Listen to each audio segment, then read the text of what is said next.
Chapter 21:12. Li Jinyan was not in the mood to chat with his friends, so he said, "I'll wait for you outside the military headquarters." Then he hung up the phone and drove straight to the military headquarters.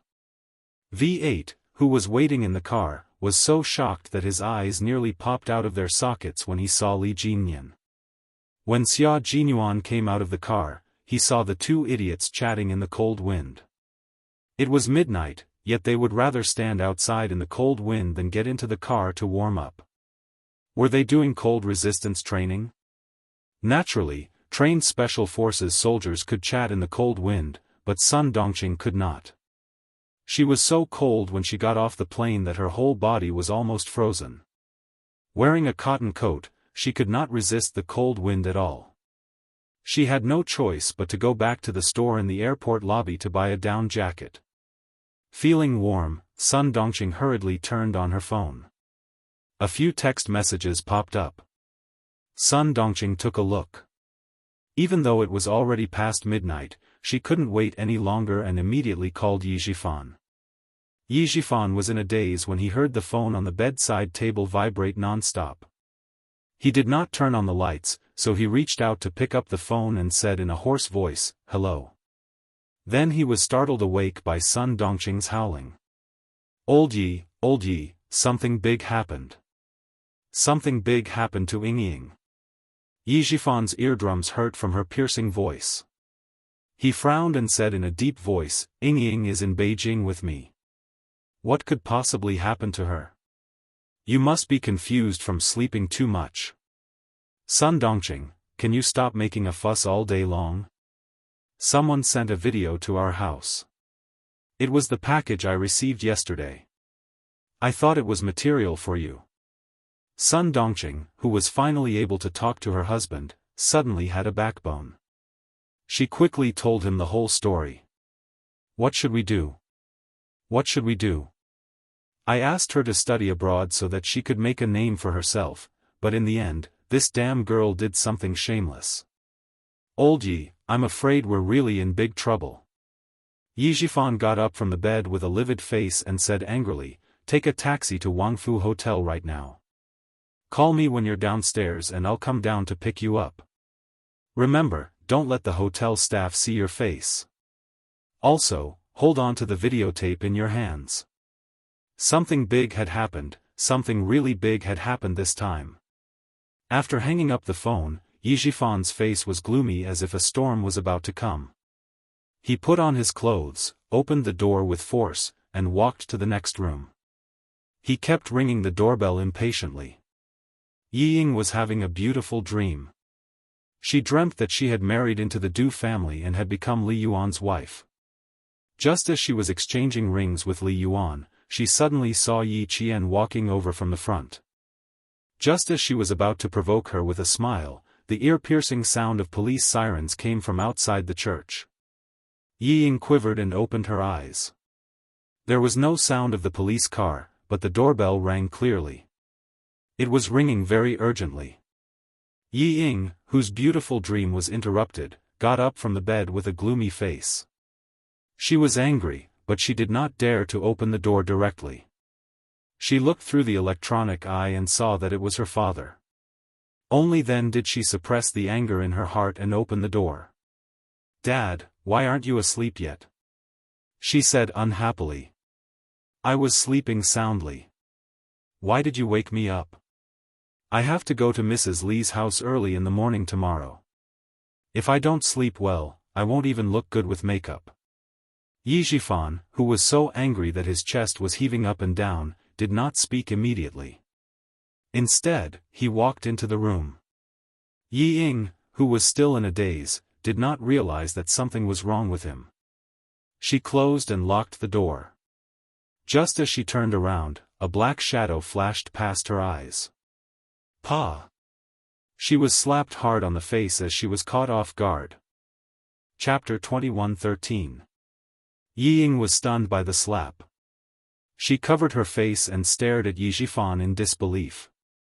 After a few seconds, she asked loudly, "Dad, what are you doing?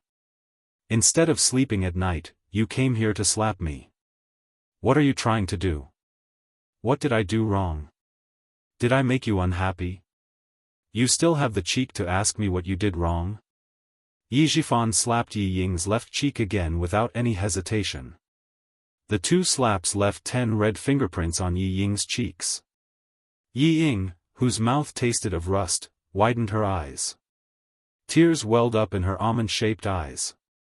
She screamed, "Am I your biological daughter? Am I your biological daughter? You came here and slapped me twice without any reason. Dad, are you trying to beat me to death? If you weren't my biological daughter, I would strangle you to death right now." Yi Zhifan was so angry that his face turned the color of a pig's liver. After he slapped her with all his strength, his vision turned black. Yi Ying, who felt wronged, wailed, "I'm not your daughter. I'm not your daughter. I want to go back to the southern province. I want to find mommy." She was as wronged as a 5 or 6-year-old child. "Since when did you treat me as your biological daughter? All you do is compare me to Yi Qian. You say that I'm not as good as him here and there. You belittle me to the point that I'm worthless. Now you come here and hit me. Dad, since when did you treat me as your daughter?" After being slapped twice for no reason, Yi Ying felt as wronged as a child who had lost her parents. She screamed until her eyes were about to pop out. Yi Zhifan looked at his daughter coldly. Not only did the anger in his heart not dissipate, it burned even more fiercely. He didn't understand how his daughter had become like this. When she was young, she was clearly smart and clever. She was like a jade carving that was loved by everyone. At that time, he thought, forget it. If I don't have a son, so be it. If I have a smart daughter, as long as I nurture her well, she will be better than other people who secretly give birth to a son. He really thought so back then. But now? He regretted it. He regretted it. She regretted not giving birth to a son and bringing him home. She regretted raising such a shameless thing. She still had the cheek to coax him and call him that. She was shameless. Yi Zhifan turned on the lights in the room. As soon as the bright and luxurious crystal chandelier lit up the room, Yi Ying, who was screaming, saw clearly how ugly Yi Zhifan's expression was. However, she didn't understand what she had done wrong during the day. She couldn't accept being slapped twice in the middle of the night. Tomorrow, she still had to go to the Du family to accompany Madame Li on stage. Tomorrow, she still had to get to know the young masters and young misses of the more powerful families. How could she, who had been slapped twice in the face anyone?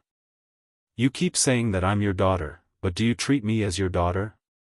You clearly know how important tomorrow is to me, but you came up and gave me 2 slaps. How can I face anyone tomorrow? Can you meet anyone? Is that bitch Yi Qian your real daughter? All day long, you only say that she's better than me. When have you ever said that I'm better than her? No. Never." The more she blamed him, the angrier Yi Zhifan became. He pointed at Yi Ying, who still dared to challenge him, and shouted fiercely, tell me everything you did in France." "WH. What? France? France?" Chapter 21:14. Before she could say anything, Yi Ying was shocked when she heard the word France. Her scream stopped abruptly, and her almond-shaped eyes, which had been full of grievances, were suddenly filled with panic. "You've been wronged, haven't you? Well, tell me all the nonsense you've been doing in France. Changing boyfriends every week? Running to a bar to be hugged by 2 men? Not going back to the dorm in the middle of the night and going to a hotel with a man? Yi Ying, do you still feel wronged? Don't you think you're shameless?" Yi Ying was completely shocked. How could it be? How could it be? It was so long ago. How could Dad know about it? Her expression made Yi Zhifan even more certain that these things were true. They were all true. Yi Zhifan clenched his teeth as the anger in his heart grew stronger. The anger on his face surged directly between his eyebrows. He shot a murderous look at Yi Ying, which made Ying step back in fear. She was scared. She was scared. She was really scared that she wouldn't be able to walk out of the hotel room. Yi Ying's cowardly retreat made Yi Jifan's face burn with anger. Unable to restrain his anger, he lifted his foot and fiercely stomped on the coffee table. Still not satisfied, he picked up the cups and plates on the coffee table and threw them all at Yi Ying. The first coffee cup hit Yi Ying's shoulder, and the frightened Yi Ying came back to her senses. Then, she saw several cups and plates being thrown at her. Yi Ying was so scared that she immediately covered her head and screamed, "Ah, ah." Who told Dad? Who hurt her behind her back? No, she definitely couldn't admit what she did. That's right, she couldn't admit it. What happened in France was in the past. She even called her ex-boyfriends and told them to be gentlemanly and not to talk about it. They all agreed. As long as they didn't say anything, no one would know. Even if Dad went to investigate, he wouldn't be able to find any evidence. She still didn't know that the biggest evidence was in Sun Dongqing's hands. Now, she was on her way to the hotel. Facing the thunderous anger of Yi Jifan, Yi Ying, who was trembling in fear, shrank into the corner of the cabinet. Her long hair was scattered, her cheeks were red and swollen, and her tears were flowing. She looked really pitiful. This was the first time she had seen Yi Jifan so angry. She was very scared. She clutched her shoulder that was hurt to the bone. Her heart and mind were racing. She had to think of a way. She had to think of a way. Dad, I didn't. Who did you hear it from? I'm going there to study. How can I join a bar? How can I have a boyfriend? I didn't. Someone framed me, that's right, someone must have framed me. It must be Yi Qian, that bitch. She knew that I was going to join the army, so she set me up. Dad, how could you listen to her? She clearly doesn't want me to be a soldier. You can't listen to her, you can't. Instead of thinking about how to make up for his mistakes, he only wanted to shirk his responsibilities. He was too disappointed. Even if she set you up, it's because she had something on you first. You didn't do those shameless things, so who would set you up? What could they use to set you up? You said Yi Qian set you up because she didn't want you to be a soldier? But she didn't even know you were in the army. Yi Jifan hadn't seen the videotape yet. After his anger, he felt exhausted. Yi Ying, you disappoint me. I'm completely disappointed in you. Yi Ying, who was about to faint from crying, tried her best to shrink her shoulders and cover her face with her hands to prevent further injury. Her voice was hoarse from crying. She knows, Dad, she knows. Chapter 21:15. She had to make her father believe that Yi Qian framed her. Only by making him believe that she would not be beaten again. She burst into tears and pushed all the blame onto Yi Qian. She knew, and that's why she framed me. There's no one else other than her. Dad, I really didn't do anything to embarrass you and Mom. I really didn't. Dad, you have to believe me. You have to believe me. It's really Yi Qian who framed me. She framed me. She had to make her father believe her. Otherwise, she would not have an easy time tonight. Yi Ying's eyes flashed as she covered her face with her hands. She would never admit to the ridiculous things she did in France. She had to make her father believe that it was Yi Qian who framed her. She had never done anything to embarrass her parents. Suddenly, Yi Ying was glad that she told Yi Qian during her physical examination that time and let her know that she had enlisted. Otherwise, she would not have been able to push all the blame onto her today. Moreover, other than Yi Qian, she could not think of anyone else who would frame her. Yi Qian. Yi Qian. How dare you frame me? Fine. Fine. Fine. If I don't have an easy time, you won't have an easy time either. Yi Ying, who hated Yi Qian to the core, only wanted to push Yi Qian out when something happened. Just like when she was young, she only needed to push Yi Qian out whenever she did something wrong. The one who was beaten and scolded was always Yi Qian. It had never had anything to do with her. This time, there was no exception. Yi Ying, who was screaming her grievances, was afraid that Yi Zhifan would do something irrational to her in his rage. She tried her best to reduce her presence. She hugged her shoulders and curled into a ball in a corner. She did look very pitiful. She didn't dare to speak to Yi Zhifan directly. She only glanced at him from time to time. Every time she glanced at him, she would be frightened by Yi Zhifan's ferocious expression. The more scared she was, the more her body trembled. The more she trembled, the more she wanted to use pity and grievance to make Yi Zhifan feel sorry for her. She didn't dare to say that she wasn't Yi Zhifan's daughter anymore.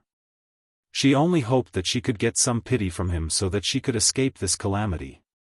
How could Yi Zhifan, who was so angry that his vision was turning black, feel sorry for him? He really wanted to strangle this disobedient bastard to death with his own hands. How did Yi Qian know that you joined the army? How did she know? How would you know? He slowly sat down on the sofa after standing there for a long time. He stared at the stubborn Yi Ying and asked, how did she find out? How did Yi Qian know? Yi Zhifan already had an answer in his heart. Other than the mother and daughter pair, who else would sue Yi Qian? Who else knew that Yi Ying was about to join the army? To be safe, he didn't even mention it to his colleagues at the bureau. Yi Ying sobbed, tears and snot flowing down her face. I told Mom. Last time, during the physical examination, Mom and I bumped into Yi Qian. We couldn't help but tell him. He had repeatedly warned her not to tell anyone before she actually joined the army. In the end, the mother and daughter pair told Yi Qian. At this moment, Yi Zhifan seemed to have aged a lot. But even if Yi Qian knew about it, she didn't have the ability to get her hands on the videotape unless she had someone backing her up. But would there really be someone like that willing to help Yi Qian? She sent the videotape directly to his home. Did she send it to other places? Did she send it to other people? Or did she send it to his colleagues? What about the provincial government? Chapter 21:16. No, he couldn't just suspect Yi Qian. The most suspicious people should be his political opponents who were trying to sabotage him. Only they had the ability to get their hands on the videotape. However, they weren't trying to sabotage him. They were openly telling him that they had the videotape of his daughter's scandalous deeds. If Yi Ying was innocent and upright, why would they try to sabotage her? A fly wouldn't stare at a flawless egg. He had left evidence that could be used against him. Who could he blame? So, you suspect Yi Qian of sabotaging you? Are you trying to tell me that you didn't do anything that would embarrass the adults in France? Yi Zhifan's gaze was cold as he asked in a low voice, do you dare say that you didn't do anything that would make you a laughingstock and embarrass you? Raise your head. Look at me and answer. Do you dare say that you were sabotaged? Do you dare to say it? Yi Ying's fingers were trembling violently. She didn't dare to raise her head or say it. However, she had to raise her head and say it. She removed her hands from her face and dug her fingers into her palms. I didn't. It was Yi Qian who sabotaged me. Other than him, who else would go to such great lengths to sabotage me? Fine. She was still stubborn even at this point. The look in her eyes said it all, but she still pushed all the blame to Yi Qian. Yi Zhifan, whose blood was boiling, nodded coldly. Okay, I hope you can continue to be stubborn later. He was too disappointed. He was really too disappointed. She dared to do it but didn't dare to admit it. She didn't know how to solve the problem. She was so stupid that she only knew how to frame others. Fine. She didn't have any skills. Other than talking, she didn't do anything else. She was useless. She was just like her mother. Yi Jifan's chest was heaving up and down. He panted heavily and didn't say anything else. Yi Ying, who was trembling in fear and crying, didn't dare to get up. She huddled in a corner and hoped that time would pass quickly. When Sun Dongqing arrived at the hotel, it was almost 4 o'clock in the morning. When she saw Yi Jifan's gloomy expression, she was furious. Where's the disgrace? Where is it? I must teach her a lesson tonight. The thing that she hated and hated the most was done by her own daughter. Hugging, and even getting a room. How could she have such a cheap daughter? That videotape was a slap to her face. Her face was burning hot. It really hurt. What a good daughter you've raised. Yi Jifan glared at him and said through gritted teeth, my Ying is the best. Yes, your Ying is the best. This was her goodness. This is the good that you've taught. I've really learned something new. Sun Dongqing was not as protective as before. She rolled up her sleeves and took a step forward. What a disgrace. I'm going to beat her to death today. Yi Ying was overjoyed by Sun Dongqing's appearance. Her eyes, which were red from crying, shone brightly. She cried out miserably, Mom, save me. She got up with disheveled hair and threw herself at Sun Dongqing. Her savior was here, her savior was here. As long as her mother was here, her father wouldn't be able to touch her. What welcomed her was not Sun Dongqing's protection, but 2 slaps that were louder than before. Not just one, but countless slaps, punches, kicks. Sun Dongqing, who was so angry that she had lost her rationality, punched and kicked her. I'm going to beat you to death, you disgrace, you disgrace. Chapter 21:17. Yi Ying, who had never been hit by Sun Dongqing before, was horrified. Compared to Yi Jifan's 2 slaps, Sun Dongqing's was much more violent. Mom. I didn't, it hurts, Mom, stop hitting me, I didn't, I really didn't. Yi Ying, who was beaten to the ground, bent her body and desperately protected her face and head. She was overwhelmed with horror. How could this be? How could this be? Why didn't her mother help her? Why? Yi Ying screamed and begged for mercy, but Sun Dongqing beat her even more fiercely. I didn't send you to study abroad so that you could learn to sleep with foreign devils. I didn't want you to be a prostitute. I didn't want you to change your boyfriend every week. I'll beat you to death, you shameless thing. You can live a good life, but you have to humiliate yourself. If you want to find a boyfriend, fine, I won't stop you, but you should find me a boyfriend like Mrs. Li's son. Find a foreign devil to sleep with? Shameless thing, who did you learn this from? Who did you learn this from? Just as Sun Dongqing was about to kick Yi Ying's head, Yi Jifan, who was expressionless, frowned and grabbed his wife who had lost her mind. That's enough. If she continued, she might really beat Yi Ying to death. Sun Dongqing was a barbarian and a shrew. When she lost her mind, she was even more ruthless than Yi Jifan. In this way, Yi Jifan's attitude was much gentler. There was a video recorder in the hotel. Yi Jifan put in the tape. After a while, Yi Ying, who was wearing heavy makeup, appeared in the video. She was intimately dancing with a blonde man on the dance floor of the KTV. After seeing this scene, Yi Jifan, who was so angry that the veins on his temples bulged, closed his eyes. It wasn't a trap, it wasn't a trap. This was to tell him that his daughter, Yi Jifan, was a slut abroad. Yi Ying, who was bruised all over, was completely dumbfounded. How could it be? How could it be? How could these things be recorded into a tape? Who was it? Who was it that messed with her? The image flashed, and it showed her hugging and kissing the golden-haired man dancing on the sofa. The man's hand lifted her shirt and reached for her chest. The image was very clear, as if someone was filming it right in front of her. No, it's not like that. Don't look, don't look.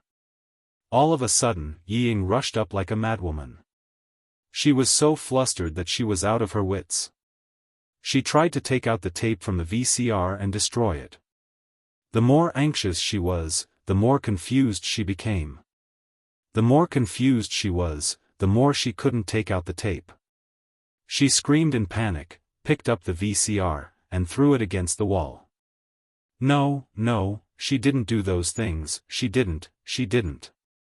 The noise was so loud that it woke up the guest in the other room. Soon, the hotel staff and the lobby manager arrived. Because of this guest, Ying did not continue to be beaten up by Sun Dongqing.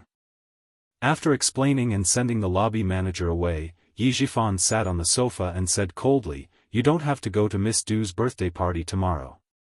You don't have to join the army. I'm going to book the tickets now.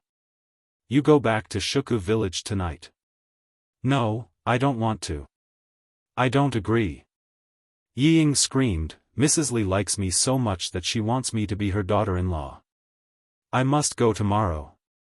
She crawled to Sun Dongqing on her knees and hugged her feet. She cried until she was out of breath and begged, "Mom, please persuade Dad. I must go to Mrs. Li's house tomorrow."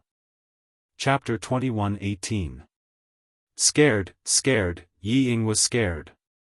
Even Sun Dongqing, who loved her the most, had hit her. Ying was scared. She didn't know why she was so sure that she had done something shameful in France. It was as if she had seen her ridiculous life when she was studying abroad. She couldn't accept her fate. She wouldn't accept her fate so easily. She had to convince her mother to stand by her side. She had to convince her. Ying was also a character. She could always find all kinds of excuses to make herself feel at ease and comfort herself when she was in a desperate situation. She could also shamelessly think that she had done nothing wrong and that it was all the people who wanted to hurt her who were wrong. The videotape, it didn't matter. Who hadn't been young and frivolous? Who hadn't lost themselves? Li Yuan, just like Li Yuan. He was also studying abroad. She didn't believe that he hadn't had a few girlfriends. Hugging Sun Dongqing's legs, Ying felt like she was hugging a piece of driftwood that wouldn't let her drown. With a red and swollen face, she kept saying, "Didn't you say that if I wanted to find a boyfriend, I should find a boyfriend like Mrs. Li's son? I have a chance. I really have a chance. Mom, Mrs. Li really said during dinner that she wanted me to be her son's girlfriend. It's true. I didn't lie to you. I didn't lie to you. I want to go. I must go. If I don't go, I won't have a chance. Mom, I'm begging you. Please help me. I'm your daughter. You love me the most. Please help me. Please help me." She begged bitterly. She couldn't go back. It was really over if she went back. Dad would definitely not care about her anymore. He would definitely have another child and raise another child well. She could only stay in the mountains for the rest of her life and become a joke. I admit that I didn't behave well in France, but it was all the same. I had no choice. I really wanted to study when I went there, but everyone was playing together. If I didn't join in, they isolated me and said that I was pretending to be noble. They even blocked me. Mom, I was scared. You and Dad threw me abroad and thought that I would have a good life. Wrong, it was all wrong. I was scared. I was really scared. But what could I do? When I didn't stay with them, they ganged up on me. Mom, you don't know how scared I was for the past week. They locked me in the toilet, locked me out of the dormitory, changed my shampoo to detergent, and threw my clothes into the toilet. What can I do? I don't want to be bullied. I can only be like them. I was forced. She put the bullying incident on herself and made herself the target of bullying. The more Ying spoke, the more she believed that she was forced to do so. Sun Dongqing had never heard of this before. When she heard Yi Ying's words, she was furious. She turned around and focused on them that Yi Ying mentioned. Why didn't you tell us? My daughter, they are forcing you to your death. Looking at her daughter whom she had doted on for 20 years, Sun Dongqing, who had beaten and scolded her, felt her heart soften. She thought that her daughter had abandoned herself, but in the end, she was forced to do so. Being forced and abandoning oneself were two completely different things. That was because she did not protect her daughter well. No matter how shameful her daughter was, it was her parents' fault. Old Yi, you. Sun Dongqing, whose attitude had softened, was about to speak when she was coldly interrupted by Yi Zhifan. Forced you? Yi Ying, you can lie to your mother, but do you think you can lie to me? Chapter 21:19. As soon as Yi Zhifan opened his mouth, Yi Ying panicked. I found you a prestigious French university, not some random university. Force you?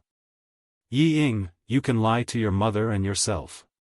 No one can force you. You're the one who degenerated. Every word made Yi Ying feel like she was falling into an abyss. Her heart sank to the bottom. Sun Dongqing, who was holding Yi Ying's shoulders tightly, knew that her husband would not lie to her about this. Then, her daughter was lying to her just now. Mom, Mom, Mom. Yi Ying did not dare to say that her shoulders were hurting. She knew that only by crying out in pain could Sun Dongqing's heart soften. She was thinking quickly about how to get away. Yi Zhifan, who had decided to give up on Yi Ying, pressed on, Sun Dongqing, do you think the other party only has one videotape? Can you guarantee that they didn't send more videotapes to my station? My colleague? Do you really think it's just a videotape? Sun Dongqing, can you grow a brain?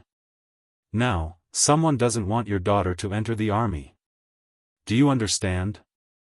He pointed at the videotape that was broken by Yi Ying and growled darkly, can you guarantee that the other party won't send the videotape to the army after Yi Ying enters the army?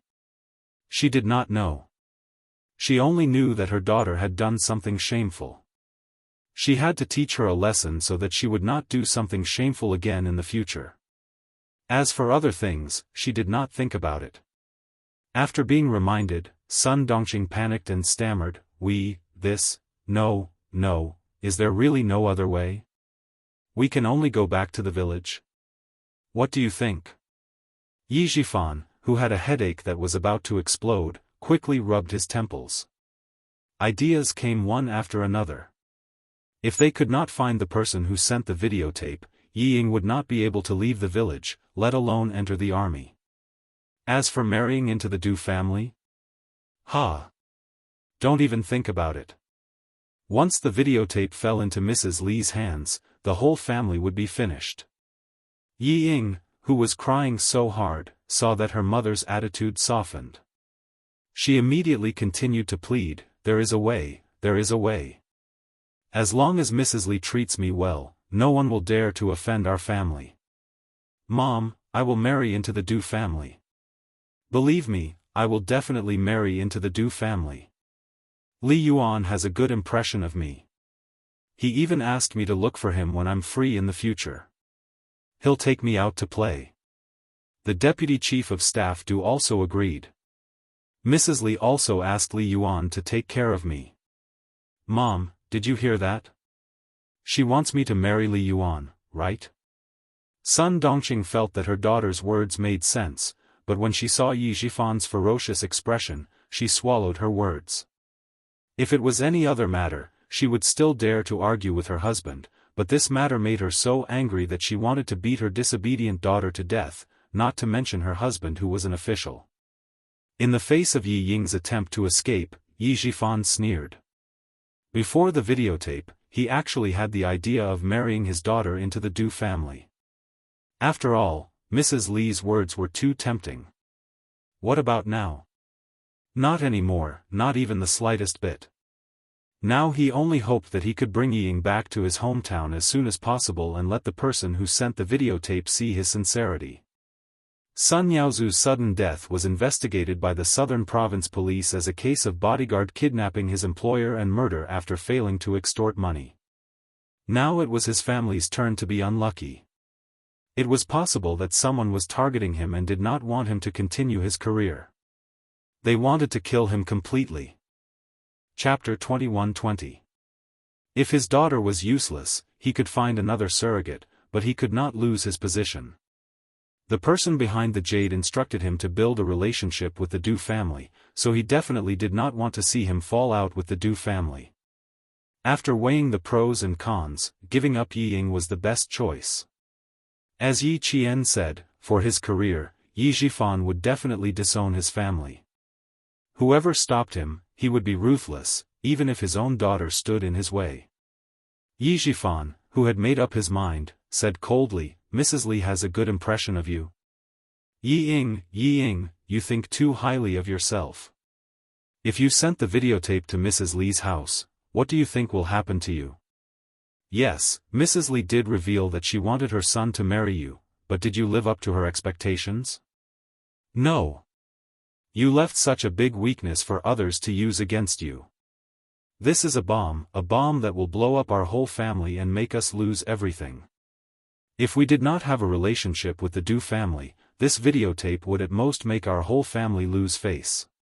But now, once Mrs. Li watches the videotape, she will not let you go, and she will not let me go.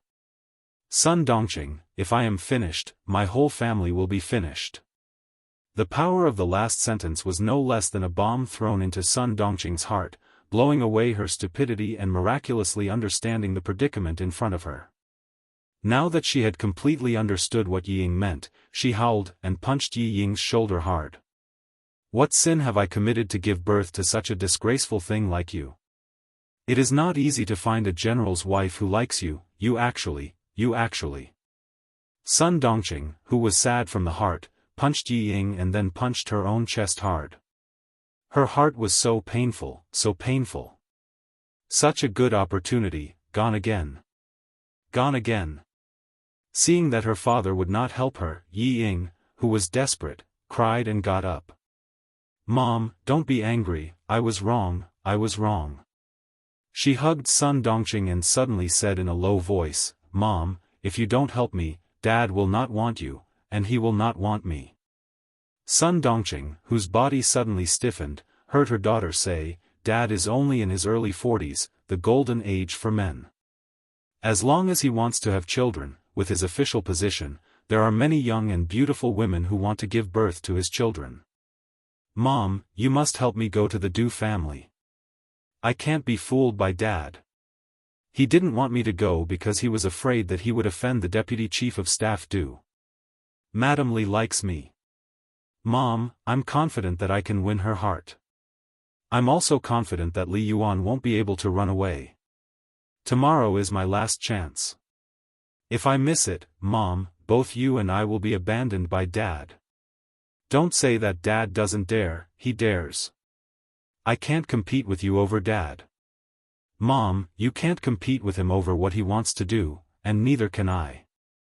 So, I'm going to take a gamble. If we win the bet, we win. His words touched Sun Dongqing's heart. That's right. Her daughter was right.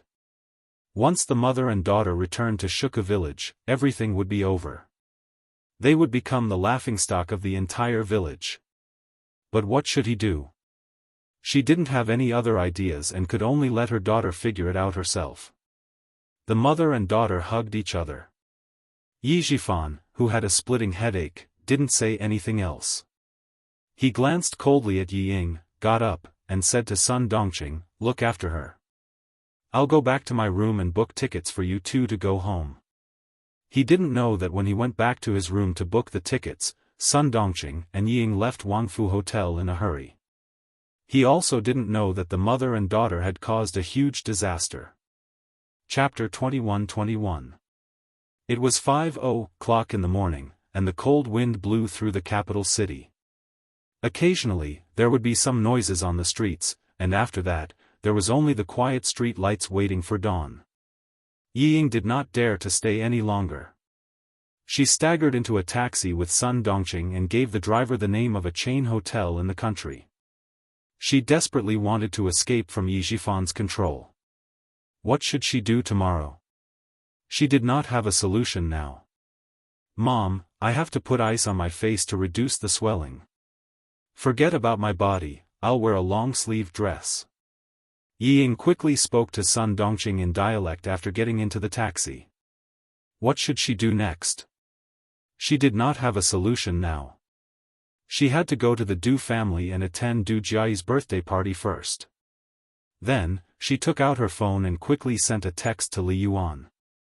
The text basically said that her mother was worried and came over. She did not know why she quarreled with her father. She failed to stop them and was accidentally injured. In short, she tried her best to explain the injuries on her body and face. Sun Dongqing glanced at the text and saw that she was a little embarrassed. Her expression made Yi Ying narrow her eyes. Deep resentment flashed through her swollen eyes. Not only did she hate Yi Jifan, but she also hated Sun Dongqing. Sun Dongqing, who was wrapping ice in a towel, did not notice and said, "How could I not know that Mrs. Li really wanted you to be her daughter-in-law? When I saw the videotape, I was so angry that I almost fainted. Ying, whether you were forced or not, you did such a thing." Speaking of the videotape, Sun Dongqing was angry again. She pressed the ice in her hand on Yi Ying's face. With this videotape, even if you really marry into the Du family in the future, you will still be on tenterhooks. Mom, why do you keep looking at the past? Do you think everyone is clean? They are all the same. Li Yuan is still studying in the United States, which is a very open country. The number of girlfriends he had could fill several buses. Can you stop talking about it? Seeing her bruised face in the mirror, Yi Ying was irritated. If you keep thinking about the past, why don't you quickly reduce the swelling on my face? When I marry into the Du family, you can just enjoy life with me. It had to be said that Yi Ying was very good at coaxing Sun Dongqing. Sun Dongqing, who originally wanted to strangle Yi Ying to death, was busy getting ice cubes for Yi Ying and spraying anti-inflammatory and pain-relieving spray for Yi Ying. She was so busy that her heels didn't even touch the ground. Li Jinyan was also running around. He didn't expect that he would become Xia Jinyuan's errand boy when he arrived at the hospital. There were examinations, forms, stitches, and medication. By the time they were done, it was already early in the morning. Xia Jinyuan, who had finally cleaned up the pus in the wound and was stitched up again, lay lazily on the hospital bed and chatted with Li Jinyan, who was resting on the hospital bed. You came here in the middle of the night to talk to me about the overseas competition. Is your time that tight? I haven't seen the specific list of people on our side, and the Major General didn't mention to me who will be going either. When the list is out, we will arrange a training session to improve our teamwork. Li Jinyan, who was resting with his eyes closed, just wanted to find someone to talk to. The list was secondary. When he heard Yi Ying, he said calmly, "You are injured now, how are you going to arrange the training? Yi Qian should also be selected. Her schedule isn't easy to arrange."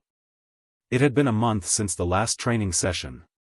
She should have started school by now. Chapter 21-22. If she does well this time, the school won't have too many problems. If she doesn't, I'm afraid they won't let her go. After all, the school doesn't know what she's training for. After Xia Jinyuan finished speaking, he thought for a while and said, "Actually, you can say that she's training for the competition. The National University of Science and Technology often sends students to participate in the competition. She can do it too. I'll call you later to ask about the situation. You should know about Yi Qian's results." When they talked about the military, Li Jinyan's slightly depressed mood suddenly became a lot more cheerful. After resting for a while, he got up, straightened his military uniform, and said calmly, "Rest well. I'll go to the military headquarters for a meeting." Xia Jinyuan, who could tell that he had something on his mind, looked at him meaningfully and said with a half-smile, "You're in a good mood so quickly?" Are you sure you don't need to talk to me anymore so that I can talk to you? Talking to Yi Qian can indeed improve my mood quickly. Faced with his comrade's teasing, the handsome and cold Li Jinyan calmly replied. That one sentence made Major Xia choke in his throat. After he calmed down, Major Xia smiled and said, Major Li, Yi Qian is my girlfriend. You're late. So what if she's your girlfriend? She's also my comrade. Huh, she's also my comrade. She's both my girlfriend and my comrade. Major Xia, who was now the boyfriend, calmly responded to the sudden provocation, You're not interested in stealing your comrade's girlfriend. He was indeed not interested in being immoral, but... Li Jinyan looked at his former opponent, who was now his comrade, and sneered, Didn't I tell you before? Yi Qian gives me a familiar feeling. Major Xia, wait for me to check it out. When the time comes, it'll be hard to say what your identity and mine will be. Check it out? Xia Jinyuan's smile did not fade, but his eyes darkened. He said in a deep voice, Devil, Yi Qian's situation is a little special. What do you want to check? The situation is a little special? Li Jinyan, who was about to leave, sat back on the bed and asked coldly. What happened?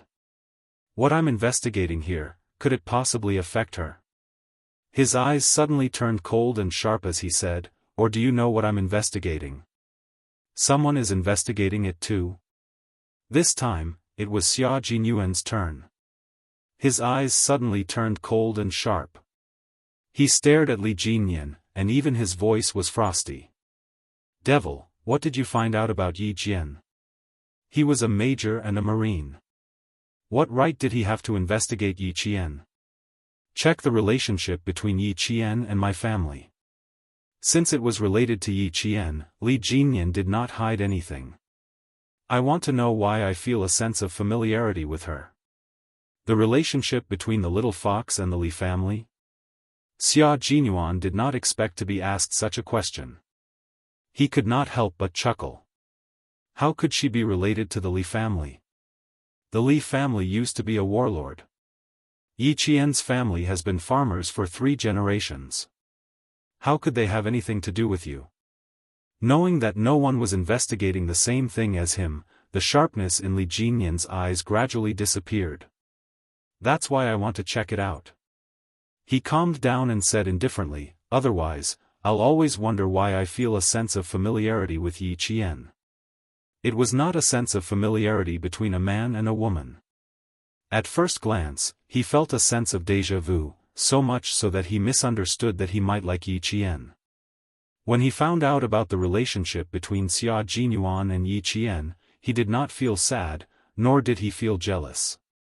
Instead, he felt relieved. These two feelings puzzled him, so he had no choice but to investigate. Xia Jinyuan felt that it was a fantasy. How could it be possible? Chapter 21-23. Demon King, perhaps you can think of the so-called sense of familiarity as a kind of appreciation between the strong. Looking at his stubborn comrade, Xia Jinyuan felt helpless. I once conducted a detailed investigation on Yi Qian.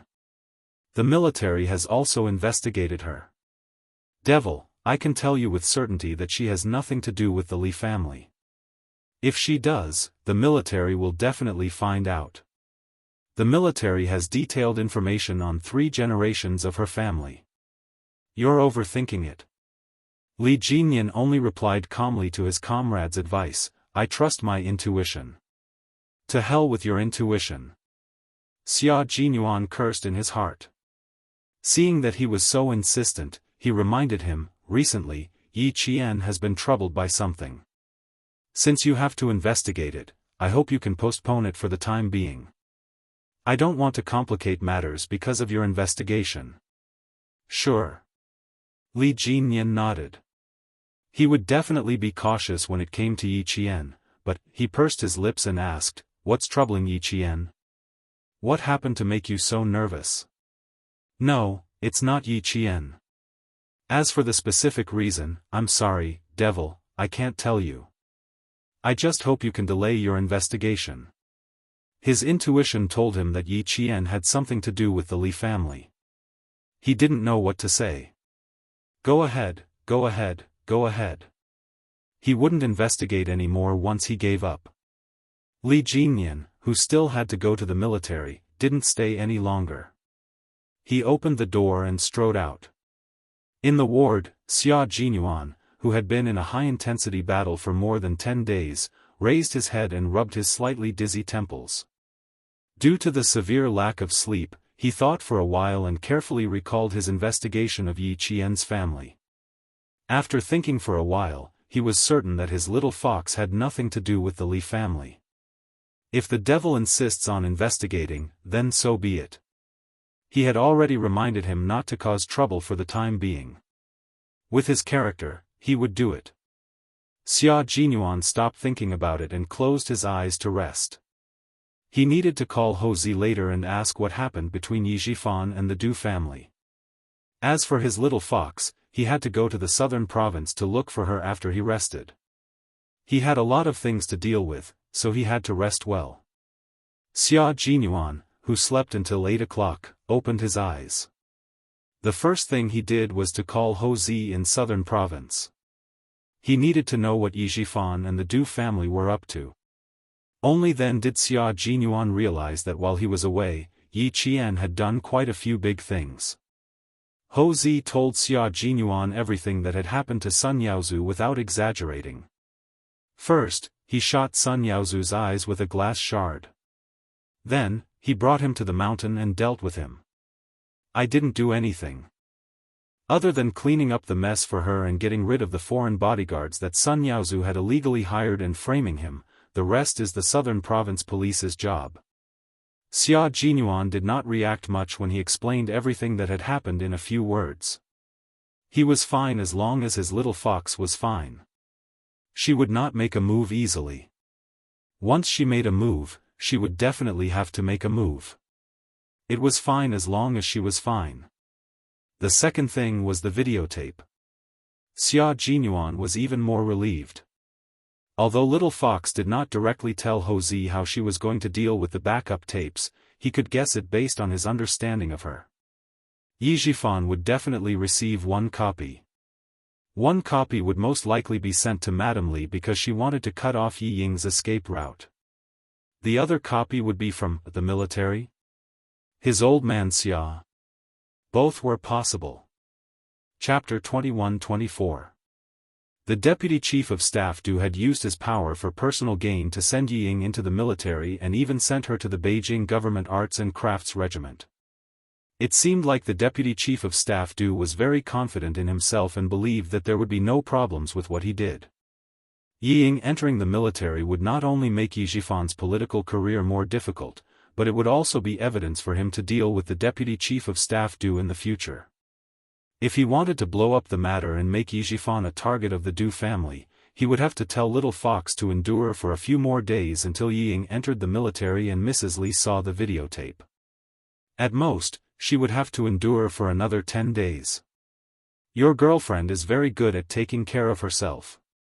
Lao Lu, you have good taste. Take good care of her and your future will be exciting and fulfilling. You can also rely on each other and won't make a scene because of your career.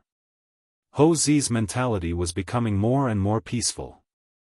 It was probably because he had experienced so much and lost so much that he realized that life was actually just two people relying on each other and slowly living the rest of their lives.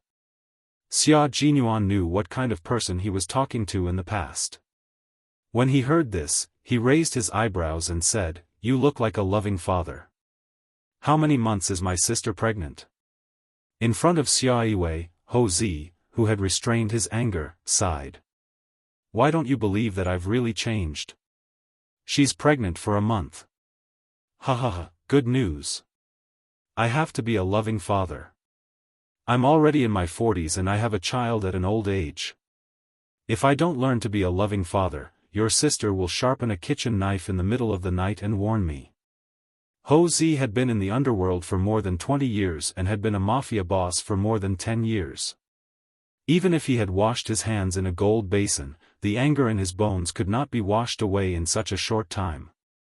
However, he was willing to give up for the person he loved and cultivate for the sake of the little life that was about to come. From his appearance, he was no longer as ruthless as he used to be. At least, when Yi Qian saw him, he almost thought that he had the indifference of sitting in the bamboo forest and looking at the clouds calmly. Xia Jinyuan, on the other hand, saw through Hou Zi and directly exposed him. When he found out that Xia Yiwei had been pregnant for a month, Xia Jinyuan was happy for the two of them. The two of them had an average age of 40, so it was time for them to have a child. After chatting with Xia Yiwei for a while, Xia Jinyuan hung up the phone with a smile on his handsome face. Good things always come in pairs. Xia Jinyuan put his phone back into his pocket with a faint smile and slowly lay back on the bed. He was in a good mood and there was a smile on his face. Sun Yaozu had already been dealt with, and Hou Zi Qingwei was keeping a close eye on him, so he didn't need to pay any attention to him. Now, all that was left was the videotape. Hou Zi gave him the videotape at the right time. Yi Zhifan could only watch helplessly as Yi Ying ruined the opportunity that he had worked so hard to get. When the opportunity came, his little fox did not show any mercy and directly attacked. Moreover, it was a sure kill move. Want to enlist? Her character would only bring bad luck to the Deputy Chief of Staff Du. After understanding the situation clearly, Xia Jinyuan began to plan his next step to cooperate with Yi Qian. She should have sent out the videotape by now, right? However, if she had sent it out, Yi Zhifan should have received it by now. If he had received the videotape, would he still bring Yi Ying to the capital? It was a little unlikely. Madame Li, who did not tolerate anyone, was not an easy person to get along with. Last night, she even specially held a welcome dinner for Yi Zhifan and his daughter. It was obvious that she really liked Yi Ying. However, if she found out that the girl that she thought was gentle and obedient was actually a debauchee, she would definitely make a big fuss. Chapter 21-25. This was interesting. Madame Li cared about her reputation the most. Yi Ying's move was undoubtedly a slap in her face, putting her in an awkward position. With Madame Li's vengeful personality, she would definitely fall out with Yi Zhifan. Not only would they fall out, but Yi Zhifan's family would also have a hard time. Then, would the person supporting Yi Zhifan behind the scenes show up? Would they lend a helping hand? He really hoped that the person behind the scenes would help. As long as they showed up, the truth about Sun Xueqing would be revealed. He couldn't stay in the hospital. He had to go to Mr. Xia's office. After that, he would go to Southern Province to see Little Fox, who he missed so much. She must have been very worried when they parted in such a hurry last time. Later, he didn't contact anyone outside. She must be very anxious. Now that he had returned to China, he naturally had to see her. After a few bottles of anti-inflammatory drips, Xia Jinyuan pulled out the needle himself. Then, he put on the military uniform and coat sent by V8 and strode out of the hospital while avoiding the eyes of the nurses. According to the doctor's advice, it was best for him to go to the hospital for 3 days to prevent the wound from being infected and suppurated again. For Xia Jinyuan, 3 days was too long. 3 hours was enough. Commander-in-Chief Xia, who got out of the car, was still far away when he saw a familiar figure standing by the flower bed. Even if the other party was wearing tattered clothes, he could still recognize the figure. At first glance, wasn't the person looking for him? You're so capable. Stay in the hospital for 3 days. You'll come out in 3 hours. Aren't you afraid that you'll faint on the way? When father and son met, they would start by insulting each other. Commander-in-Chief Xia frowned a little.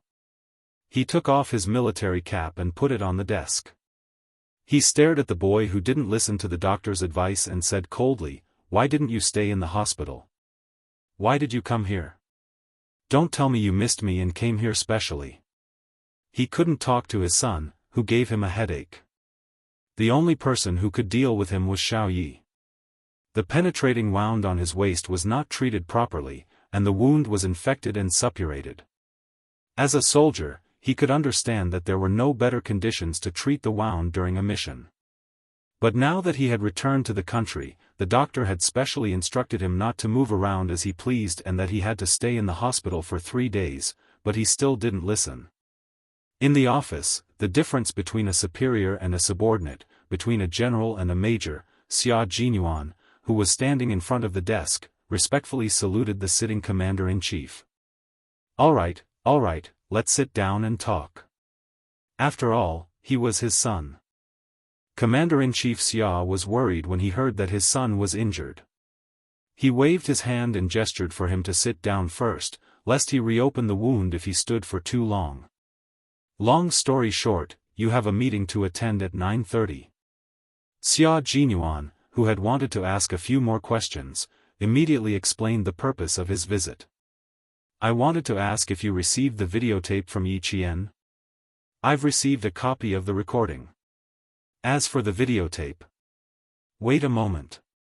Commander-in-Chief Xia saw that his son's expression was cold, so he took the intercom and asked the clerk, check if there are any mails from Southern Province. If there are, send them to me now. Mail and parcels that could be sent directly to Commander-in-Chief Xia were checked by specially designated personnel in order to prevent dangerous items from being carried. After waiting for about 5 minutes, the clerk came over with a package that was confirmed to be safe.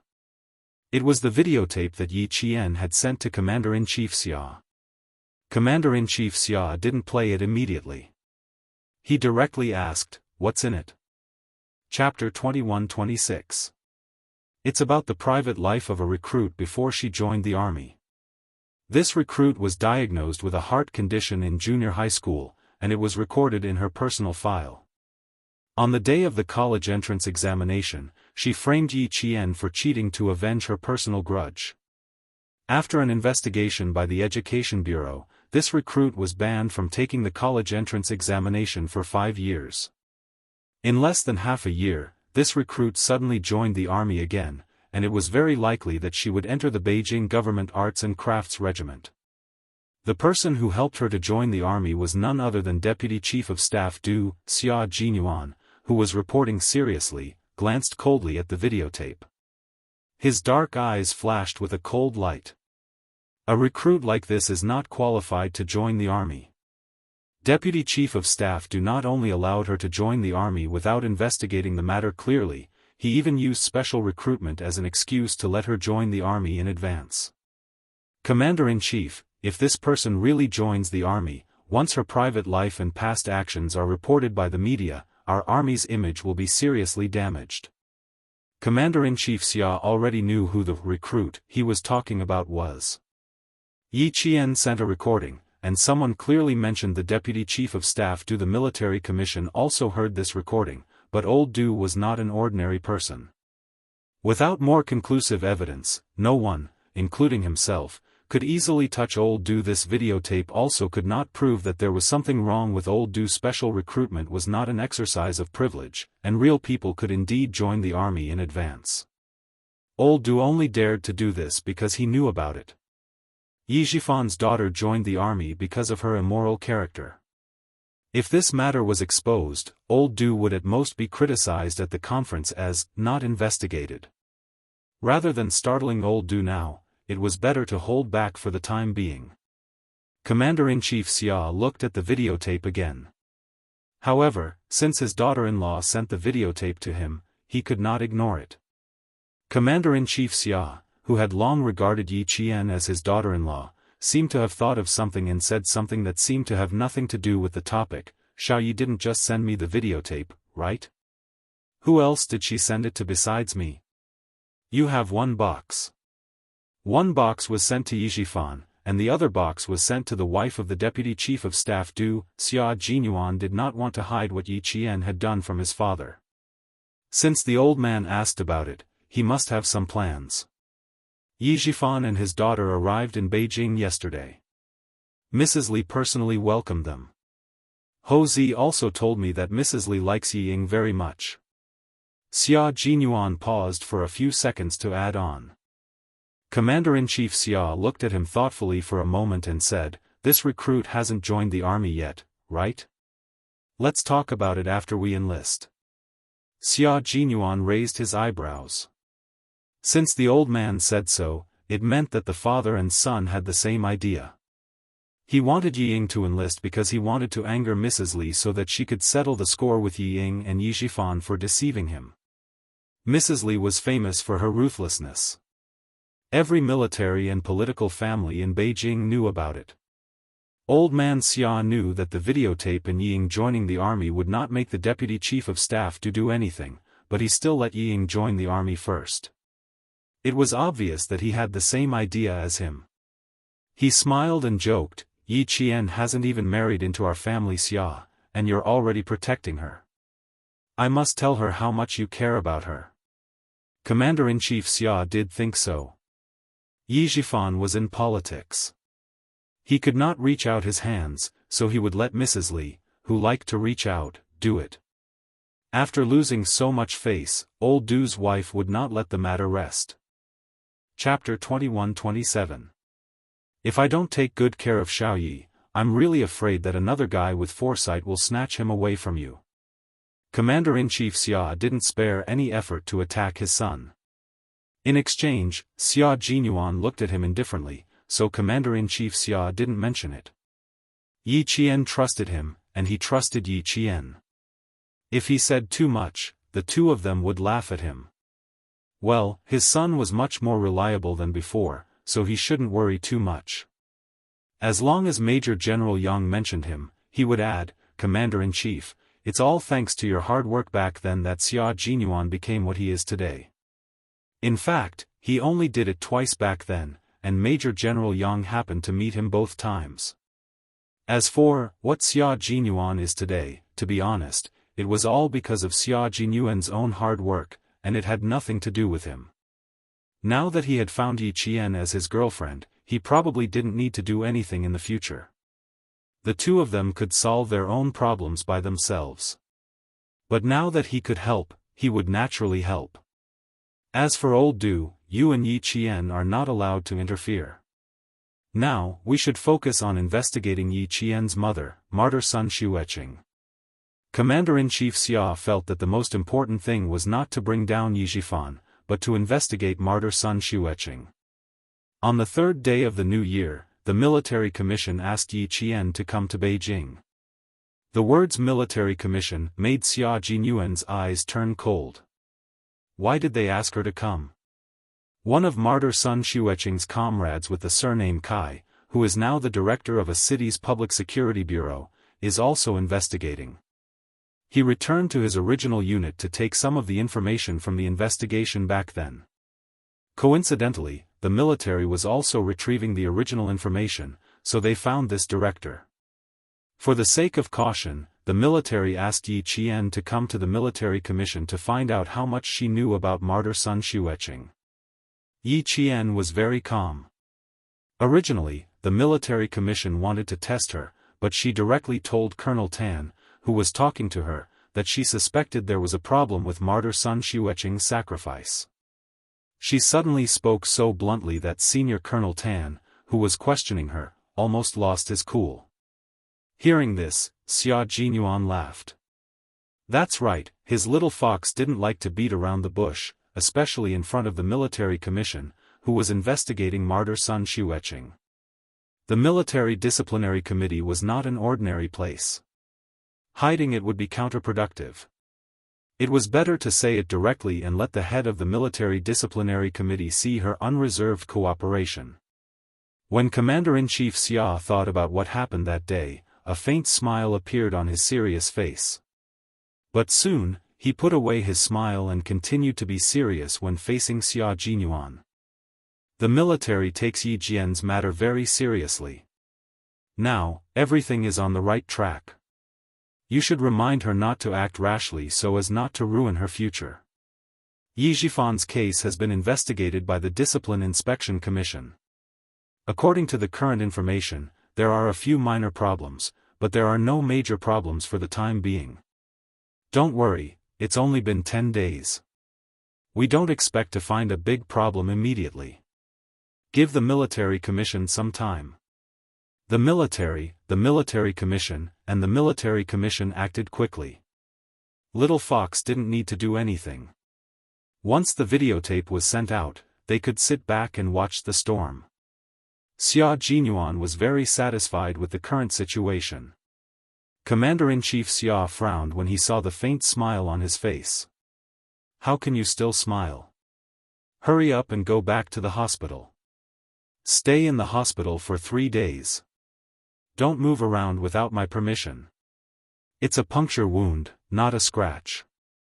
Don't mess around. Chapter 21-28.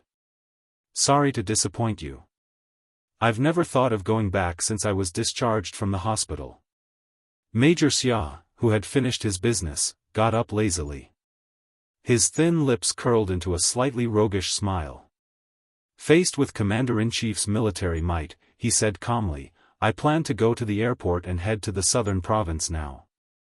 I have to see your daughter-in-law first. Otherwise, I'm really afraid that the daughter-in-law I finally got will be taken away by another man. Why would he go to the southern province with an injury? Even if he wanted to court a daughter-in-law, he had to be healthy. Commander-in-Chief Xia's face completely darkened. Nonsense. Wait until your injury is healed.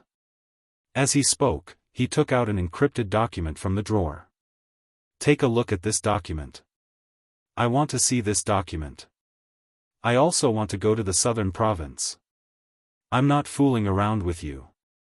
When Xia Jinyuan decided on something, especially when it came to Yi Qian, he would not change his mind at all. He calmly accepted Commander-in-Chief Xia's extremely intimidating gaze and unhurriedly opened the document. When he read it, he was immediately amused. I'm not in a hurry. Why is the military in a hurry? This was a document regarding the conferment of military ranks.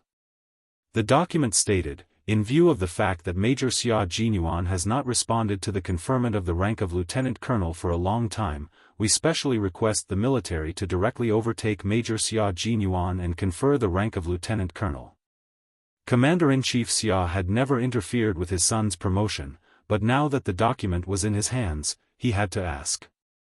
You should have been conferred the rank of Lieutenant Colonel last July. Why did you delay the conferment? Do you want to learn from the founding generals? You don't want to be conferred the rank? You're mocking me again. Xia Jinyuan took the document. His gaze fell on the bright red military emblem on the cover of the document. His slender fingers gently stroked it. It's not that I don't want to, but I want to slow down a little and wait for Yi Qian to come up. He wanted to wait for Yi Qian to graduate and for her to be conferred the same rank as him. Hearing this, Commander-in-Chief Xia's unfathomable eyes moved a little.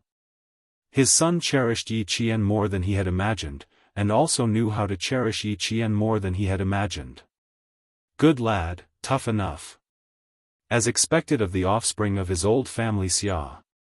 Commander-in-Chief Xia, who was very satisfied, showed anger on his face. You don't want the rank just because I said so? Do you think it's child's play? From last July to this year, do you still want to drag it out? I'm not dragging. I'm just slowing down. Xia Jinyuan obviously knew that his father was bluffing, but he really had to explain this matter to his father. If nothing goes wrong, Yi Qian will graduate with an Outstanding Student Award and be promoted to captain. And since she started in junior high school, she has repeatedly made military contributions to the army. When she graduates, she can be conferred the rank of major. I'm not in a hurry to wait another 4 years. I'll wait until she graduates. Commander-in-Chief Xia chose not to listen to his explanation. Then it's not up to you to drag it out. The military rank has already been issued, so you have to think about it even if you don't want to. I'll get the guards to send you back to the hospital. Behave yourself. The military rank had to be conferred. How could it be delayed? If he didn't listen, someone else would take care of him. When Commander-in-Chief Xia thought of someone, he was referring to Yi Qian. Xia Jinyuan, who didn't want to confront him, took a step back for the time being. He didn't mention going to southern province in the afternoon. Instead, he said that he had something to discuss with Major General Yang and that he would go to the hospital after the matter was settled. Without waiting for the guards to come over, he left under Commander-in-Chief Xia's cold gaze. He really did need to look for Major General Yang of the army. He had to ask which comrades of the Snowfield Brigade had gone abroad to participate in the competition. After he walked out of the office, Commander-in-Chief Xia called Major General Yang of the army and instructed him to get the guards to escort Xia Jinyuan back to the hospital after the matter was settled. Then, he called Yi Qian and asked her to come forward and persuade the troublesome bastard to stay. Chapter 21-29. Xia Jinyuan hadn't contacted Yi Qian yet, so Commander-in-Chief Xia instructed his staff to call the office of the Director of the University of Science and Technology of China and make an appointment first. The University of Science and Technology of China had strict regulations and didn't allow students to use cell phones. At this time, not many students had cell phones. Even if they did, they had to hand over their cell phones as soon as they arrived at school and wait until they were out, on holidays, or on official business. Yi Qian, who had reported yesterday, handed over his cell phone as soon as possible. Commander-in-Chief Xia, who knew the rules, didn't call his cell phone directly. Instead, he called the director's office. He didn't make the call himself either. He asked his staff to make the call first and then transfer the call to his office. The military called to look for a student. It was none other than Yi Qian, who most of the teachers in the school knew. The director who knew Yi Qian looked at the class schedule and asked the teacher to inform Yi Qian after class. Yi Qian was sitting in library number 3 and discussing with several top students from other classes. On the first day of school, the students hadn't gotten over the New Year's atmosphere yet. The freshmen were given a mission. On Labor Day, the freshmen were to go to the northern part of the province for a drill. As the frontline leaders of the future battles, they were instructed to experience the atmosphere of a battle where life and death were on the line. As soon as the order was given, the red and blue teams of each class began to prepare in advance. After the first class, the red and blue teams sent out representatives of each class in less than 2 minutes. They met during the short break between classes at the speed of light. There's no preparation time for a real battle. A battle that starts as soon as it's announced is the real battle that determines the outcome. A top student from the School of Science spread out a map of the training base they were going to on Labor Day. The school suddenly told us that there's a drill on Labor Day. Why do I feel like the map they gave us isn't a real one? 2 armies are fighting for positions. Who would have the chance to run to the position and observe the terrain first? Who would know in advance that the position they took would be the position that the Blue Army would be fighting for? I asked the seniors in the School of Science and went through some information myself. I found that the school really didn't tell us the positions we would be practicing a few months in advance. At most, they gave us an approximate time. When it's our turn, you're telling us the time, location, and number of people. You're even giving us time to arrange our troops in advance. Don't you find it a little strange? The students of the School of Science were all engineering students, so their logical thinking was quite rigorous. They had a thick book on cryptography, while Yi Qian and the others had only just started studying it, but they had already finished self-studying. Another student said, having a direction is better than not having one. Let's not talk about whether it's strange or not. We can first familiarize ourselves with the northern training base and the surrounding terrain. When the time comes, we can carry out the drill anywhere. We can't always focus on the north. Our school has exercise bases in the east, west, south, and north. In my opinion, we can't just grasp the north. We have to grasp the exercise bases in the east, west, south, and north.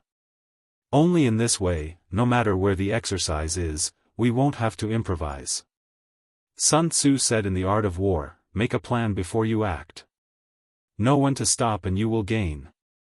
I agree with this student's point of view. Some students agreed. Only by not fighting an unprepared war can one be invincible.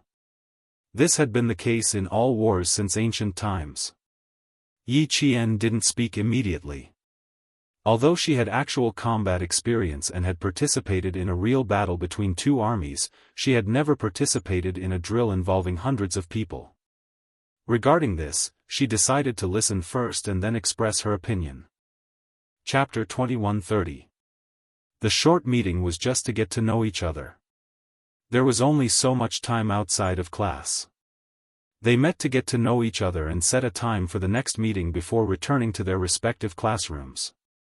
At noon, Yi Qian finished her lunch and told Su Wen and He Qing that she needed to go to the dean's office. She told them to go back to their dorms to rest while she jogged to the dean's office. Su Wen looked at Yi Qian's back as she left and lamented to He Qing, "I have two fears. One is my father, and the other is entering the office. Every time I see a classmate entering the office, I always feel like the wind is blowing and the water is freezing. The hero will never return. As long as you improve your physical fitness, you will never have the chance to go to the office." He Qing pointed out her classmate's weakness without giving her any face. During the scolding session this morning, as long as your physical fitness was mentioned, I saw our instructor's gaze sweep over you. Why are you so weak? You're second from the bottom in the class. You're quite capable. You eat so much every day. If you don't gain strength, you'll only gain weight. What's the use of gaining weight? It's not like you can be slaughtered to buy meat. Su Wen was horrified. I gained weight again. No way. I just went back for the new year and I gained weight again. My father dug me out of bed at 5 in the morning to run. How can I gain weight? Facing the classmate who completely missed the point, He Qing patted her shoulder and sighed with emotion. The wind is bleak and the water is cold. Once a hero leaves, he will never return. Classmate, take care. In the previous semester's physical fitness exam, Su Wen, who had been lagging behind since the start of the freshman's military training, received the lowest score in history. Her instructor and captain were shocked. It could be predicted that Su Wen's life would be tragic this semester. Your grades in the military academy could not be too good, but your physical fitness had to be very, very good. Otherwise, you would only have more miserable days ahead of you. As someone who had not attended classes for a month, Yi Qian naturally did not feel any pressure when she became the top student in the entire school. Last night, the instructor even talked to her and asked if she could spare some time to help the students who were in the bottom 20 in class improve their physical fitness. He also said that there was no need to worry about being too ruthless. They could only blame themselves for being too weak. Yi Qian said she would do her best. Yi Qian, who was running towards the director's office, thought that it was because of this matter. She knocked on the door and shouted, "Reporting in." When she heard a "please come in" from inside, the first thing Yi Qian did when he pushed the door open was to give a military salute. "Commander-in-Chief, Yi Qian is here. Please wait a moment, I'll pass the phone to her." The hospital director was on the phone. His words made Yi Qian realize who was looking for him. Yi Qian, who had spoken with Commander-in-Chief Xia many times, was not as tense as before. However, when Yi Qian heard Commander-in-Chief Xia's dignified voice, he could not help but straighten his back. Xiao Yi, sixth brother, has already returned to the country. He even suffered some minor injuries. I stopped him from coming to the southern province to look for you. I hope you can forgive him. Knowing that Xia Jinyuan had returned safely, Yi Qian, who had been heavily shackled, felt the shackles on her heart suddenly loosen. The sound of flowers blooming in spring bloomed from the depths of her heart. However, at the same time, her brows were tightly knitted together. She knew that Commander-in-Chief Xia's minor injuries were not really minor injuries. If they were, Commander-in-Chief Xia would not have specially called her. Chapter 21:31. His injuries must be so serious that he had to be hospitalized. Yi Qian, who was a little out of breath, closed his eyes slightly and tried to mentally prepare himself before asking calmly, "Can you tell me how serious his condition is?" He was very calm, but every word was so heavy that it felt like a stone had fallen from the sky and hit Chief Commander Xia. He suddenly realized that he had made such a call. Was it a little inappropriate? Even though Commander-in-Chief Xia was a dignified general, he was also a father who deeply cared about his son. Before he could reflect on his inappropriate call, Commander-in-Chief Xia quickly smiled and replied, "It's okay, it's okay." His waist was pierced, but it avoided the vital parts. He handled it a little carelessly, and the shrapnel left 2 small fragments, which caused the wound to become inflamed. He handled it immediately after returning to China. The doctor suggested that he stay in the hospital for 3 days and get an anti-inflammatory drip. He just came over and told me that he wanted to visit you in the afternoon, but I didn't agree. The clerk who knocked on the door walked in quietly and saw that the commander-in-chief was on the phone with someone. He opened the camouflage folder and presented the contents to the commander-in-chief.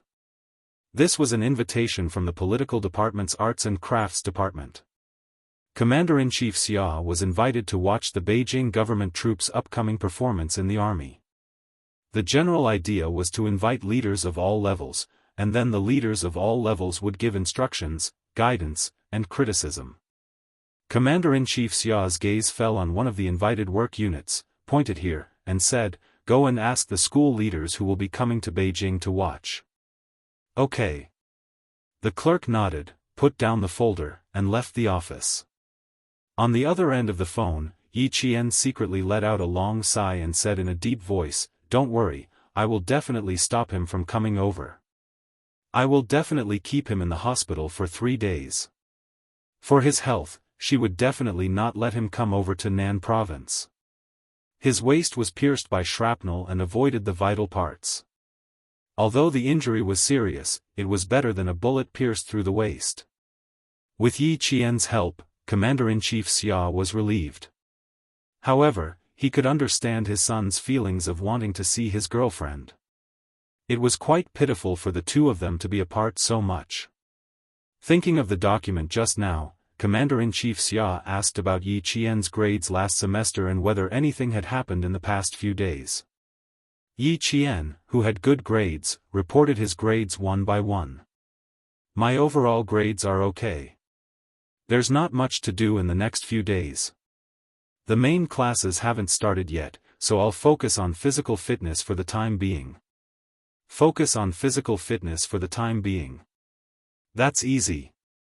With an idea in mind, Commander-in-Chief Xia praised Yi Qian first. He smiled and said, "Not bad, not bad. No wonder old Six told me confidently that you would definitely get the title of outstanding student. Little Yi, you're very good. You let us all be at ease. Since you don't have classes these few days, and it's Saturday and Sunday in 3 days, how about this? You go to the capital with the school leaders to watch the performance of the Beijing political group. At the same time, you go to the hospital to visit Sixth Brother, lest he sneaks into the southern province to look for someone and make everyone uneasy." Yi Qian readily agreed. It should be said that he couldn't ask for more. She really, really wanted to see Captain Xia. She really, really missed him. Lovesickness seeped into her bones, and she was deeply sentimental. Regarding the matter of Yi Qian coming to Beijing with the school leaders had called the dean before she left the dean's office. They asked the dean to inform Yi Qian that he would come to Beijing with the school leaders at 9 o'clock tomorrow to report on his work. They couldn't directly go to Beijing to watch the performance. After all, watching the performance was secondary. The meeting after the performance was the main point. Chapter 2132. Yi Qian, who was about to leave for the capital, was oblivious to the fact that Yi Ying was talking about her. Browsing through the graduation album of the military academy, she chuckled and said, "Jie, I always thought that you graduated from the National University of Science and Technology as well. So, it turns out that you graduated from this military academy." Du Jie, who was in the midst of putting on her eye makeup, replied with a lukewarm in response to Yi Ying's enthusiasm. She then asked, "What do you mean by also?" Do you have a friend who graduated from the National University of Science and Technology? I don't think so. Aren't you still in school at your age? I don't know anyone who graduated, but I do know someone who is still in school. We aren't friends, so our relationship is just so. That girl used to be in the same junior high school as me, and her results were average. However, after the college entrance examinations, she somehow managed to get into the National University of Science and Technology. It was a huge deal back then, Ying said calmly. At the same time, there was a hint of jealousy and disdain in her voice. It was difficult for two girls to like an outstanding girl, but it was easy for them to hate the same girl. It just so happened that Du Jiayi was secretly looking for Yi Ying's faults. Hearing her words, a cold sneer crept onto her lips. Feigning concern, she said, having such an outstanding girl by your side is indeed a headache. Alright, you aren't bad yourself, so why are you being jealous of her? It's not that I'm jealous of her. It's just that she used to be really bad. Her results back then were really bad. She was always at the bottom of her class from primary school to junior high school. I found it hard to believe that she managed to get into the military academy all of a sudden. Ying continued flipping through the album as she casually continued speaking. Take Sis Jiayi for example. Your results have always been good, so it's no surprise that you managed to get into the military academy. On the other hand, from primary school to junior high school, she had to copy my homework every single time. No one gave her any exams, so she was always at the bottom of her class. How can I not be surprised that she managed to get into the military academy during the college entrance examinations? That's indeed a little surprising. So that's what happened. Someone who was worse than me suddenly managed to get into the military academy. Naturally, I would feel a little disappointed, so Du Jiayi said apologetically. Ying continued as if she did not understand, I'm her relative. We share the same surname and grew up together. I'm happy that she got into the military academy, but I'm also worried. It's fine if he really relied on himself to pass the exam, but I'm afraid that's not the case. At that time, everyone in the village was happy, but my parents were worried, afraid that they would be happy for nothing. If Du Jiayi conveyed her words to the deputy chief of staff Du, He, Yi Qian, oh Yi Qian, what do you think will happen to you? Du Jiayi, who was not interested, suddenly opened her eyes. She turned to look at Ying, who was sitting on the dressing table to her left. She has the same surname as you? What's his name? Yi Qian. Ying could tell that there was something amiss with her tone, so she thought that Zhang Xian had understood what she was trying to say. With a deep frown, she sighed deeply. My cousin grew up without parents. If not for my parents raising her, she would have been living on the streets by now. She wasn't the type to study since young. My parents said that it was my uncle and auntie who blessed her that she was able to get into the military academy. They had the same surname, but one was from the military academy while the other was from the army. Am I overthinking things? Do you have a picture of her? Let me take a look.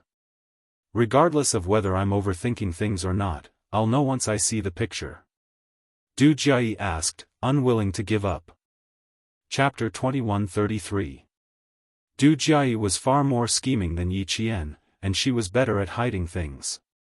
She didn't want others to know that she knew Yi Qian, and she also didn't want others to see her abnormality. She added lightly, if a gentle and generous girl like you doesn't like Yi Qian, I'm sure that Yi Qian isn't very likable. Ying hoped that Du Jiayi would stand on her side. Hearing this, she smiled and said, I don't hate her, but I don't like her either. After all, she and I are still family. I also hope that she doesn't do anything wrong and doesn't always think of taking shortcuts. Hearing this, Du Jiayi almost couldn't help but laugh out loud. What right did she have to criticize others? Wasn't she the same? The two sisters were the same.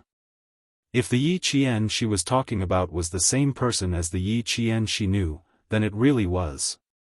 Du Jiayi's eyes darkened as she played with the eyebrow pencil.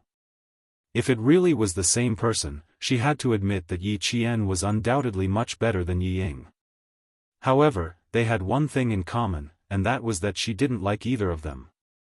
She was from a small family, yet she wanted to marry into a big family. She was dreaming. As for the other one, she always tried to be brave, but all the male soldiers fell for her tricks. Pfft, did she think that she was a flower in the army and wanted to stand out and make all the female soldiers feel inferior? Du Jiayi's mind flashed with the image of a face that was as beautiful as the moon, even if she was dirty. Her eyes flashed with a ruthless look, and her mood instantly sank. Pa! She threw the eyebrow pencil in her hand onto the dressing table. I'm sorry, Miss Du. The makeup artist thought that she had applied too much eye makeup and made Du Jiayi uncomfortable. She was so frightened that she quickly apologized. Du Jiayi had a habit of venting her anger on others, but she never did it in front of others. Instead, she liked to play dirty tricks behind people's backs. This matter had nothing to do with the makeup artist, so she didn't need to vent her anger on a mere makeup artist. She raised her hand, indicating that it had nothing to do with her. However, Yi Ying misunderstood. She thought that Du Jiayi was standing up for her and said softly, Jiayi, don't be angry. I don't care anymore. I don't have the photos. If you want to see them, I'll see if I can get the photos taken during graduation. Who would look at the graduation photo? It was filled with heads, how could they see it clearly? Can you show me a solo photo? Du Jiayi glanced at Yi Ying, who was putting on an act in front of her, and the disgust in her heart grew stronger. She really didn't understand what her mother liked about her. Pretentious and pretentious. Although her looks were acceptable, this kind of appearance was completely unrecognizable. Seeing the flash of joy in Yi Ying's eyes, Du Jiayi immediately understood why Yi Ying had mentioned Yi Qian to her. Earlier, she had mentioned that Yi Qian's grades were not good, but he had suddenly gotten into the military academy. Wasn't this hinting that Yi Qian had relied on cheating to get into the college entrance exams? Now she understood. So this was her true intention.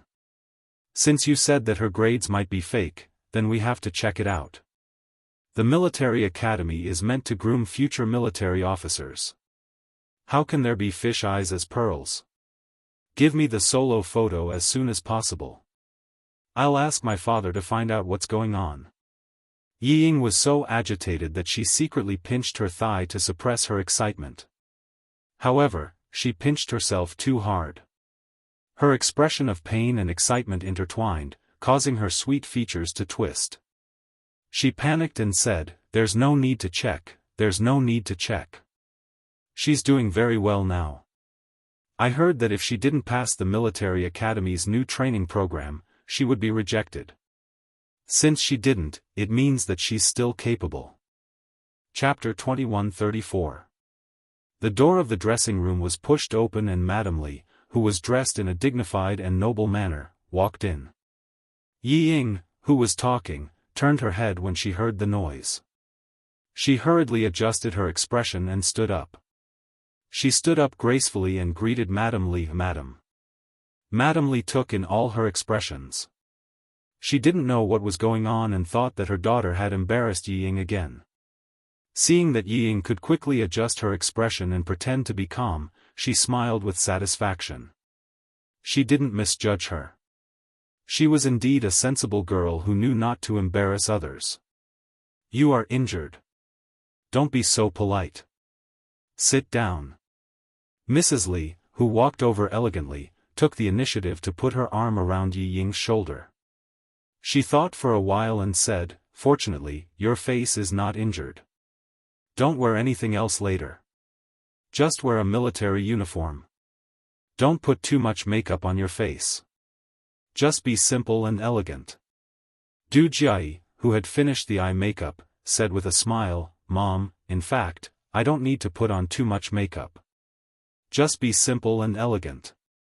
Just wear a military uniform. You want to disagree with me again, don't you? Mrs. Li tapped her daughter's forehead with her index finger. She was in a good mood and joked with the makeup artist. Make her uglier. She will be too ashamed to see others later. The makeup artist hurriedly said respectfully, Miss Du is born beautiful. She is very beautiful without makeup. Did you hear that, Mom? You have to listen to the opinions of the people and the voices of the people. Du Jiayi, who was smiling like a flower, raised her eyebrows like a girl and pulled Ying into the topic. Tell me, who is prettier, me or Ying? Mrs. Li liked Du Jiayi's coquettishness very much. It was not coquettish, but coquettishness that made her laugh. Hearing this, Mrs. Li looked at her and then at Ying. Each has her own merits. However, Ying is more well-behaved. Look at her. She's well-behaved. Du Jiayi smiled and looked at Ying, who had lowered her head and blushed. She laughed even more clearly. Don't talk about it. She is blushing. She didn't know whether she was blushing because of anger or because she was really embarrassed. Du Jiayi retracted her gaze coldly and began to discuss with Madame Li which necklace would suit the gown better. More than a dozen necklace boxes were opened and placed neatly on the dressing table. Every necklace was expensive, and one of them was the pink diamond necklace. Ying. Beautiful, resplendent, envious. How about a pink one? It looks good in pink and matches your white lace gown perfectly. Madame Li personally put on the pink diamond for her daughter. As she lowered her head, she smiled gently and said, Your sweetheart will also be here tonight. Dress up well and let him be stunned by you. You said Xianxia would come. Look at you. You are already stunned before he comes. Mrs. Li tidied her daughter's hair and instructed the makeup artist elegantly, it doesn't have to be too thick. Just plain and light will do. She doesn't have to be too mature. She is still young. Yes, madam. The makeup artist answered in fear, for fear that she would make Mrs. Li angry. Mrs. Li nodded with satisfaction and turned to Ying. Ying, go and change into the military uniform. I will take you out for a walk. There are guests at home. Li Yuan is entertaining the male guests. Help me talk to the female guests. They are all girls in their 20s. I can't keep up with their topics. Chapter 21:35. Not only were they all girls in their 20s, but they were also Mrs. Li's daughter-in-law. Ying, who was wearing a military uniform, was led into a circle by Madame Li. She was not bad-looking, and she had learned piano and dance. She had an intellectual and gentle temperament. Moreover, she was led by Madame Li. Although the people in the circle did not know her identity, they were all polite to her because of Madame Li. Mrs. Li did not take Ying with her all the time. After introducing her to the daughters of several friends in the circle, she went to do her own thing. Although Du Jiayi's birthday party was held by her own family and only friends of both parties were invited, those who came were either rich or noble. They came with their children. In the evening, the hall of the villa under Li Yuan's name was very lively. It's good to be young. Look at them, they are all having fun. TSK, TSK, TSK. If it were us, we wouldn't be able to get out of bed the next day. They are in a good era and have a place to play. In our era, who dared to play? They could be criticized.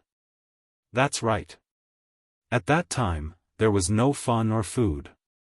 Mrs. Li was better. She was born with a silver spoon in her mouth and was a real daughter of a famous family. Come on, Mrs. Li, this toast is for you. A lady who was good at talking and usually played mahjong with Mrs. Li held a crystal goblet filled with red wine and took the lead to toast. With her as the beginning, the other ladies followed. When Du Jiayi appeared, all the people in the room applauded. Then Ying listened to the applause and looked at the crowd. When her legs touched the thick and white cloud carpet, she felt as if she were stepping on clouds. Every step she took was so weak that she could not find the feeling of being on the ground. The crystal lamp was so bright that it shone on Du Jiayi's crystal crown. Yi Ying's eyes fell on the crown and her vision was a little blurred. Such a princess-like life, like the moon surrounded by stars, was the life she wanted. It was so beautiful that she wished she could have it now. Don't worry, don't worry. She has already walked out. As long as she coaxed Madame Li, this kind of life would definitely become her life. The young lady behind Jia is surnamed Yi, and her first name is Ying.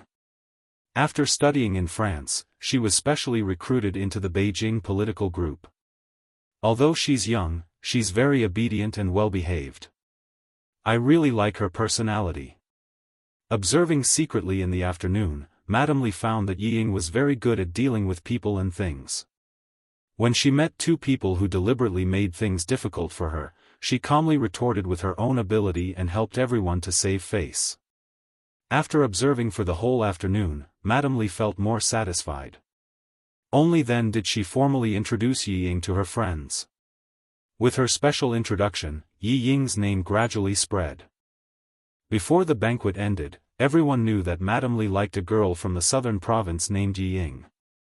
Du Jiayi was very happy at first, but gradually, as time passed, the haze in her eyes became heavier and heavier. Fortunately, she knew how to hide it, so no one could see the unhappiness in her heart. The person she had been longing for did not come, and she had even made preparations early. Yi Ying, who had a few new numbers added to her phone, was very happy. She did not steal Du Jiayi's limelight and stayed by Madame Li's side obediently. Whenever Madame Li asked her a question, she answered generously and gently, which made Madame Li smile. Yi Ying, who was not by Yi Qian's side, was really good. At this moment, Madame Li did not know that she had lost face because of Yi Ying. Chapter 2136. Mrs. Li, who was more and more satisfied with Yi Ying, spent the entire night either with Du Jiayi or with Yi Ying to chat with her friends, Deputy Chief of Staff Du's friends. At the end of the banquet, Mrs. Li even asked Yi Ying to send off the female soldiers from the capital government regiment. They were friends with Du Jiayi, and because of Mrs. Li's introduction, they didn't dislike Yi Ying and didn't have much interest in interacting with her. Even so, Yi Ying was very happy. Yi Zhifan was so angry that he was sent to the hospital. He drank a little too much last night, and in the middle of the night, he was furious because of the videotape. When he woke up and knocked on the door, he found out that his wife and daughter had sneaked out behind his back. Shocked and angry, he searched outside in thin clothes. At noon, he had a stuffy nose, fever, and cough. Why are you angry with Ying Ying? As long as she can make it up to you, everything will be fine. Sun Dongqing, who received the call from the hospital, was so scared that she rushed over. She complained about her husband's unreasonable behavior.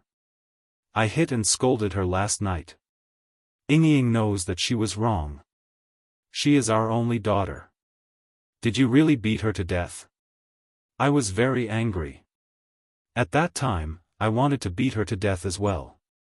It was better than continuing to embarrass myself. But now, we have Mrs. Li and the Du family. As long as Mrs. Li likes her, what is there to be afraid of? As she spoke, Sun Dongqing gritted her teeth and said fiercely, we must find that damned bastard who harmed our family. If we don't teach him a lesson, he will think that we are easy to bully. Ying Ying said that it was Yi Qian, that wretched girl. I thought about it and couldn't think of anyone else other than her. She must be jealous that Ying Ying joined the army, so she came up with such a vicious method to harm Ying Ying. After being brainwashed by Yi Ying, Sun Dongqing believed that all this was caused by Yi Qian. At this time, Yi Zhifan was already disheartened. He didn't want to see this stupid woman in front of him, nor did he want to see Yi Ying, who wanted to climb up the social ladder but couldn't achieve anything. Yes, you and your daughter are smart. You are the smartest in the world. Everyone else is a fool. Well, now that your daughter has gone to the Du family to show off and make Madame Li happy, Sun Dongqing, hurry up and be happy, otherwise, I'm afraid you won't have time to be happy. The sarcastic Yi Zhifan closed his eyes and pointed at the door. You can get lost now. Don't let me see you again. Scram. Dad. Yi Ying, who had been listening outside for a long time, pushed the door open and came in angrily. How can you say such terrible things? If Mom leaves, who will take care of you? Tomorrow morning, Li Yuan will accompany me to report. After reporting in the morning, I will go with the Beijing political group to perform for the military leaders at all levels in the afternoon. You always say that I will embarrass you, but when have I ever embarrassed you? Today, Madame Li introduced me to many madams of influential families, not just the wives of high-ranking generals in the army. I also made many new friends, including a few from the political group in the capital. Did I embarrass you? I'm giving you face. Long face? Yi Zhifan, who always had a strong sense of crisis, felt a wave of despair in his heart when he heard this. It was over, it was over. Everything was really over now. As long as the videotape was sent to Madame Li, his career would be over. Scram. For the sake of his career, Yi Zhifan, who had worked hard for nearly 20 years, let out a desperate and violent roar. He got up too forcefully and pulled out the 4-drip. As he waved his hand, blood and 4-drip splashed on Yi Ying's face, causing her to scream in horror. Chapter 2137. Sun Dongqing knew that her husband was really angry. Looking at his ferocious face, she was terrified. Usually, old Yi would just endure his anger. He cared about his image and would never do anything that would be unbecoming of an official. He had never been angry with his wife and daughter in public. Now he was roaring and ignoring his health. Sun Dongqing couldn't help but mutter in her heart. Nothing would happen, right? Old Yi would never do anything that would harm the family. No matter how she quarreled with him, he would never say anything bad. Sun Dongqing, who was suddenly scared, comforted her husband for the first time. Okay, old Yi, calm down. Don't be angry with a child. Ying knows that you are sick and hurried to see you. Just let it go for the sake of her filial piety. Don't you always say that the family is noisy? What are you talking about? Now Ying has won Mrs. Li's favor and Li Yuan sent her to the hospital. Doesn't it mean that Mrs. Li really wants Ying to marry into the Du family? As long as Ying marries into the Du family, what are you afraid of? It's not our family that is afraid, but the person who sent the videotape should be afraid. If he knew that Ying would marry into the Du family, he wouldn't dare to do anything to her. He dares to go against the Du family. As his mother-in-law, how could Mrs. Li let him go? It was rare for Sun Dongqing to persuade her husband, but what she said was still not clear. The reason why she was so confident was that she was sure that Ying would marry into the Du family. She was sure that Mrs. Li liked her daughter and would not let anyone bully her. But what she didn't expect was that Mrs. Li liked Ying only because Ying looked pure, well-behaved, and obedient. Later, she secretly investigated Ying and asked Yi Zhifan's colleagues and friends.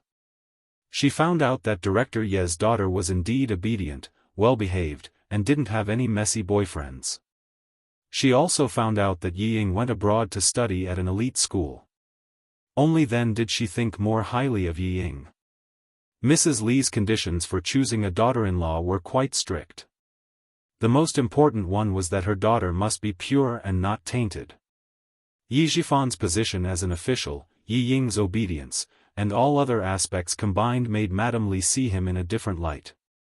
But once Ying's true colors were exposed and her dissolute private life was exposed to Madame Li, how could Madame Li help Ying just because she liked Ying? She was not Ying's mother. How could she forgive Ying's deceit so easily like Sun Dongqing? Sun Dongqing thought that Mrs. Li liked Ying as her daughter-in-law, but she didn't expect that Ying. Sun Dongqing, who was immersed in Ying's beautiful dream, only thought of beautiful things and completely ignored the consequences of deceiving Madame Li. Like mother. Yi was. He. Yi Zhifan glared at Sun Dongqing with his bloodshot eyes. His wife was still daydreaming about the consequences of her actions. Divorce. Yi Zhifan yelled at Sun Dongqing. Go back to the Nan province to file for divorce. Go back to the Nan province now. After shouting, only Yi Jifan's heavy breathing could be heard in the ward. Sun Dongqing and Yi Ying were shocked by Yi Jifan's words. Chapter 2138. This was the first time Yi Jifan had asked for a divorce, and it was under such circumstances. Yi Ying found it unbelievable. After a while, she screamed, "Dad, are you crazy? I'm about to marry into the Du family, and you're asking for a divorce at this time. What are you trying to do? You don't know how much Mrs. Li likes me. Today, she introduced me to some of her best friends and asked them to take care of me. She instructed Du Jiayi's friends to take good care of me since they're all from the capital's political group. When I came to the hospital, Mrs. Li didn't even ask the driver to send me. She asked her son, Li Yuan, to send me. Dad, do you know what this means? It means that Mrs. Li told Li Yuan that I'm the daughter-in-law she wants. What kind of family is the Du family? I won't talk about the Deputy Chief of Staff Du, and I won't talk about her eldest son either. You know. Let me tell you. Mrs. Li's family used to be a warlord. Mrs. Li has an older brother, who is the leader of your province. She also has a younger brother, who is a great painter who can sell his paintings for 6 figures. Mrs. Li from such a powerful family likes me and wants me to be her daughter-in-law. This is the Yi family's ancestors' matter. You even want to divorce my mother. Fine, as long as you divorce my mother, I'll change my surname to Sun immediately. Sun Dongqing hadn't recovered from her husband's divorce, and her heart skipped a few beats when she was shocked by her daughter's words. What nonsense! Your dad said that out of anger. Divorce? Impossible. If she divorced old Yi, who would she rely on for the rest of her life? Find her daughter? Her daughter had to take care of her husband's family. She would never divorce old Yi. Yi Ying, who was trembling with anger, stubbornly raised her chin and screamed fearlessly, "What nonsense am I talking about? Is he still my father? Is there a father who can't bear to see me do well? No, he's not my father. Other fathers want their daughters to marry well and dress well, but what about him? He's afraid that I'll marry well. Is he my father? Is he my biological father?" Faced with the stubborn mother and daughter, Yi Jifan, who had been so angry that he roared before, calmed down. He had to calm down. Otherwise, he would be as unlucky as the mother and daughter. Sure, I don't want anything after the divorce. I'll give you all my assets. I only need to bring my household register and ID card. I don't want a single cent. I'll leave my wallet to you and your mother. You can change your surname. I'll ask my friend in charge of household registration to change your surname to Sun Ing. From now on, you can live with your mother and have nothing to do with me, Yi Jifan. I'm not your father, and you're not my daughter. We're even now, and we don't owe each other anything. Before the worst happened, he had to draw a clear line between them. For the sake of his career, Yi Jifan, who was completely disappointed with his mother and daughter, began to disown his family. He was such a person, just as Yi Qian had said. Yi Ying was very stubborn. Hearing this, she sneered and said, "Fine, from now on, I'll be called Sun Ing. I have nothing to do with you." She turned to Sun Dongqing, who had no chance to interrupt, and deliberately said happily to annoy Yi Jifan, "Mom, he finally asked for a divorce. I'm very happy. From now on, you and I don't have to live with his attitude anymore. Mom, Li Yuan and I will take care of you from now on. You don't have a husband to take care of you. It's okay. Li Yuan and I will take care of you. He's just the director of the Provincial City Construction Bureau, so what? I'll ask Li Yuan to get you a higher position." Chapter 2139. Yi Jifan, who was trying to suppress his cough, did not feel any pain in his heart. He only felt that he was going to be liberated. He married Sun Dongqing and raised a daughter who didn't know the immensity of heaven and earth. She was so stupid that she refused to change. This was the biggest failure of his life. He had to divorce her quickly. After the divorce, he could still find a better and younger one. As long as the Du family did not make things difficult for him, he could think of a way for his career. He did not care about the person behind the jade pendant. It didn't matter if they came for Yi Jifan or Yi Ying, he didn't care. He had been an official for nearly 20 years and had never been greedy. He only owned shares in a few companies. Even if the disciplinary committee came to investigate, he was not afraid.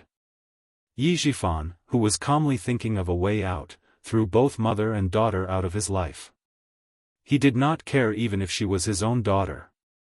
He raised an ingrate. What else did he care about?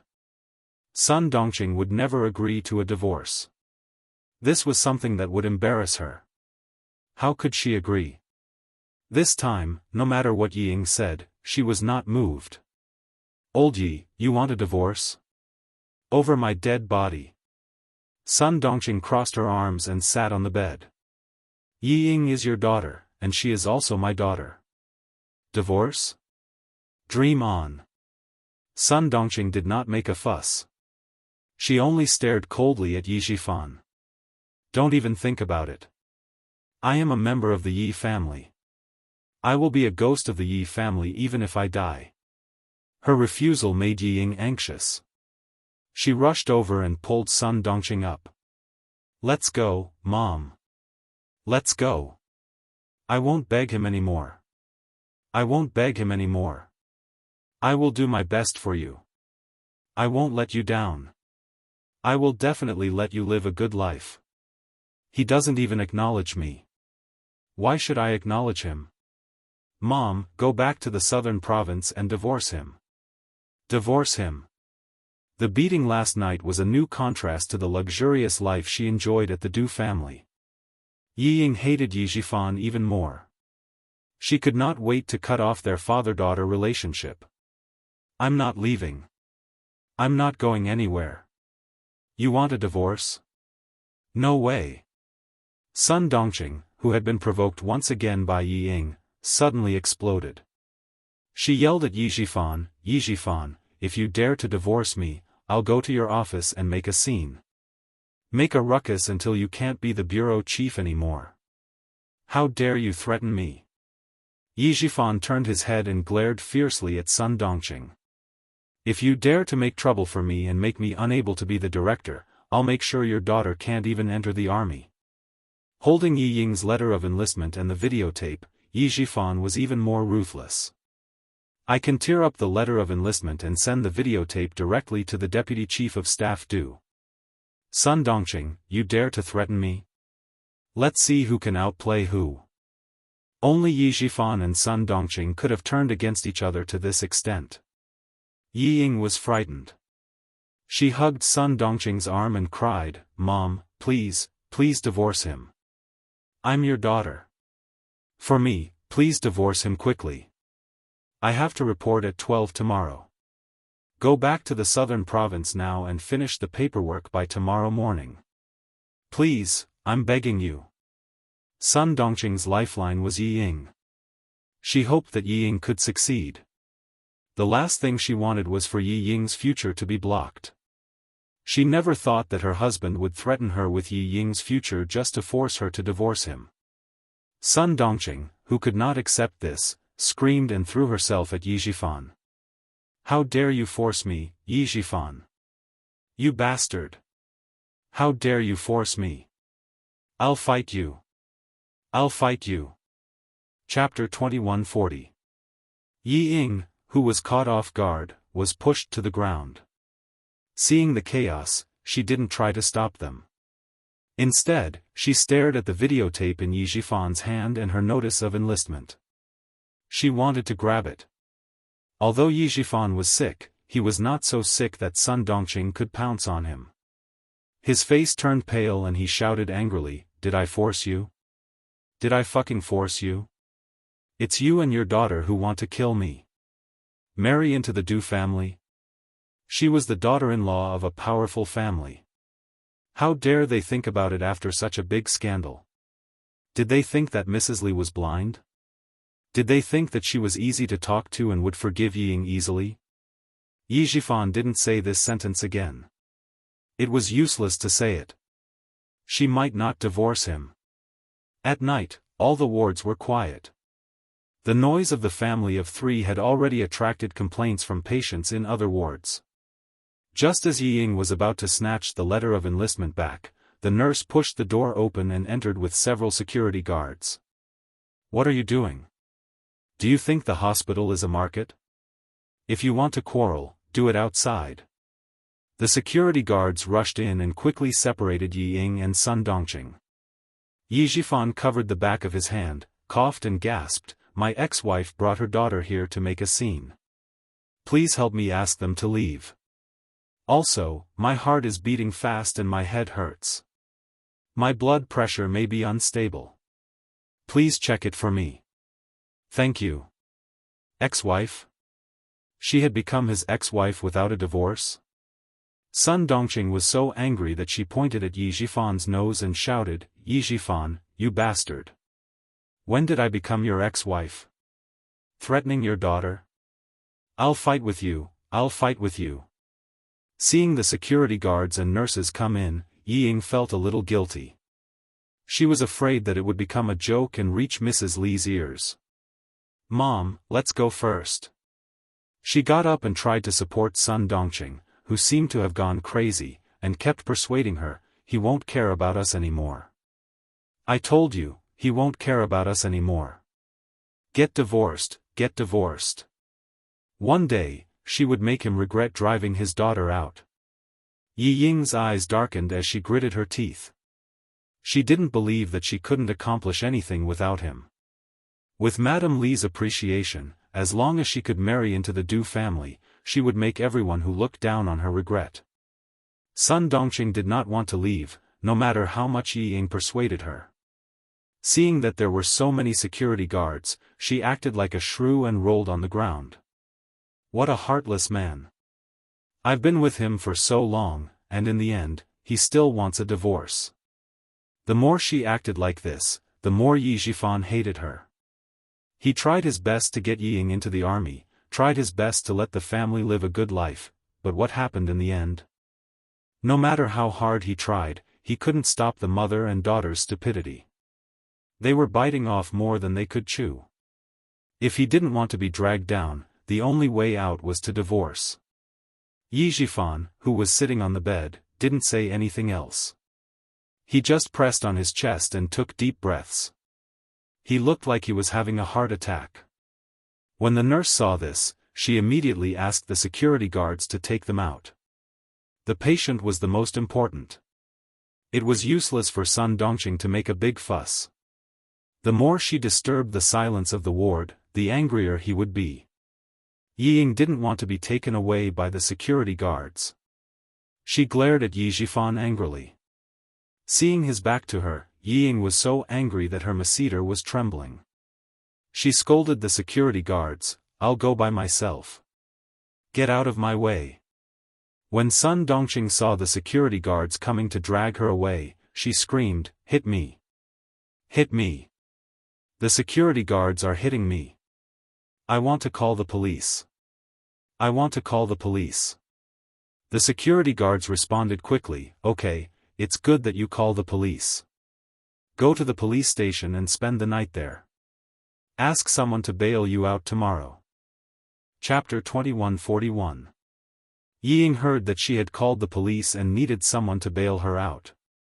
How could she go to the police station with her current status? Her face turned pale as she growled at Sun Dongqing, "Mom, are you trying to help me or hurt me? If we go to the police station, who's going to bail us out?" "Shut up." Sun Dongqing didn't want to go to the police station. She was so angry that she had no choice but to turn her head and stare at Yi Zhifan viciously. "Yi Zhifan, don't even think about getting a divorce. I'll exhaust you to death even if I have to." Yi Zhifan didn't answer. He only raised the enlistment notice and videotape in his hand. Sun Dongqing left with Yi Ying angrily. In the ward, the nurse pressed the bell to ask the doctor on duty to check on the patient. Sun Dongqing walked out of the ward and said viciously, it's best if you die of illness. The security guard who was escorting her away couldn't help but frown. Whoever got involved with such a vicious bitch would be unlucky. The mother and daughter who were invited out of the hospital did not leave immediately. Sun Dongqing wanted to leave, but Ying held her back. Mom, I must get my enlistment notice back. It's related to my military service. The report can't go without it. The videotape is not a big problem. Dad doesn't dare to really bring it to Mrs. Li. The most important thing now is to get the enlistment notice back. We must get our hands on it. Let's get a divorce, Mom. Dad is already like this. What's the point of dragging it out? Didn't he just say that as long as you agree, he can give up everything? Mom, please think about divorcing him for me. Sun Dongqing was determined not to accept the divorce. Ying, I can promise you anything else, but not this. If you get a divorce, where will I put my face? There has never been a divorced couple in Shuku village. Do you want me to go back to the village and drown in the saliva of those gossipy women? Why do you want to go back to the village after the divorce? What's so good about that lousy village? You can live in the provincial capital, in Anyang. After the divorce, the house will all be yours. Also, as long as I marry into the Du family, you don't have to worry about anything. You see, I'm now a military performer. I'll report tomorrow morning and perform with the veterans in the regiment in the afternoon. Madame Li specially told her acquaintances in the regiment about this. If it weren't for the fact that I'm only joining the army tomorrow, Mrs. Li would have asked the group to arrange for me to perform with them. Look, Madame Li treats me so well. Are you still afraid that you won't have a good life after the divorce? Every time Ying thought of the enlistment notice and the videotape, her heart would burn with anxiety. She kept trying to persuade Sun Dongqing, but Sun Dongqing still wouldn't nod her head. After talking for nearly an hour, Ying finally knelt down with a plop. Mom, you must help me. I beg you. You must help me. I don't want to lose everything. I don't want to lose to Yi Qian. I don't want to be suppressed by Yi Qian for the rest of my life. Daughter, I beg you, I beg you. She was just short of kowtowing. Yi Zhifan also didn't want to delay any longer. After the nurse and doctor left, he took out his phone and called Sun Dongqing. Have you thought about it? If you don't give me a reply, I'll tear up the enlistment notice and call the deputy chief of staff due to ask the guards to come and take the videotape away. I'd like to see if your precious daughter can still join the army. You'd better agree to my divorce before I want to drive you to the brink of death. Ying begged bitterly and Yi Zhifan pressured her step by step. Sun Dongqing finally agreed to the divorce. Chapter 2142. At the same time, she also stated her own request. Return to the southern province now and transfer all the assets to me first. Then we'll go through the divorce procedures. Yi Zhifan, who had no feelings for Sun Dongqing, nodded without hesitation. These assets were not considered assets. After the divorce procedures are done, I'll immediately tell Ying where the enlistment notice and videotape are. I guarantee that she can enlist before 12 o'clock tomorrow. It won't affect her performance in the afternoon. When it came to negotiations, Sun Dongqing and her daughter were no match for Yi Zhifan. Soon, both parties agreed verbally. Yi Zhifan handed the enlistment notice and videotape to a nurse in the hospital and gave the nurse a few hundred yuan for storage. He booked the plane tickets overnight and flew back to the southern province with Sun Dongqing. What? Director Yi just finished the divorce procedures with his wife? Xiaoyiwei, who was nursing her pregnancy at home, was so shocked that she sat up from the sofa. Ho Zi, who was peeling an apple, was so shocked that her expression changed. She threw the apple and knife aside and quickly supported Xiaoyiwei. Why are you so shocked when they're divorced? Lie down. An elderly pregnant woman with signs of miscarriage scared Ho Zi. She was so scared that she did not even go to the office. She was afraid that something would happen to the mother and child. Xiaoyiwei then remembered that she was pregnant. She quickly lay down on the sofa and calmed herself down before asking, "What happened? Why did they suddenly get divorced?" "I don't know. I only found out when I saw the divorce certificate in the drawer. It was done this morning. There was no news at all." The secretary on the phone whispered. He was also confused about this. The director was in a good mood before he went to the capital 2 days ago. Why did he suddenly fall out with the director's wife? He returned to the southern province at 1:00 in the morning last night. He asked me to go to the office to send the household register to his house. There was no warning today and they suddenly got divorced. Did something happen in the capital? The bureau doesn't know yet. I'm probably the only one who knows. Everything was fine. Why did they suddenly get divorced? Secretary Xia, why don't I ask around? What happened in the capital? Xiaoyiwei thought about it and smiled. Forget it. Divorce is not a big deal. You don't have to ask around. Just pretend that you don't know. The sudden divorce probably had something to do with the video that Xiaoyi sent out. She had to tell sixth brother about it. Six's mood had been at its lowest since yesterday. He was locked up in the hospital and guarded by 2 guards. At the same time, he was also guarded by 3 of his comrades and Li Jinyan. There were 6 people guarding him and an injured person. To the point where he couldn't escape even if he had wings. After receiving Xiaoyiwei's call, Xia Jinyuan, who was lying in bed with her heart already in Yiqian, did not have much interest in listening to the conversation. It wasn't easy for Yi Zhifan to endure the divorce until now. So be it. It won't affect him much. It's true that the divorce won't affect him much, but he went to the capital and suddenly rushed back overnight. He finished the divorce procedures this morning. You can find out what happened to him in the capital. I suspect that it has something to do with the video that Xiaoyi sent. This sentence piqued Xia Jinyuan's interest. He smiled and said, "Okay, I got it.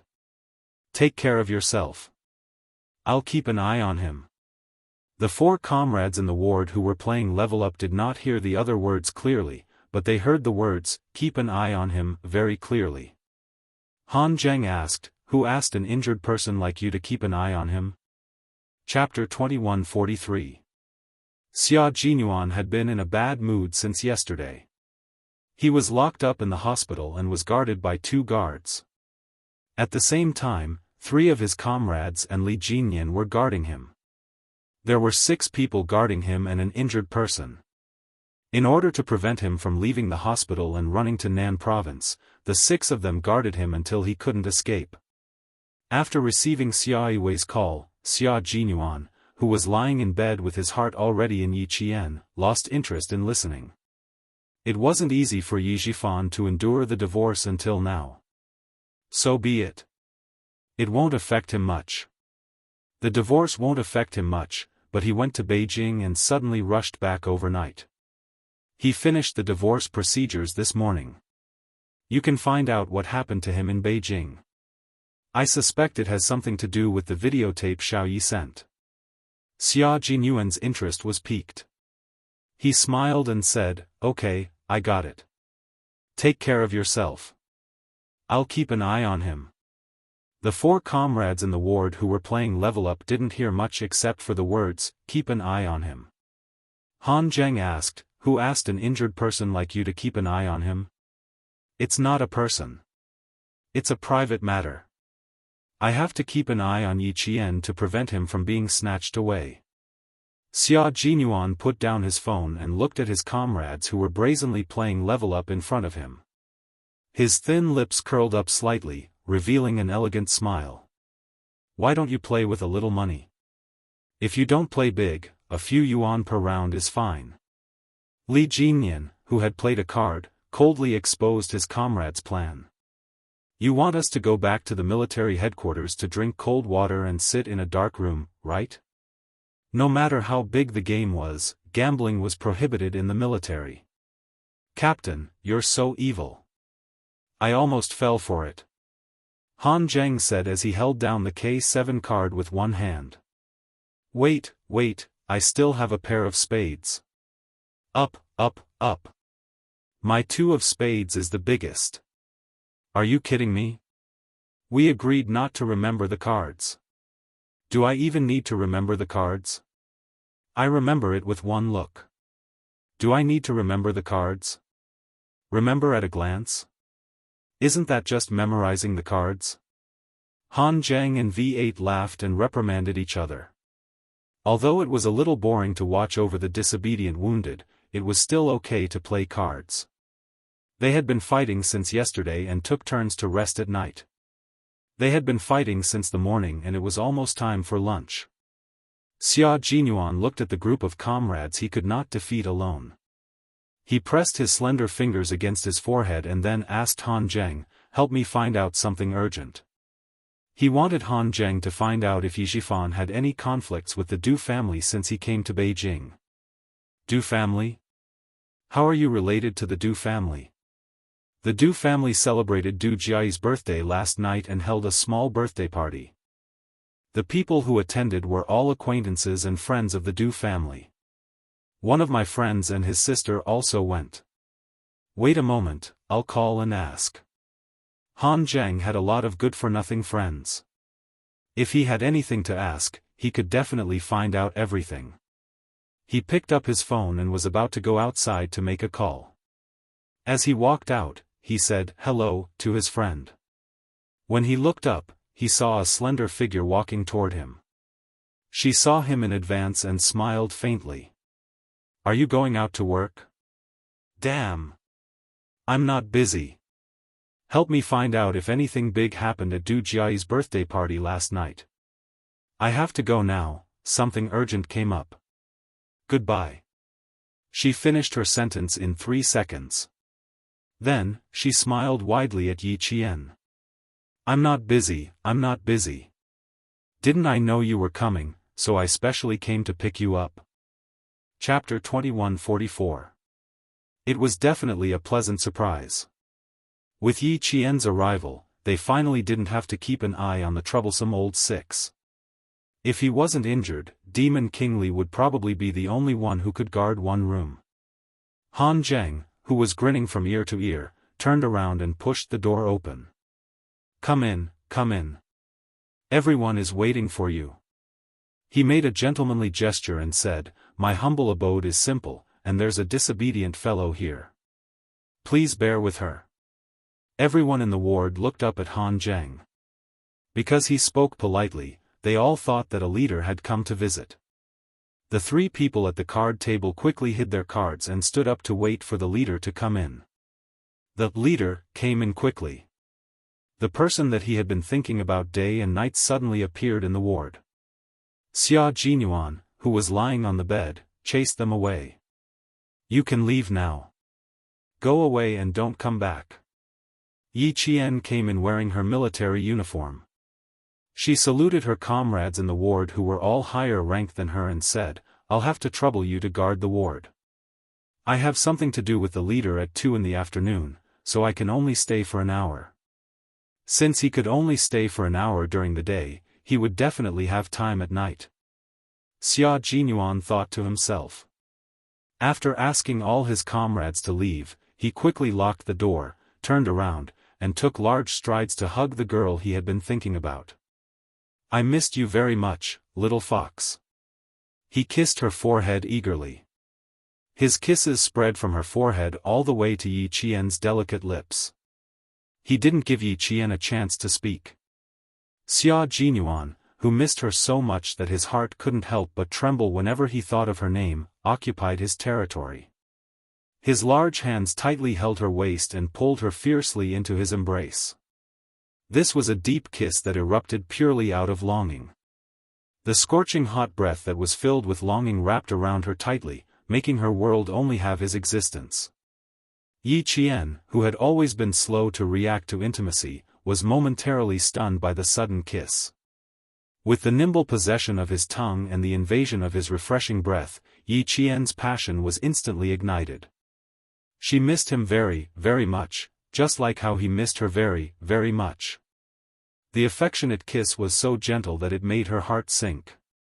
Their inseparable entanglement made her tiptoe uncontrollably, responding to his deep affection and longing. I missed you very much, Captain Xia. I missed you very much. She responded passionately and tried her best to tiptoe to respond to his longing. She used her actions to tell him how much she missed him too. After a long while, Xia Jinyuan ended the deep kiss. They could smell each other's breath between their breaths. His handsome nose touched the tip of her pretty nose. He looked at her deeply and their breaths were intertwined. Sorry for making you worry. After looking at her for a long time, Xia Jinyuan held the back of her head with his big hand and let her bury her head in his chest. He didn't dare to look at her. He was afraid that he would see tears that would make him sad. I'm sorry, my love. I'm sorry, my love. I'm sorry to have frightened you.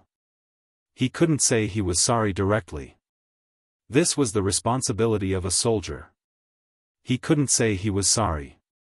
This was something she had to get used to and accept as a soldier. All of the apologies, all of the guilt, could only be repeated over and over again in his heart. Chapter 21:45. Yi Qian didn't dare to hug his injured waist. She clutched his hospital gown tightly and took a deep breath before answering softly, I was very scared when I left, but everyone told me that I had no other choice but to believe that you would return safely. I was very scared, but I always believed that you would come back safely. She understood him. She knew how he felt when he hugged her so tightly. She knew that he felt guilty and wanted to apologize to her, but she also understood why he couldn't say, I'm sorry. She knew, and she understood. Her gentle answer made Xia Jinyuan, who had never shed tears even when he was injured, suddenly feel warmth in his eyes. Under the light, tears glistened in his deep and bright eyes. He was so lucky to have met a lover who understood him, and how lucky he was to have met her. Don't be afraid, don't be afraid. You're still waiting for me. How can I let anything happen to me? Don't be afraid, don't be afraid. I'll be fine. For you, for myself, for my comrades, and for the country I'm loyal to, how can I let anything happen to me? He stroked the top of her head with his large hand and comforted her, it'll be fine. Don't worry, little fox. You're looking forward to my return. How can I bear to destroy your hope? I said before that I'll grow old with you. This is a promise I made to you. I can't go back on my words. How could he bear to let the person who loved him be sad? How could he bear to let her live alone in the future? It was so difficult to open her heart. Once he left, there would be no room for another man in her world. He couldn't bear to let her be sad, he couldn't bear to let her be lonely, and he couldn't bear to leave her alone. There were so many things he couldn't bear to part with. How could he let himself leave her? Xia Jinyuan held the back of her head tightly and slowly closed his eyes.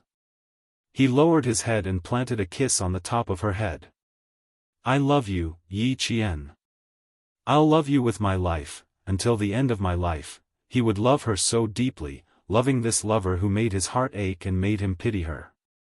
From the prime of his life to the twilight of his life, from a head full of black hair to a head full of white hair, until he stopped breathing, he could stop loving her. Yi Qian, whose eyes were moist, bit down hard on his lower lip, forcing back the sobs that were about to come out. Remember my words, little fox. I will try my best to come back and see you. Please, you must persevere and wait for me to come back. When I leave you to carry out a mission, you just have to wait for me to come back. You can't let me affect you, especially when you're on a mission. You can't let me affect you. You have to do the same. You have to work hard for me and come back alive. You can't let me down or make me sad. You have to come back alive even if your uniform is stained with blood. Do you understand? Yi Qian, who had stopped crying, nodded. She knew everything. She knew everything. I know. You've told me this before. I've always remembered it. Yi Qian closed her eyes and sniffed the familiar scent on his body. It was so peaceful. To be able to come back alive, even if he was injured, it didn't matter. At this moment, Yi Qian understood why it was said that injuries on the Snowfield Brigade Special Forces represented a new life.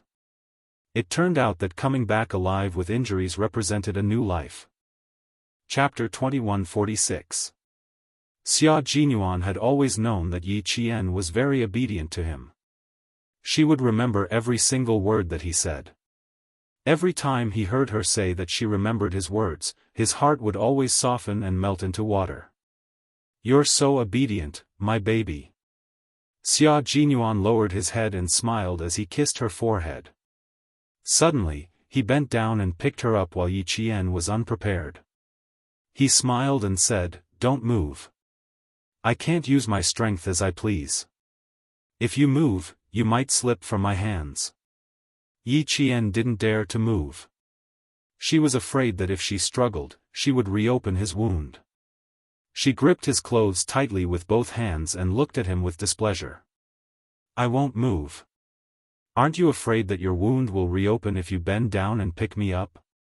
No wonder the commander-in-chief said you were a bastard and even sent so many people to guard you.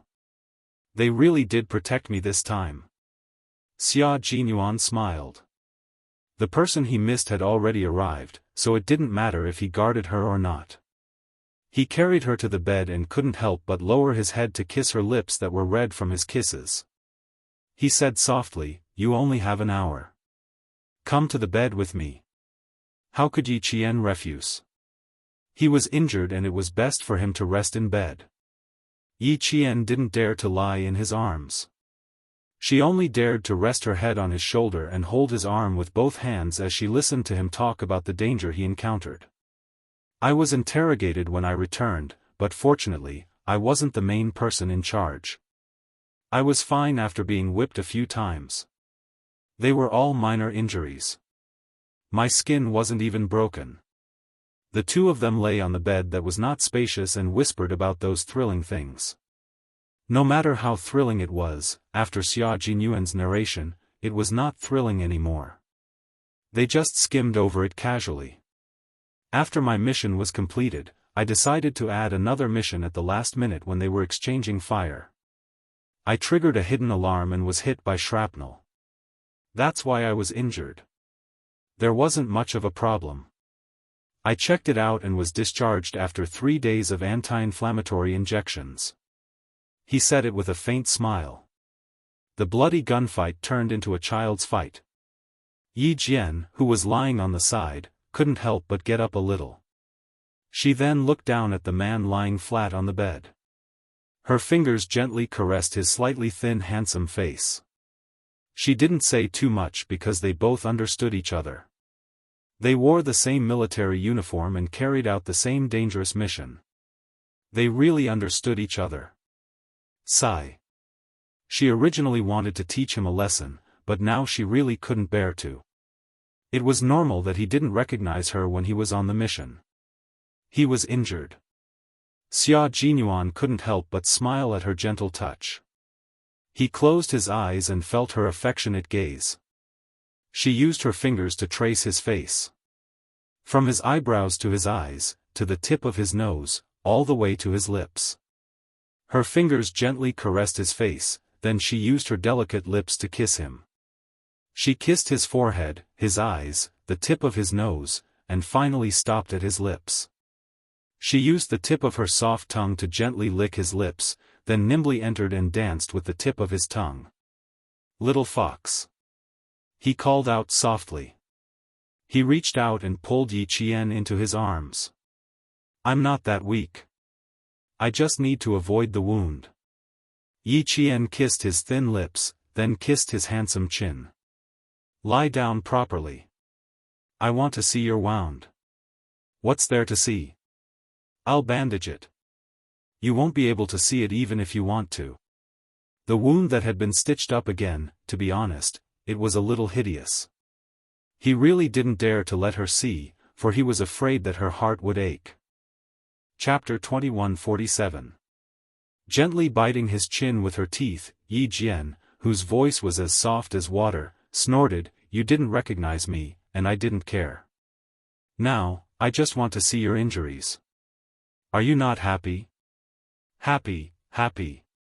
Happy. 100%. Thinking about how he was less than 3 meters away from her on the island and how he didn't realize it was her, Xia Jinyuan didn't dare to go against Yi Qian's words. He spread his long arms and legs and spread his tall and straight body. "Come on, let's examine it properly." He looked like he was saying, "Please pick more." Yi Qian gently pinched his arm muscles and started to be naughty again. The somewhat heavy atmosphere was eased by his nonchalant body movements and facial expression. Yi Jian, who was hiding the worry in her eyes, couldn't help but chuckle and tease, "You look very easy to bully now. Can you bear to bully me? Can you bear to bully me?" Xia Jinyuan raised his eyebrows and smiled elegantly. "But I don't mind if you bully me. How can I not bear to bully you? How can I not bear to bully you? You've already brought it up yourself, so how can I refuse?" Compared to the past, Yi Qian was becoming more and more talkative with Xia Jinyuan. She pinched his arm again with her slender and fair fingers. "Lie down properly and put your hands down. Do you want the stitches to be pulled apart?" He had copper skin and iron bones.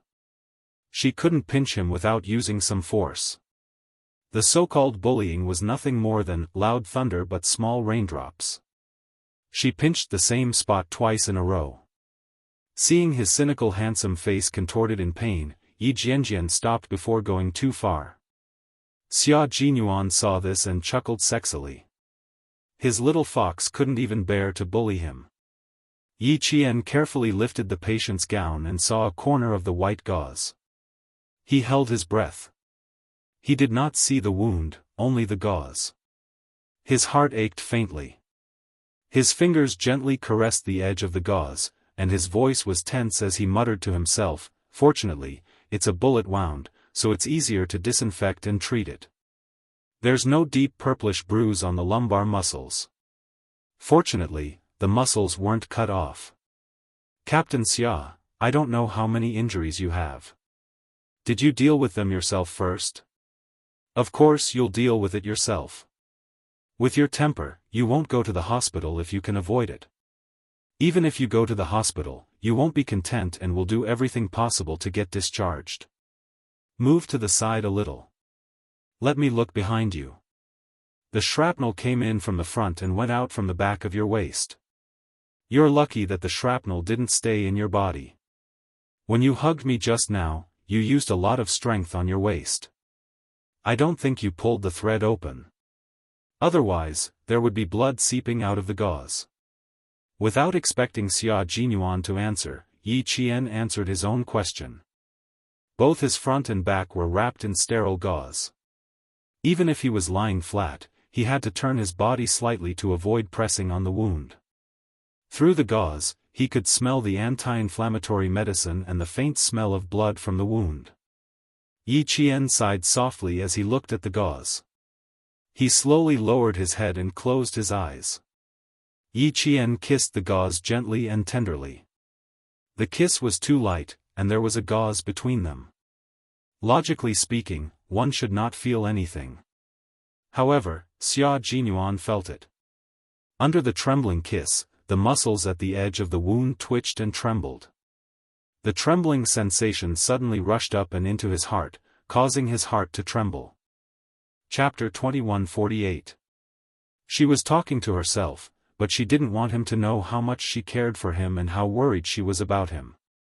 Xia Jinyuan, who felt as if something was stuck in his throat, looked deeply at his lover. His voice was hoarse as he said softly, "I'll let you see when the gauze is removed. Don't look now. Be good. Put down your clothes and sleep next to me. I want to look at you." Yi Qian gently put down her clothes and went back to sleep next to him. Both of them were lying on their sides, looking at each other. Their eyes were on each other, and they couldn't get enough of looking at each other. Neither of us can guarantee that we won't get hurt in the future. We can only try our best to minimize the degree of injury. Therefore, little fox, you must be diligent in your training and not stagnate. You must improve year after year, month after month. Don't be sad. It's normal. Just like when you got injured last time, although my heart ached, I chose to face it. If there's no guarantee, I can only face it. He could always educate her, remind her, and teach her at any time. The military was a thorny road, but because of him, the road was the most beautiful scenery. She couldn't help but gently touch his handsome features that couldn't hide his noble temperament. Yi Qian gently rubbed the tip of her nose against his. She gazed at the man who was like a pine tree on a cliff. She gently kissed his thin lips and said something that surprised Xia Jinyuan. I like kissing you. With this sentence, Yi Qian's lips almost broke. Fortunately, Han Zheng knocked on the door in time, interrupting the deep kiss. I'm sorry, I really have to disturb the two of you for a while. I've been standing outside for more than 10 minutes, and the two of you can't stop kissing. It's a little urgent, so I had to disturb you. Han Zheng knew the relationship between the two of them, and he was deeply sorry for interrupting their intimacy. However, he had no choice. He really had something important to say. Under Xia Jinyuan's knife-like gaze, Han Zheng, who felt that his body had been shot into a lotus pod, was under immense psychological pressure. He quickly told Xia Jinyuan everything he had heard. Yi Ying attended Du Jiai's birthday party last night. Mrs. Li introduced Yi Ying to her friends and even jokingly told her friends in the capital political group that she would take care of Yi Ying. Mrs. Li's son, Li Yuan, accompanied her. Yi Zhifan, who was supposed to accompany them, didn't go. At around 10 at night, he took a flight back to southern province. Then, this morning, Sun Dongqing and Yi Zhifan suddenly divorced.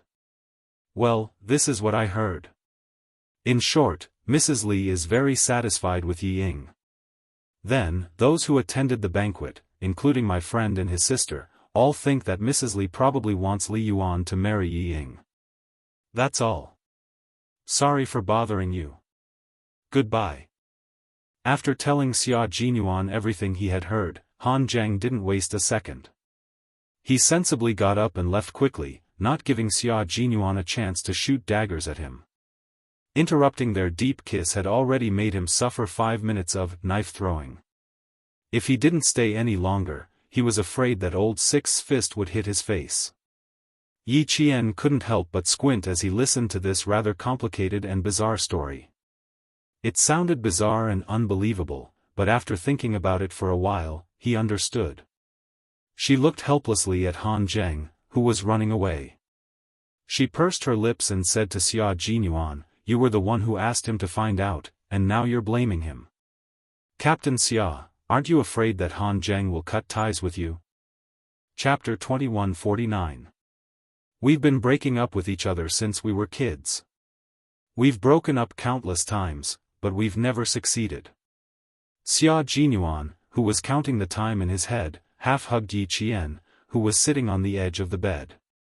He rested his chin on her shoulder and stole a kiss on her earlobe before getting down to business. Sun Dongqing must have rushed to Beijing last night because of the videotape. Yi Qian sneered and said calmly, "I'm 100% sure that she brought the videotape into Beijing. Sun Dongqing is a very old-fashioned person. When she saw the videotape, she would most likely beat Yi Ying up." Wearing a military uniform to attend Du Jiai's party, it seems like Yi Ying was badly beaten up. She had to wear a military uniform to cover up her injuries. Otherwise, with her love for beauty, she would have worn a little dress to appear in front of everyone. Yi Qian, who knew Sun Dongqing well, was not there, but he could guess a little of what happened. This was the meaning of the saying, "Know thyself and know thy enemy, and you will never be defeated." Xia Jinyuan liked this side of Yi Qian very much. She was very smart and quick-witted. She could find the right direction with just a few clues. This side of Yi Qian made him fall in love with her. Yi Qian patted the hand that kept stroking her waist and felt itchy. She continued her analysis without being interrupted. Yi Zhifan did not accompany Yi Ying to the Du family's house during the day. I'm afraid he didn't want Yi Ying to go either. In the end, Yi Ying went. Yi Zhifan was afraid that Mrs. Li would find out about the videotape. He didn't want to implicate himself, so for the sake of his career, he proposed a divorce that night. The process was definitely not good. Sun Dongqing would not accept the divorce, but Yi Ying had already won Mrs. Li's favor. She even went out with her son. She thought that she could marry into the Du family smoothly. Li Yuan. In her previous life, she only knew that Yi Ying's husband's surname was Du, and her mother-in-law's surname was Li. She didn't know that her husband in her previous life took Mrs. Li's surname. Xia Jinyuan kissed Yi Qian's earlobe again and said with a smile, "Go on. It's not Detective Holmes. It's only because I know Yi Zhifan well." Yi Qian, who had been kissed by him several times, smiled slyly. He turned his head and bit his ear in revenge. When he heard him suck in a breath of cold air, his dark eyes smiled as if he had succeeded. I sent the video to Mrs. Li for 2 reasons. First, I wanted to cut off Yi Ying's escape route. Second, I wanted to scare Yi Zhifan. But I didn't expect that he would be so afraid that he would divorce Sun Dongqing. Sure enough, a person who didn't recognize his own family was heartless. For the sake of his career, he could forsake his wife and daughter. But he is indeed the Yi Zhifan that I know. Yi Zhifan did not want a wife or a daughter. He only wanted an official position because he could have more wives and daughters. Especially since they were often a burden to him. For the sake of an official position, Yi Zhifan would definitely abandon them even faster and more ruthlessly. It was rare for a man to be so heartless. But Yi Ying was arrogant enough to think that she could marry into the Du family. She was conceited enough and stupid enough. Was Yi Ying that stupid in her previous life? But in this life, she was able to coax Mrs. Li to introduce her to friends everywhere. It was obvious that she wasn't that stupid. So, was she stupid? Or was she not stupid?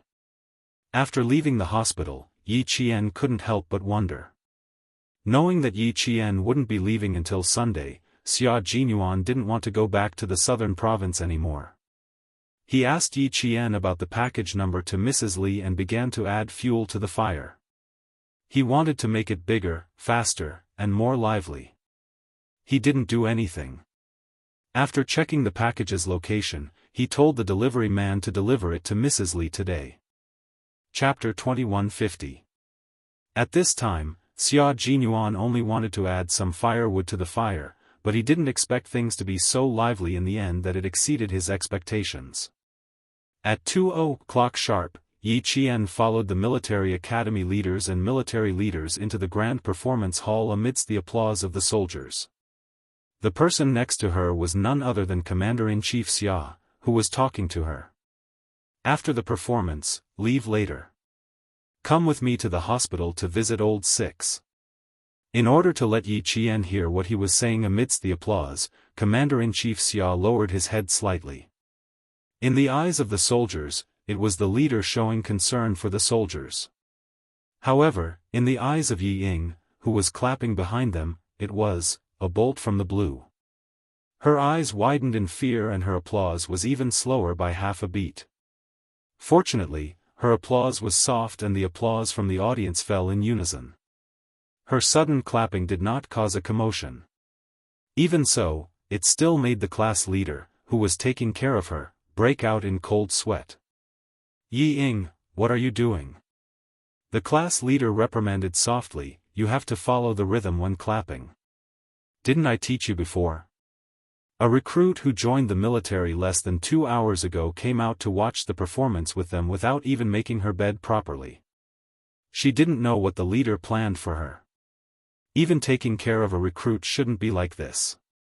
Yi Ying, who was frightened, tried to control the fear in her heart. She fidgeted and placed her hands on her knees. Her fingers dug into her knees as she asked her class leader in a trembling voice, "Class leader, the leader in front of us, who is he? He seems to be in a very high position." She had seen him before. She saw him at old Jen's funeral. The class leader was afraid that she would speak again, so she immediately whispered, "Commander-in-Chief Xia, military leader, remember this." Military leader. Ying felt her vision darken. Yi Jian, that wretched girl, actually knew the head of the military, Commander-in-Chief Xia, a long time ago. How did she know him? How did she know him?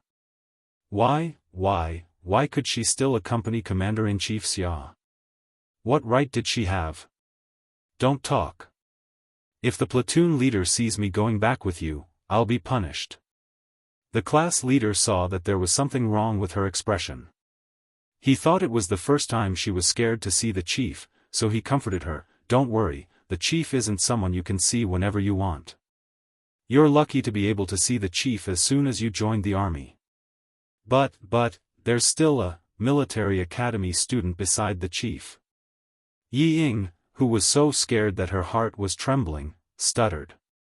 She swallowed hard and asked, "Why can a military academy student accompany the chief out?" The class leader didn't really want to answer, but fortunately, everything was still going on, so she quickly said, "She must be very outstanding in school." The leader received her. "Alright, if you have any questions, you can ask me later." Was it because of her outstanding performance in school that the chief wanted to meet her? No. Definitely not.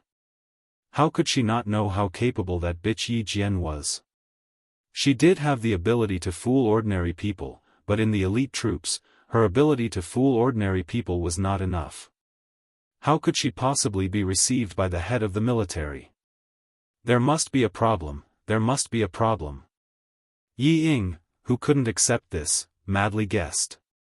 Her guesses were all about slandering Yi Qian in an attempt to calm herself down. She couldn't believe it. She couldn't accept the fact that Yi Qian accompanied the military leader to the performance. Right. She could find Du Jiayi and let Du Jiayi deal with Yi Qian. Chapter 2151. Where do I find her? Damn it. Where do I find Du Jiayi? She must find Du Jiayi and tell her that her cousin who cheated on the college entrance exam was Yi Qian, who accompanied Commander-in-Chief Xia. She also needs to tell the Deputy Chief of Staff Du to investigate Yi Qian's cheating and kick her out of the military academy so that she will never have the chance to accompany the chief of the military. Yi Ying, sit properly, sit properly. The class leader noticed that the recruits were leaning forward, making them sit in a straight line in a very obvious arc. She immediately shouted and reminded her sternly. Yi Ying couldn't control her emotions. Whenever she thought about how Yi Qian was summoned by the chief of the military, she couldn't control her emotions. Her ears clearly heard the class leader's voice, but not only did she not retract her body, she sat up straight and even wanted to stand up. But this scared the class leader to the point that her heart kept thumping. The class leader had no choice but to grab Yi Ying's arm. "Yi Ying, go back with me to receive your punishment in front of the commander." Yi Ying, who was completely immersed in her imagination, was grabbed by the class leader. Following another round of applause, Yi Ying suddenly woke up. Crap! I forgot where I am. Yi Ying's heart sank, but she didn't dare to turn her head to talk to the class leader. She struggled slightly and signaled the class leader to let go. "I'm sorry, class leader. This is the first time I've seen so many chiefs, so I'm very nervous and scared." Yi Ying explained in a low voice, but her gaze was fixed on Yi Qian, who was sitting with the leader in front of her. Her gaze was like a venomous snake, full of ruthlessness and malice. The class leader saw that she finally sat up straight and clapped her hands with the rhythm, so she was slightly relieved. But with the lesson learned from the previous incident, the class leader's gaze would sweep over Yi Ying from time to time to prevent any accidents from happening again. Yi Ying, who woke up with a start, didn't lose her composure again because she was already comforted by her own imagination. She was certain that the reason Yi Qian was summoned by Commander-in-Chief Xia was because of Uncle General. Just you wait, Yi Qian. I'll show you later. She planned to bring Du Jiayi to look for Yi Qian after the meeting so that Du Jiayi could get a good look at him and wait for the Deputy Chief of Staff Du to reveal Yi Qian's hypocrisy. With that thought in mind, Yi Ying's imbalanced mentality was satisfied. She was even thinking about how terrible Yi Qian's fate would be later. Ha ha ha, he would definitely be so scared that he wouldn't dare to meet anyone. When the Deputy Chief of Staff Du appeared, he would definitely be so scared that he would cry bitterly and regret what he had done. Ha ha ha, she might even come to beg her to put in a good word for her in front of the Deputy Chief of Staff Du and plead for her. Did he want her to put in a good word and plead for him? In your dreams, Yi Qian. I will definitely make you suffer so much that you wish you were dead. I will make you regret what you have done to me. Yi Ying, who was deeply immersed in her imagination, almost laughed out loud. Fortunately, she knew where she was right now. Even if she wanted to laugh, she had to control herself. She bit her tongue and swallowed her laughter back into her stomach. Through her imagination, Yi Ying obtained unprecedented happiness in her heart, but Du Jiayi wasn't as happy. No wonder she couldn't find Yi Qian in the system. He was actually a military academy student. She couldn't find him even after searching for so long. She even thought that she had been scared silly and misheard his name. A military academy student who didn't properly stay in school to learn, but actually followed a group of male soldiers to the depths of the snowy mountains and tried to show off. Yi Qian, do you have nothing better to do? Chapter 2152. Du Jiayi, who had a ribbon wrapped around her finger, stared unblinkingly at Yi Qian, who came in with Commander-in-Chief Xia and spoke as he took his seat. A cold glint flashed across her watery eyes. No wonder she didn't like her at first sight. She had already gained the favor of Commander-in-Chief Xia. She didn't have the ability to touch the people around Commander-in-Chief Xia, but she could touch a mere cadet from a military academy. Yi Qian, oh Yi Qian, don't blame me, Du Jiayi, for making things difficult for you. It's just that you're too much of an eyesore. Du Jiayi, who had been in a bad mood since yesterday, looked at Yi Qian as though she had found an outlet to vent her anger. A cold smile flashed across her eyes. She lowered the curtain that she had gently lifted and turned to the dressing room to prepare herself. There was an unfriendly gaze in front of her, and there was another unfriendly gaze behind her. Yi Qian felt a headache coming on. Who was it? She was just here to watch a performance. Why was someone suddenly targeting her? Yi Qian didn't know who it was until she saw Du Jiayi go on stage. After enduring the unfriendly gaze for more than an hour, she finally knew that the unfriendly gaze from the front was from Du Jiayi. But what about the gaze behind her? Who was it behind her? Don't underestimate the cultural troops. Different types of soldiers have different responsibilities. The cultural troops are soldiers who protect the spirit of the soldiers. By adjusting the atmosphere, they can raise the soldiers' emotions and improve their combat ability. Some soldiers think that the cultural troops are just dancing, singing, running to the middle of the stage to read poems and essays, and that's all. Their understanding is too biased and extreme. Regardless of whether it's peacetime or wartime, the cultural troops' thoughts are actually to protect the combat ability and cohesion of our army. Western armies are mostly offensive armies, while our army is defensive. Those who are good at defense hide under the 9 elements, while those who are good at offense move above the 9 heavens. The offensive army mainly goes straight to the enemy's hometown, while our army has been mainly guarding our hometown since the founding of our country. The art troop is an indispensable troop class at home. Without its existence, the life of the entire army will be overshadowed. Commander-in-Chief Xia, who was watching the performance, smiled as he spoke to Yi Qian. It was as though he was an elder teaching the younger generation. Every word he said had a profound meaning behind it. Sometimes, when the commander-in-chief spoke softly, Yi Qian couldn't help but lean over to listen. Not everyone could be taught by the commander-in-chief, and even less everyone could be corrected by the commander-in-chief. Every time Yi Qian finished listening to an elder who was broad-minded, far-sighted, and had a strong military ideology, he felt that his thinking had improved again. From where Yi Ying was standing, she could clearly see the military chief and Yi Qian talking from time to time. She could also see Yi Qian's side profile listening seriously. Occasionally, she could even see the military chief nodding his head in agreement with her words. Every time she saw this, Yi Ying felt like her heart was on fire. She wanted to rush up to Yi Qian and scold him so that the military chief could see the true face of Yi Qian. "You're really capable. You can even coax the military chief to nod his head. Good. I'll let you be proud for a while.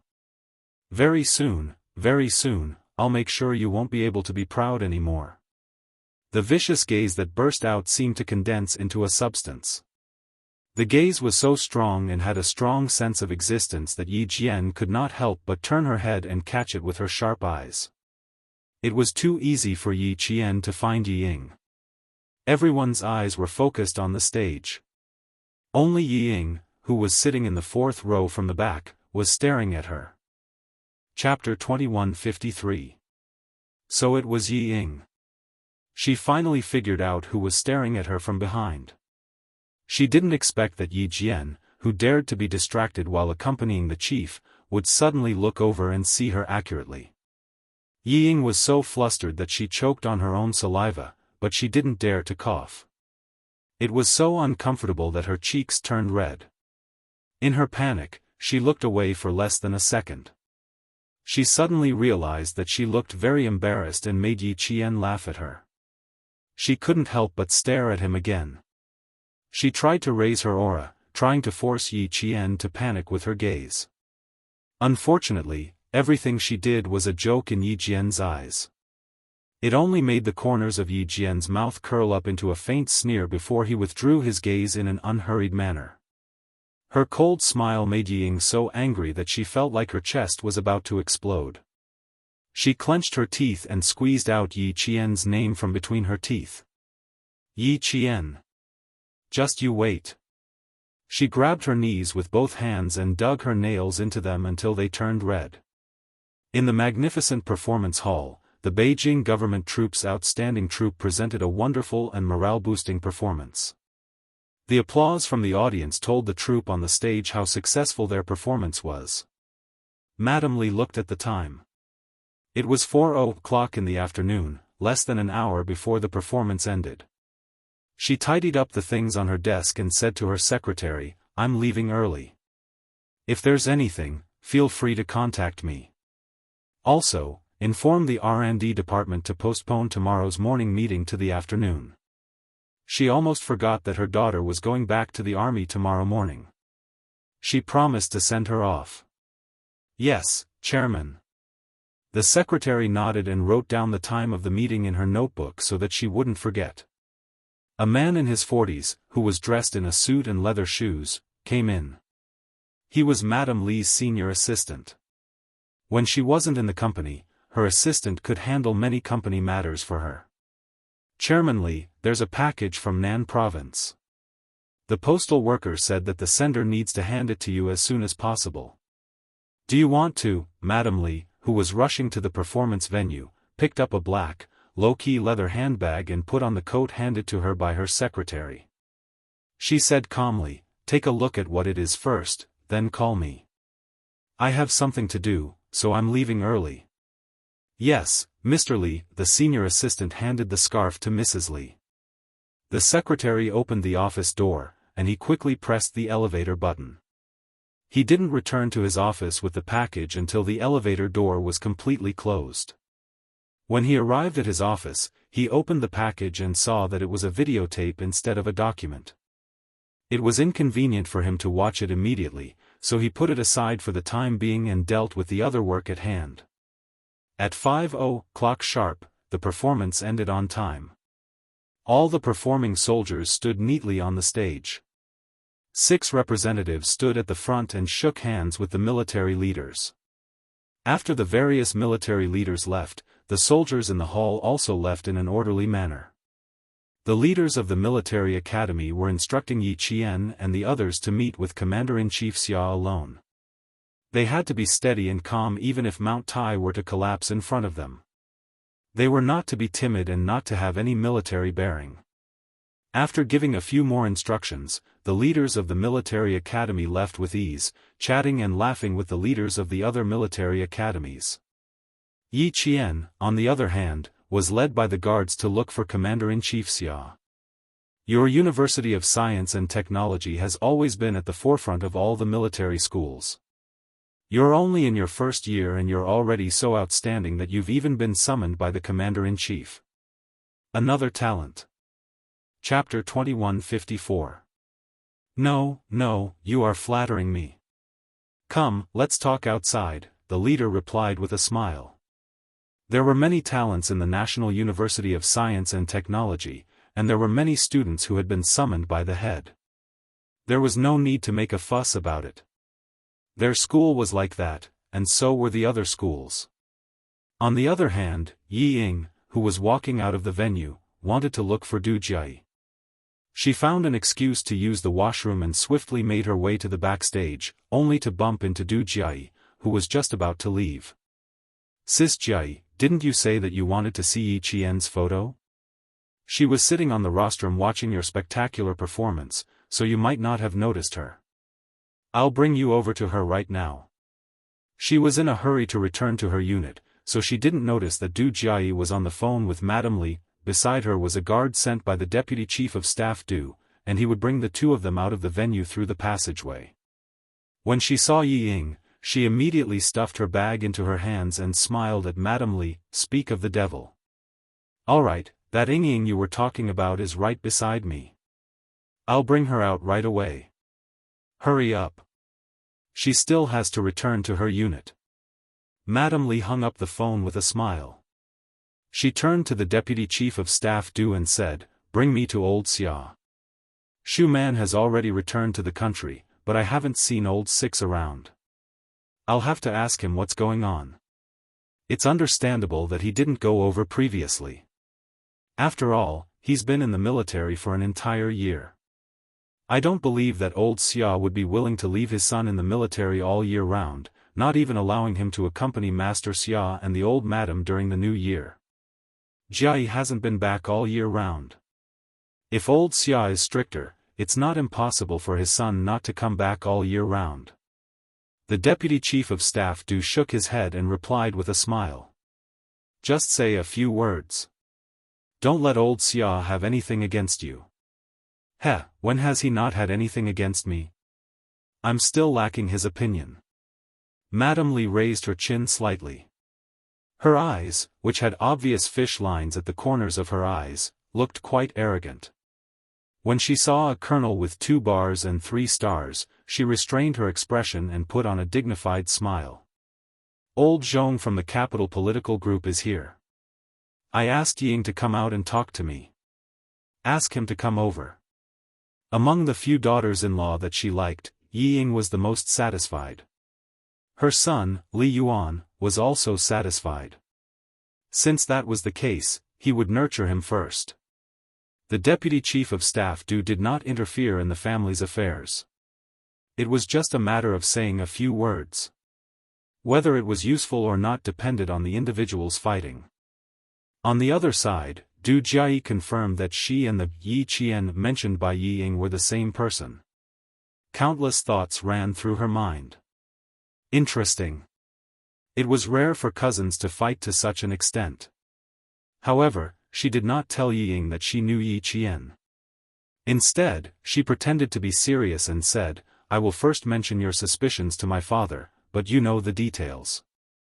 After I start, you can explain it to my father yourself.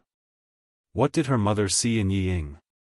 How could such a stupid thing even catch the eye of an elder like her?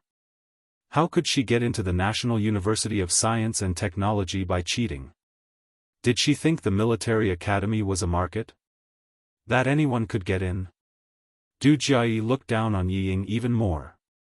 Yi Ying, who did not notice at all, was already jumping with joy. She could directly mention Yi Qian to the Deputy Chief of Staff Du. She would definitely mention it properly. Yi Qian. Bitch. Just you wait, I will make sure you die without a burial place. You will never be able to turn over a new leaf. Chapter 2155. Yi Ying's thoughts didn't escape Du Jiayi's sharp eyes. Du Jiayi, who liked to use others to do her dirty work, chuckled and said, also, Regiment Commander Zhong from the capital's political group is here as well. Be on your guard later and don't say anything wrong. With this, Yi Ying's emotions were completely dispelled from Yi Qian's appearance. She couldn't control her excitement, and it appeared on her face in a moment of carelessness. Du Jiayi glanced at her disdainfully, and a hint of malice flashed across her eyes. She slowly said, be more dignified. It's just meeting a regiment commander, what's there to be happy about? Just smile, don't embarrass my parents. Your sister is much calmer than you. She didn't have the slightest bit of stage fright when she sat beside the commander-in-chief. You should learn from her. Even though Du Jiayi knew that Yi Ying hated it when people compared her to Yi Qian, her intentions were clear. Yi Ying didn't understand her intentions. Instead, she hated Yi Qian even more. Why is it that no matter where I go, I have to hear people comparing me to Yi Qian? Why is everyone telling me to learn from Yi Qian? I'm clearly much more outstanding than Yi Qian. Yi Ying clenched her teeth and sighed softly, indeed, she has always been bold. There's nothing she doesn't dare to do. I can't do it. I don't dare to do bad things, and I'm nervous when I encounter good things. She's a coward? Heh, I didn't see it. Du Jiayi scoffed coldly. It was hard to tell if Yi Ying had caught the deeper meaning behind her words, but her face stiffened for a moment before she replied awkwardly, it's not that I'm a coward, I'm just a little nervous. I'll have to trouble Sis Jiayi to remind me later on. There's no need for me to remind you. Just learn from your cousin, Yi Qian. There are so many good teaching materials out there, so why are you looking so far ahead? Even if Du Jiayi was being sarcastic, she was still able to maintain her politeness. It would make others think that she didn't mean anything else, and that they were just overthinking things. Yi Ying's face stiffened to the point that she couldn't even maintain her smile. In order not to let Du Jiayi see her expression, Yi Ying chose to lower her head. I can't get angry with Du Jiayi, and I can't be calculative with her. Madame Li's opinion. With her head lowered, she didn't notice that Du Jiayi's footsteps had suddenly stopped. She stared coldly at the side, who was approaching them. This was a Y-shaped passage. Both sides had to pass through the main passage to leave the venue. Yi Jian, who had seen the two earlier, kept a straight face and kept pace with the guards. She glanced at Du Jiayi indifferently and walked to the front first. Yi Jian was not surprised that Yi Ying was walking with Du Jiayi. What was there to be surprised about?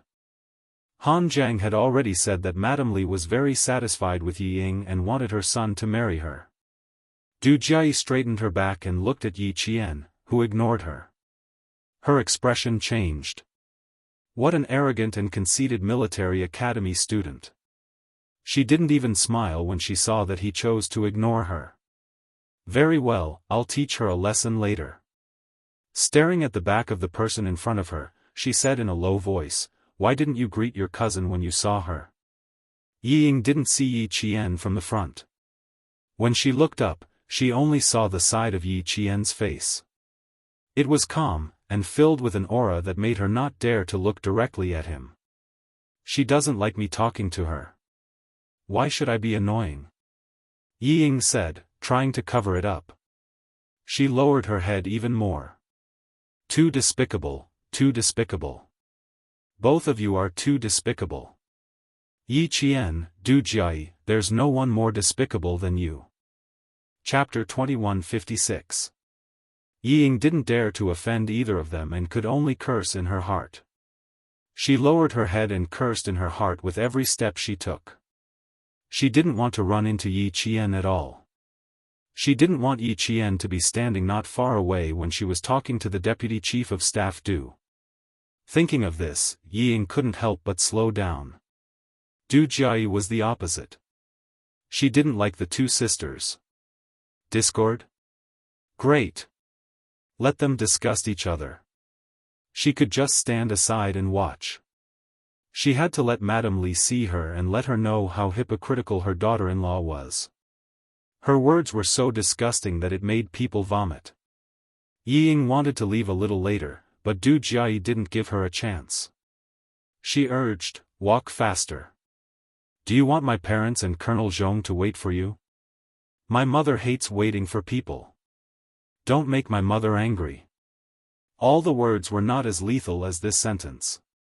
Ying could only grit her teeth and catch up. She couldn't worry about this and that. How could Yi Qian be next to her when she was talking? Her luck couldn't be that bad. If she was really next to her, she could just not say anything. That's right, it would be fine if she didn't say anything. What was she worried about? Instead of worrying about running into Yi Qian, it was better to coax Madame Li. She could only rely on Madame Li now. Ying adjusted her mood and pursed her lips. She took a deep breath to relax her expression. She showed Madame Li's favorite obedient smile and walked out of the passageway. Outside, Madame Li smiled and said to Commander-in-Chief Xia, "Old Xia, let's sit together when you have time. Bring Yuan out. Don't force him to stay in the army all day long. Young people need to socialize occasionally. If he stays in the army all day long, he might find a daughter-in-law who is like a male soldier." Not everyone knew that Xia Jinyuan had joined the army, and it was impossible for them to know that he was of marriageable age. Colonel Zhong was one of them. He smiled and said, "Commander-in-Chief's son is of marriageable age? When the time comes, please remember to invite me to the wedding banquet. I'll remember it on behalf of Shirlai. When his son gets married, I'll give you a call if he forgets to inform you." Deputy Chief of Staff Du agreed with a smile. When they were outside, he would not let others see that he was not on good terms with Commander-in-Chief Xia. Instead, he would show that they were on good terms. Commander-in-Chief Xia naturally wouldn't let anyone see through him. He smiled and said, "As long as he's willing to get married soon, I'm happy to invite all of you over for a drink. Old Du, I didn't get to drink the first 2 cups of your wedding banquet. You must remember to inform me when the 3rd cup is held." When the Deputy Chief of Staff Du's eldest son and eldest daughter got married, the Du family did not invite Commander-in-Chief Xia at all. Now that this matter was brought up again, the Deputy Chief of Staff Du's smile became a little forced. What did old Xia mean? Was he blaming him? Commander-in-Chief Xia's meaning was obvious. The two families were not on good terms, so it was best not to interact with each other in public if possible, let alone say something that showed that the two families were close. Of course.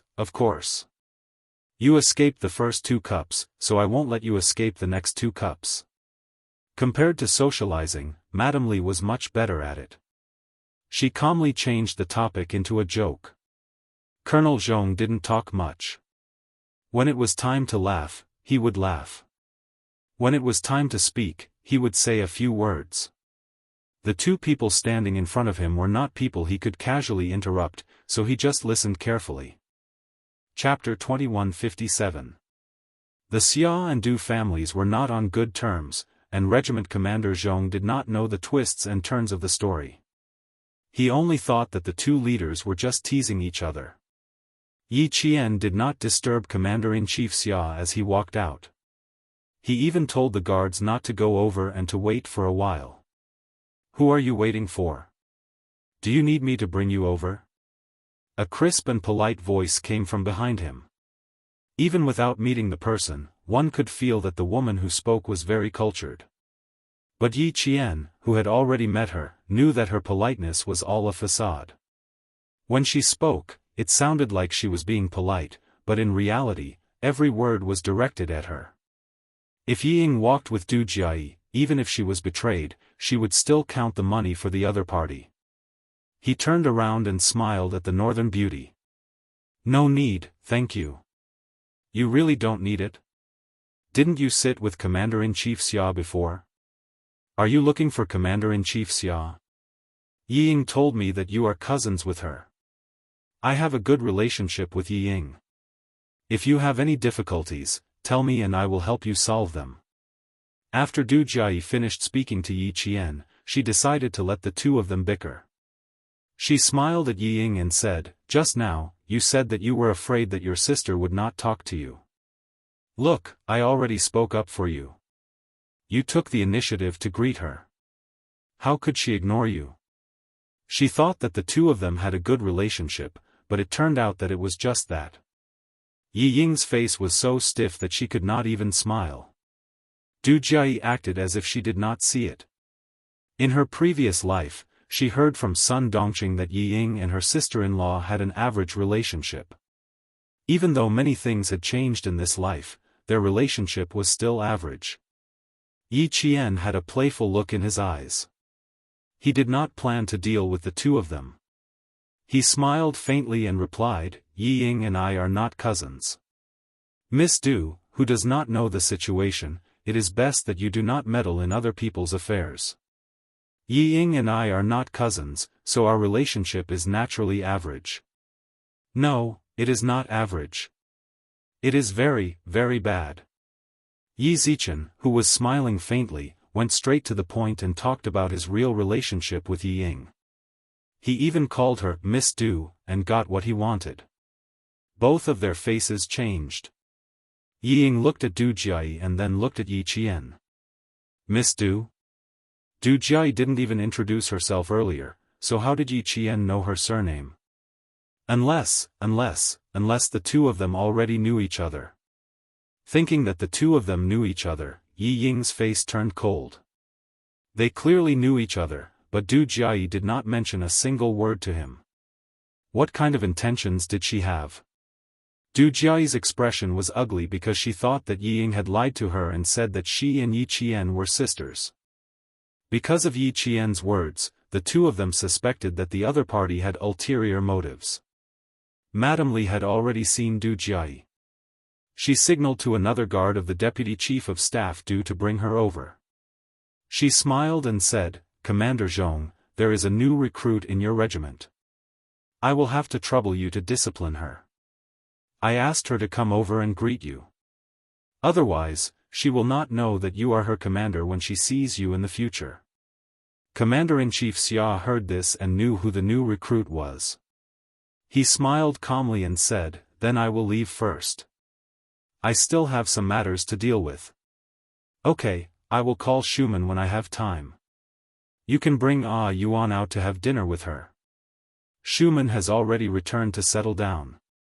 You should let the mother and son see each other more often."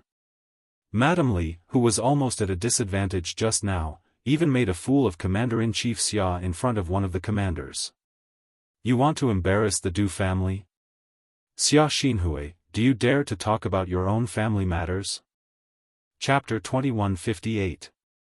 What was there to be afraid of? Commander-in-Chief Xia shook his head and sighed with a smile.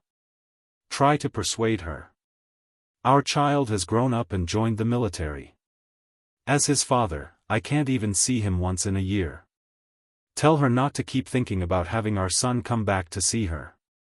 Regiment Commander Zhong knew that the Commander-in-Chief had been divorced for many years. Although it sounded a little awkward, since the Commander-in-Chief had said it himself, there was nothing awkward about it. The smile on Madame Li's face faded. She didn't expect old Xia to talk about his personal matters in front of a regiment commander. As a mother, she didn't manage to turn the tables. As a daughter, she didn't manage to instigate a fight between the two of them. Du Jiayi's gaze turned cold and gloomy after being checkmated. She glanced at Yi Qian and lowered her gaze slightly. She assumed a condescending attitude and said with a half-smile, "No wonder I couldn't find any information about you. Turns out you're just a military school student. Military school students don't sit properly in the classroom. Instead, they run around. Yi Qian, be careful that you don't ever graduate." Her words were extremely vicious. She was implying that Yi Qian wouldn't even be able to keep his life when the time came. The guard had already walked over. Without waiting for Yi Qian's reply, she smirked arrogantly and intentionally brushed past Yi Qian's shoulder. Thinking about Du Jiayi's words, Yi Ying seemed to sense something unusual. When Du Jiayi was a few steps away, she lifted her chin and said softly with an arrogant expression, "Yi Qian, you want to fight with me? You'll die a horrible death. I'll be waiting, Yi Ying." Yi Qian smirked at Yi Ying, who had purposely stayed behind to humiliate herself. He stared at Yi Ying with his dark eyes and smiled meaningfully. Let's see who will end up worse. Yi Ying's heart pounded.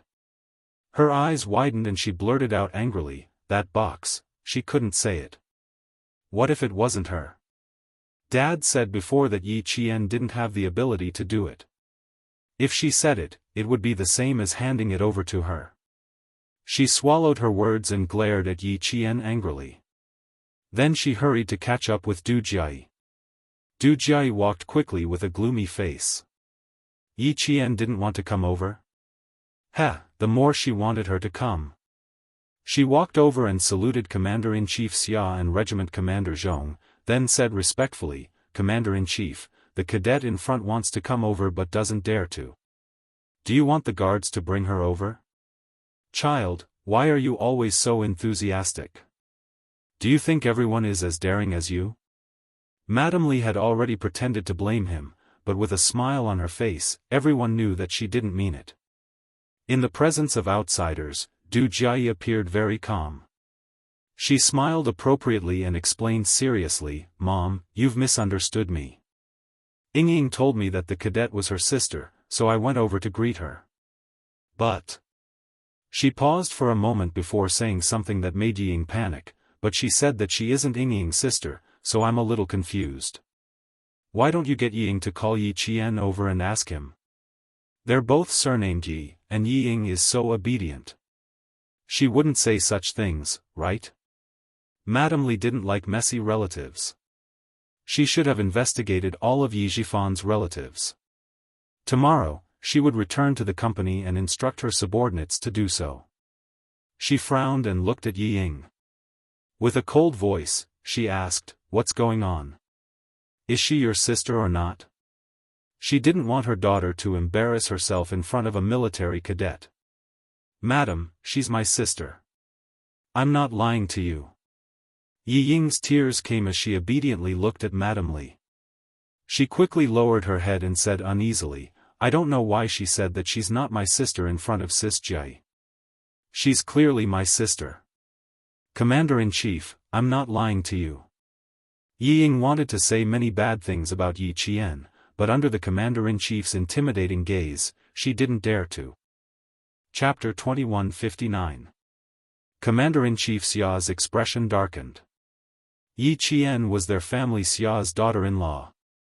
With a future daughter-in-law like Yi Qian, Commander-in-Chief Xia viewed Yi Qian as inferior to any other girl. Even the calm and polite Du Jiayi was inferior to her. "If you don't even know, why did you say she's your sister? You can't even figure out your own affairs." Commander-in-Chief Xia was very protective of his own people. With just a few words, Yi Ying was sweating profusely. That wasn't all. He frowned and swept a glance at Yi Ying's shoulder, his voice deepened. "A recruit who just joined the army? You're actually a specially recruited recruit? Who recruited you? Didn't they investigate your family's relationship? Do you have a specially recruited recruit who you don't even know about?" No recruit could withstand the Commander-in-Chief's imposing military might. Yi Ying, who was already feeling guilty and scared, was so scared that her knees went weak and her face turned pale. "Sir, She's my sister, but I don't know why she said she's not my sister." Yi Ying, who was scared to tears, replied in a trembling voice. "I really don't know." Deputy Chief of Staff Du, who had been slapped in the face, also turned cold. He knew he shouldn't have casually brought people to him. Look, he made a fool of himself this time. No matter how obedient the daughter of a small official was, she didn't have much confidence. She wasn't like Jiayi, who was full of confidence. Even if she did something wrong, she could calmly accept it. She wouldn't cry easily and let others look down on her. Commander-in-Chief Xia was vaguely angry when he saw a recruit crying just like that. A specially recruited cultural soldier? Commander Zhong, you're a specially recruited cultural soldier whose specialty is crying, right? The commander-in-chief's anger couldn't be directed directly at a recruit. Since the leader of the recruit was present, he naturally had to ask the leader about it. Commander Zhong's head was about to explode. She wasn't specially recruited by the capital political group, but by the Deputy Chief of Staff Du. Fortunately, Commander-in-Chief Xia's anger quickly shifted to Deputy Chief of Staff Du. She's the recruit that your wife said she wanted Commander Zhong to take care of, right? Why? Is she related to your Du family? That's strange. Since she's related to your Du family, don't you know if she has an elder sister? At this time, even Madame Li did not have the right to speak, much less Du Jiayi, who was secretly clenching her fists. How could she have known that when she wanted to burn Yi Qian, she would burn her own family instead? Father. How should I answer? What else could he say? The Deputy Chief of Staff Du sighed and replied, Old Xia, calm down. This recruit is indeed related to my family. His father saved my son, yes, yes. Shirlai, don't be angry. It's scary. She was specially recruited. She's quite talented. I've seen her before. She's amazing. With her husband's words, Madame Li chimed in. This child is very obedient and has an affinity with me. She's very kind. Although she's a little timid, I can tell that she doesn't like to cause trouble. Calm down. The recruit just entered the military and hasn't gotten used to it yet. After a period of training, she'll definitely be a qualified cultural soldier. Du Jiayi, who no longer wanted to speak up for Yi Ying, had to speak up now. Commander-in-Chief, I also like to cry because I miss home when I first arrived. She didn't want to make things difficult for her parents because of Yi Ying, so she targeted Yi Ying. Yi Ying, didn't you just say that Yi Qian's grades used to be bad? Is it strange that he suddenly got into the military academy? Deputy Chief of Staff Du and Commander-in-Chief Xia are both here. Just say what you want to say. Chapter 2160. As soon as she said that, Commander-in-Chief Xia's face turned frosty. He swept a glance at Du Jiayi before his gaze landed on Yi Ying. He growled, "How dare you?" His imposing aura made everyone's expression change. Yi Ying, whose face was as white as a sheet, swayed and almost fainted. In front of Deputy Chief of Staff Du and Commander-in-Chief Xia. She directly said that she suspected Yi Qian of cheating in the military academy. Du Jiayi. Do you want her to die? At this moment, Yi Ying wanted to pounce on Du Jiayi and tear her mouth apart. Du Jiayi couldn't care less. How could a person who was slapped in the face by her parents deserve to bask in the glory of the Du family? Obedient? Docile? It was all fake. She had gotten into trouble before she even entered the Du family. Wouldn't it be even more chaotic after she entered the Du family? It was better to get rid of the root of the problem as soon as possible.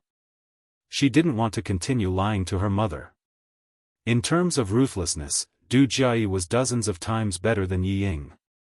Previously, she had wanted to slowly persuade Mrs. Li to give up, but after what happened just now, she immediately made up her mind to cut off Yi Ying's relationship with the Du family. Did she think that entering the military academy was child's play? Was the college entrance examination child's play? Could one get in by cheating? Pig brain. If it was child's play, who knew how many cadets in the country could get into the military academy by cheating? Du Jiayi, back off. Mrs. Li was angry. She had just said that she liked Yi Ying, but her daughter jumped out and said something indecent. Xia Xinhui didn't know what to say now. She said that she was blind. She said that she mistook fish eyes for pearls and that she was old and muddle-headed. The phone in the bag kept vibrating. Someone kept calling Mrs. Li, but because of Du Jiayi's random interruptions, Mrs. Li didn't have time to answer the phone. The assistant who called her was so anxious that beads of sweat were dripping down his forehead. He kept calling the driver to drive faster and faster. The driver glanced at the dashboard and stepped on the accelerator a little more. He was already going as fast as he could. If he went any faster, he would be driving at highway speed. The assistant, who had called several times but failed to get through, looked extremely anxious. He was so anxious that his sweat had already soaked his shirt collar. He had to find Director Lee as soon as possible. He had already been delayed for more than an hour. If he didn't find Director Lee as soon as possible, with her temper, even if he didn't die, he would be skinned alive. It was about the reputation of the Du family and the face of Mrs. Lee. The anxious senior assistant began to beg in his heart. How could he have known that the main character of the videotape was actually Yi Ying, who had appeared at Miss Jia's birthday banquet yesterday? It would have been fine if it was just an ordinary person, but Chairman Lee had to praise Miss Yi Ying for being obedient and sensible. She liked her very much, and her words and actions made people feel that Chairman Lee treated Miss Yi Ying as her daughter-in-law. Now, the daughter-in-law whom Chairman Lee thought to be obedient and sensible had such a messy private life. Wasn't this a huge slap to Chairman Lee's face? At this moment, Mrs. Lee really didn't know that her assistant was so anxious that he wished he could grow a pair of clairvoyant eyes and ears to report the situation to her. Looking at the stammering Yi Ying, Mrs. Lee shot a glance at Du Jia, warning her not to cause any more trouble with her gaze. Then, she turned to Commander-in-Chief Xia and said, "Old Xia, Mom, your phone has been ringing for a long time. It must be something urgent. You should answer it first." Du Jia interrupted. She wanted to break Yi Ying's heart, so she wouldn't give up just because of her mother's gaze. Chapter 2161. Madame Li naturally knew that her phone had been vibrating. Hearing this, she quietly glared at her daughter. How dare she interrupt me? Does she want to be scolded? Madame Li, who still wanted to settle the matter at hand, took out her phone from her bag and said to Commander-in-Chief Xia, whose expression was so serious that the atmosphere seemed to be oppressive, "Old Xia, calm down first. I've interacted with Yi Ying a few times, and I know that she's not someone who speaks casually. Moreover, there's no smoke without fire. If that military school student is really innocent, how could there be rumors? Old Xia, since they're both here, why don't you ask them first?" She looked at the caller ID and frowned slightly. It was a call from the company's assistant. Was there an emergency at the company at this time? She didn't pick it up immediately. Instead, she hung up and continued to smile at Commander-in-Chief Xia. The military school is the cradle for training the next generation of officers and leaders of the army. We can't be careless.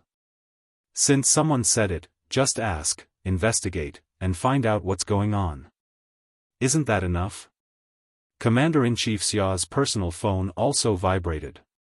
He didn't need to guess who was calling at this time to know who it was. He nodded slightly at Madame Li, who was talking to him, and said calmly, "You talk first, I'll take a personal call." It was a call from Xia Jinyuan, asking when he could come to the hospital to visit him, a wounded soldier. "Your wife has something to do now. Wait for your father to deal with it before coming over." Commander-in-Chief Xia turned around and said calmly, "You can come over yourself." Yi Qian was their family Xia's daughter-in-law and his daughter-in-law. Someone was spouting nonsense in front of him, so how could he let it go so easily? Xia Jinyuan got up from the bed after hearing the first sentence. He said coldly, "Where is the location?" "I'll come over now." Before the specific location was reported, he had already finished taking off his clothes. When the location was reported, he had already changed into the light green uniform issued by the army. It took less than 2 minutes to take off his clothes and get ready to leave. Commander-in-Chief Xia had just walked a few steps away to answer the phone when the phone rang again. Mrs. Li's face turned a little cold. When she hung up the phone, it meant that it was not convenient for her to pick up the phone. Why couldn't her assistant, who had always known her, wait for her for a while? Regiment Commander Zhong, who wanted to leave but couldn't, smiled and said, "Madam, you should answer the phone first. It's probably something urgent. Pick it up, pick it up. I have something to say to Commander Zhong." The Deputy Chief of Staff Du, who had nothing better to do, came to his wife's rescue.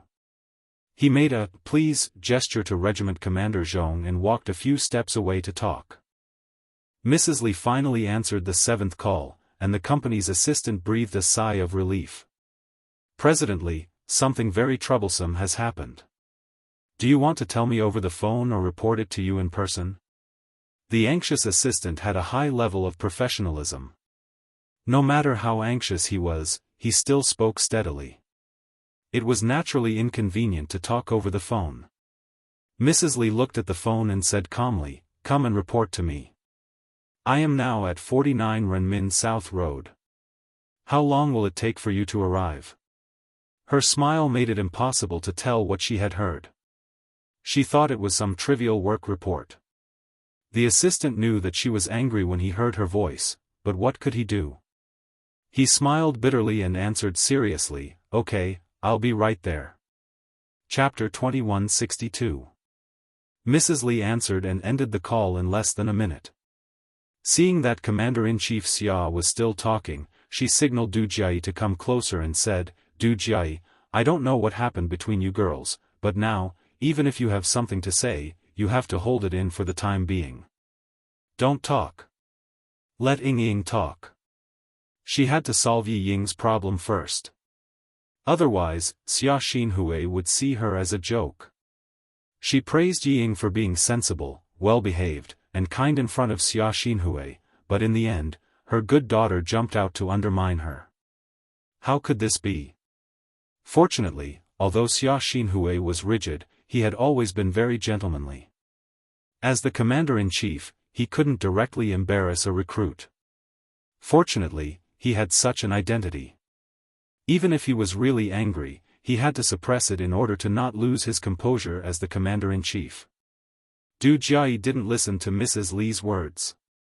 Her eyes moved slightly, and then she held her arm and said coquettishly, "Mom, we really have something to do. You and Dad talk to the commander-in-chief for a while, and I will say a few words to Ying." Seeing that Mrs. Li was about to scold her again, Du Jiayi quickly said, don't worry, I know what to do. You talk first, I will say a few words to Ying." "What do you know?" Mrs. Li didn't believe that Jiayi was a little strange today. She knew her daughter very well. She knew that no matter how much she hated someone, she would not embarrass them in front of them. So far, only Ying could embarrass her daughter in front of them. Mrs. Li then said, "If you embarrass Ying like you did just now, you will also embarrass me, do you hear me?" If she continued to embarrass Ying, it would not be Ying who would be embarrassed, but her. Du Jiayi, who was angry in her heart, didn't understand the meaning of Mrs. Li's words. Instead, she felt that her mother was always protecting outsiders she didn't like. Her mother, who had always been so powerful that even demons and ghosts didn't dare to do anything, still thought that Ying was well-behaved. In order to not let Ying continue to lie to her family, she had to expose her true colors. With cold eyes, Du Jiayi pretended to be sad and sighed, "Mom, how can I make things difficult for Ying? It's good enough that Ying doesn't make things difficult for me." Du Jiayi knew exactly how Ying felt. That was why she said that on purpose. "You're jealous of Yi Qian, and you don't have the ability to deal with Yi Qian. You actually thought of pushing Du Jiayi out. Do you really think I don't know what you're thinking? Ying, oh Ying, do you think Du Jiayi is a fool?" Ying didn't know that Du Jiayi had seen through her thoughts. She wanted to build a good relationship with Du Jiayi and then talk bad about Yi Qian. She wanted to make Du Jiayi hate Yi Qian. When the time came, she would add fuel to the fire and use Du Jiayi as a knife in her hand. Wherever she wanted to stab Yi Qian, this knife would stab there. Unfortunately, even though she was smart, she couldn't compare to Du Jiayi, who could silently harm people in her teens. Not only did Yi Ying's intelligence drop, but she also couldn't compare to Du Jiayi when it came to using others to do her dirty work.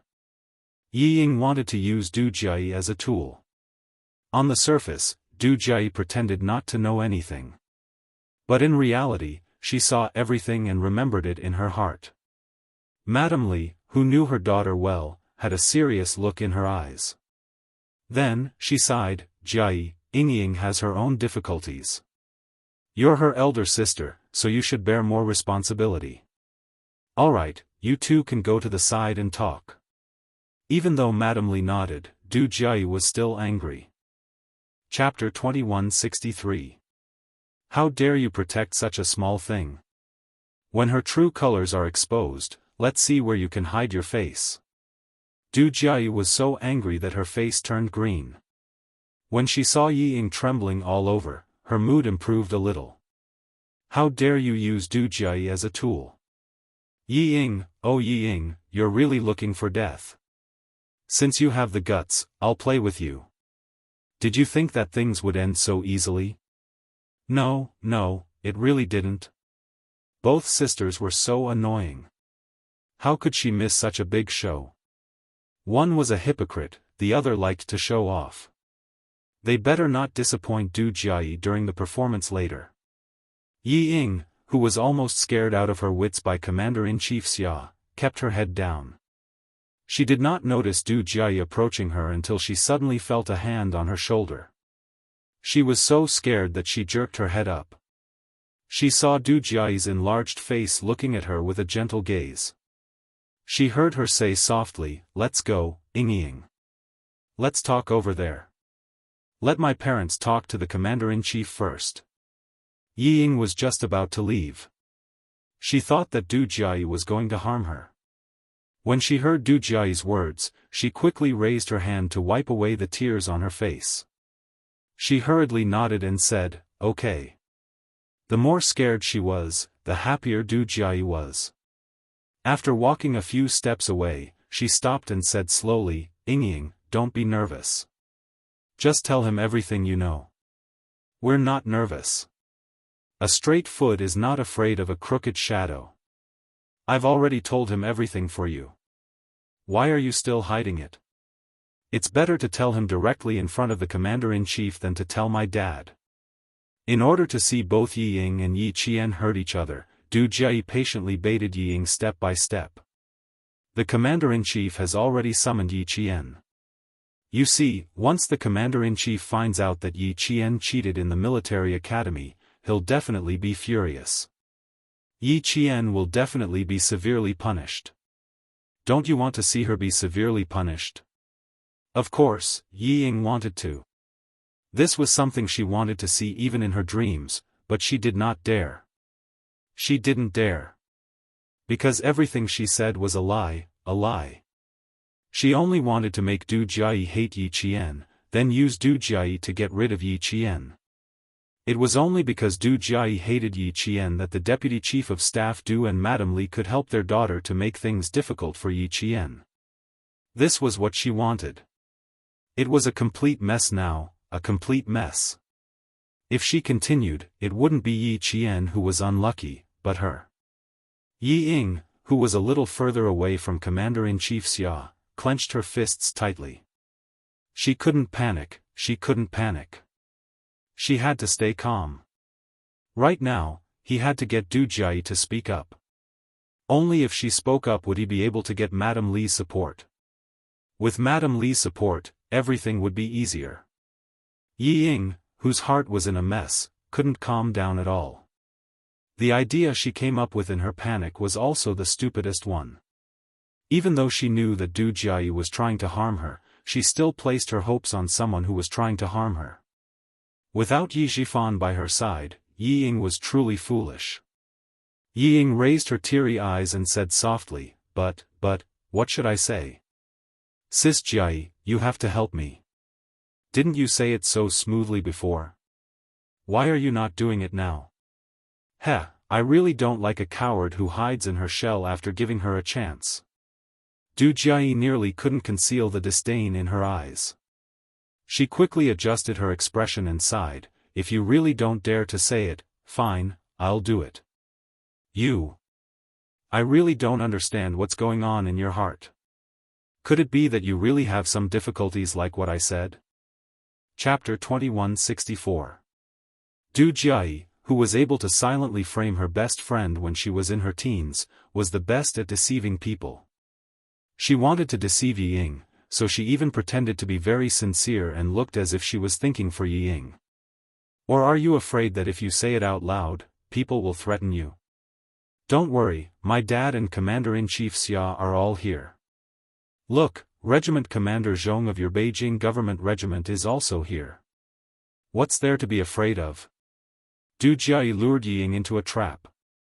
How could Yi Ying not want Du Jiayi to fall for it? She bit her lower lip and said uneasily, "It's not that I don't dare, it's just that, there are too many things going on with Yi Qian. I don't even know where to start. Also, I'm very nervous when I see Commander-in-Chief Xia. Now my mind is in a mess and I don't know what to say." Hearing this, Du Jiayi couldn't stop laughing in her heart. Nervous? She was clearly scared. How silly. Cheating in the military academy? Why didn't she say that she was hopelessly stupid? Who would believe her? Who would believe her? The National University of Science and Technology was a comprehensive university directly under the military commission. She dared to say that Yi Qian cheated in the military academy? Ha ha ha, even if she had a father who was the deputy chief of staff in the General Staff Department, she wouldn't dare to say such words. She was just the daughter of a small city's construction bureau chief. Where did she get the guts to say such words? Ignorant and ignorant. Ying, you're not nervous. You're actually scared. My parents are here. What are you afraid of? Du Jiayi slowly tempted her. At the same time, she purposely went along with Yi Ying's words. Look at you. You're not like this and you're not like that. Then what is it? My mom said that you're obedient and gentle. I think you're too obedient and gentle. What are you doing to yourself by hiding everything in your heart? Don't be nervous. I'll support you. This was exactly what Yi Ying wanted to hear. Yi Ying, who felt that she was in a hopeless situation, seemed to have grasped at a life-saving straw as her eyes lit up. Jiayi, as long as you tell Madame Li that the Deputy Chief of Staff Du also hates Yi Qian, it'll be fine. Later on, you have to support me no matter what I say. We'll persuade the Deputy Chief of Staff Du to investigate Yi Qian together. That's the only way. Sis Jiayi. That's the only way we can force Yi Qian out of the military academy and make sure that she never wears a military uniform again. Du Jiayi's eyes widened. Ha ha, what did she just hear? What did she hear? Oh my God. Did she hear the biggest joke in the world? A stupid thing telling a stupid joke? She was still thinking of using her as a tool. She was still so naive to think that as long as she said something, Du Jiayi would definitely help her. His unbelievable words made Du Jiayi laugh so hard that her stomach hurt. But this is quite interesting, isn't it? However, Du Jiayi didn't show any of it on her face. Instead, she frowned slightly and pretended to be considering Yi Ying's hopeful gaze. In the end, she finally nodded. All right, I'll cooperate with you. I don't like that cousin of yours either. This was the only thing she could say to Yi Ying. While the two of them were still discussing, Deputy Chief of Staff Du, who had asked Regiment Commander Zhong to leave first, turned to Commander-in-Chief Xia and said, "This isn't a big deal anyway. Forget it, old Xia. Take that cadet and leave first. We'll be leaving too. Old Xia, you're the Commander-in-Chief. You can't make things difficult for a recruit." Madame Li also wanted to end this as soon as possible. Standing here in the cold wind was already causing her head to hurt. Look at how the elder sister doesn't even acknowledge her younger sister. It's clear that she has a bad personality. As I said earlier, there's no smoke without fire. I believe that the cadet you've taken a liking to is a little immoral. She needs to be educated properly. Chapter 2165. If she hadn't said that, Commander-in-Chief Xia would have dismissed the matter with a wave of his hand. But with that sentence, Commander-in-Chief Xia's eyes turned cold. As a soldier, if you can't even control your own words and actions, how can you be a soldier? Go, get Yi Qian to come over and confront her face to face. This sentence was directed at the guard. Get Yi Qian to come over and confront her face to face? The intimidating voice traveled into Yi Ying's ears, causing her pupils to constrict. She abruptly raised her head and glared at Yi Qian, who was still some distance away from her. I can't let her come over. I definitely can't let her come over. I can't let her confront me. Yi Qian, that bitch, will definitely tell me everything that happened during the college entrance exam. She will definitely tell me everything. Looking at the guard's back as he left, Yi Ying really wanted to run over and stop the guard, but she didn't dare. She didn't dare. What should I do? What should I do? What should I do? This is not how things are supposed to develop. It's not how things are supposed to develop. What should I do? What should I do? Dad, hurry and save me. Hurry and save me. She didn't want Yi Qian to come over. She also couldn't let Yi Qian come over. Yes, yes, yes. The only one who could help her was Du Jiayi. She was the only one. Clutching Du Jiayi's sleeve tightly, Yi Ying begged with tears in her eyes.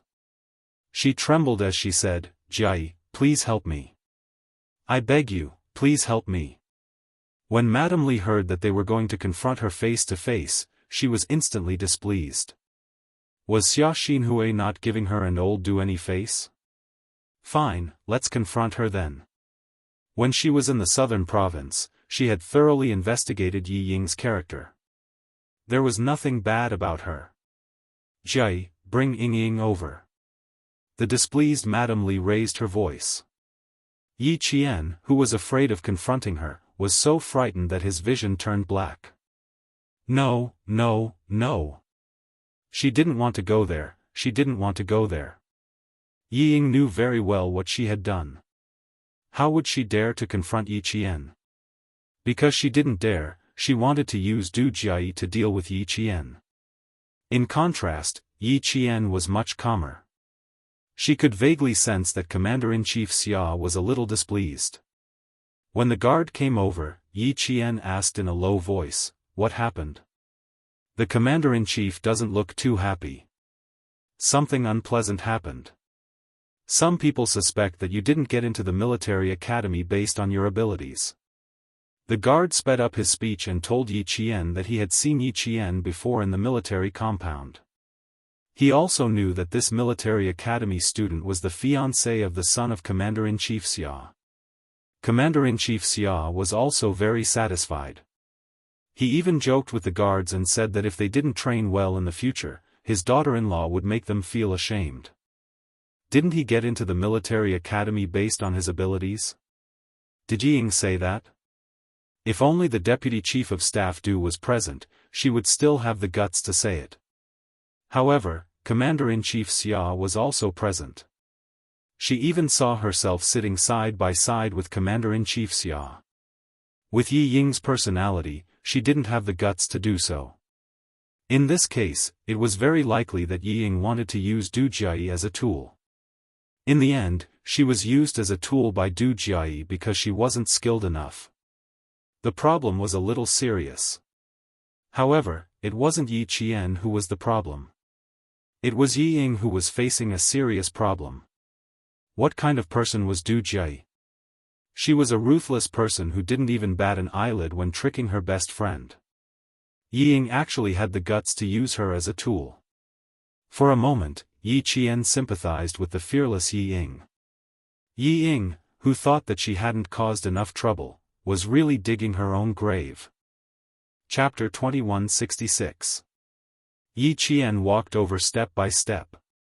Yi Ying, who was staring at him, was so shocked and scared that her calves were cramping. Yi Ying, whose face was pale, wanted to run away. She really wanted to leave this place. Du Jiayi, who seemed to have sensed Yi Ying's intention to escape, smiled brightly and hugged her shoulders tightly. "Come, let's go over. My parents and I are here. You can say whatever you want." When the two of them got closer, Madame Li tugged at Du Jiayi and stood between the two of them. It was not hard to see that she was protecting Yi Ying. Seeing this, Du Jiayi was so angry that she gritted her teeth. Du Jiayi saw Yi Qian walking over from the corner of her eye. She lifted her chin and quickly adjusted her expression, revealing the arrogance she had when she first met Yi Qian. Yi Qian, who was much closer, could not only sense Commander-in-Chief Xia's displeasure, but also see that his expression was very serious. It was her fault for making the Commander-in-Chief worry about her. The closer Yi Qian got, the paler Yi Ying's face became. In the end, even her lips were pale. "Look at her. She's so cool. She looks more like a soldier than a male soldier. Ying, Ying, it's normal that you don't like her. I don't like her either. If we kick her out of the military academy and out of the army today, wouldn't that be a good ending?" Du Jiayi took advantage of Madame Li's attention to Yi Qian to take a step back and stand silently beside Yi Ying. She spoke slowly and softly, drawing out Yi Ying's deepest jealousy towards Yi Qian. That's right, she was right. If they could kick this bastard Yi Qian out of the military academy and out of the army today, it would definitely be a good ending. Yi Ying's eyes were a little crazy. She wanted to stand up and expose Yi Qian's true colors. She had to stand up. Yi Qian, who didn't even look at her, walked over, stood at attention, and saluted her in a standard military salute. Before he could speak, Commander-in-Chief Xia spoke first. The Commander-in-Chief's authority was very strong. When he spoke, Yi Ying shivered and suddenly came to her senses. He then said to the Deputy Chief of Staff Du, "Old Du, since this recruit's father is the daughter of your eldest son Savior, even if I don't give face to the monk, I still have to give face to the Buddha. It's not convenient for me to say anything more. This military school student from the National University of Science and Technology was the top scorer in science last year. He was also the top student in overall physical fitness last semester. Her performance in school was outstanding, and the military academy was full of praises for her. When Xiaoye was in junior high school, she represented our country to participate in the Olympic Games in Australia and won the individual gold medal. An outstanding military school student was framed by a soldier. This matter can't be casually forgotten. As a soldier, you have to be responsible for your own words. If you have any questions now, ask Yi Qian, and then ask this recruit properly. The top scorer in science in the country, the gold medal in the Olympic Games when she was in junior high school, and the top scorer in overall physical fitness last semester. Just these three were enough to make people raise their eyebrows. At this moment, Yi Ying was most afraid of two things. 1. Confronting Yi Qian. 2. Yi Qian explaining what happened in the past. No matter which one it was, she would be the unlucky one in the end. She couldn't let the Deputy Chief of Staff Du ask Yi Qian personally. She would definitely tell him everything that happened in the past. Yi Ying looked at Du Jiayi for help. Du Jiayi directly ignored her. Idiot, did she really think that she would help her? Madame Li's gaze had already begun to carefully size up Yi Qian. Taking down 3 very valuable first places was indeed impressive. Chapter 2167. She was not bad looking either. Her eyes were clear like the moon. What was even rarer was the look in her eyes. She had a sense of trust that made people believe her at first glance. Needless to say, she had the valiance of a female soldier and the perseverance of a male soldier. Standing in front of her, she was like a pine tree standing at the top of a mountain, accompanied by the blue moon. She was so straight that she reached the clouds. This female soldier was quite impressive. However, her eyes were too bright and her brows were cold and sharp. She did not look gentle or obedient enough. This was something that Mrs. Li did not like. After sizing up Yi Qian, Mrs. Li looked at Yi Ying beside her. She lowered her head and looked at Yi Ying submissively. Although Jia had forced her into a corner, she did not argue with Jia. She was more likable when she was gentle and weak. However, the expression on Yi Ying's face. Mrs. Li's gaze turned cold.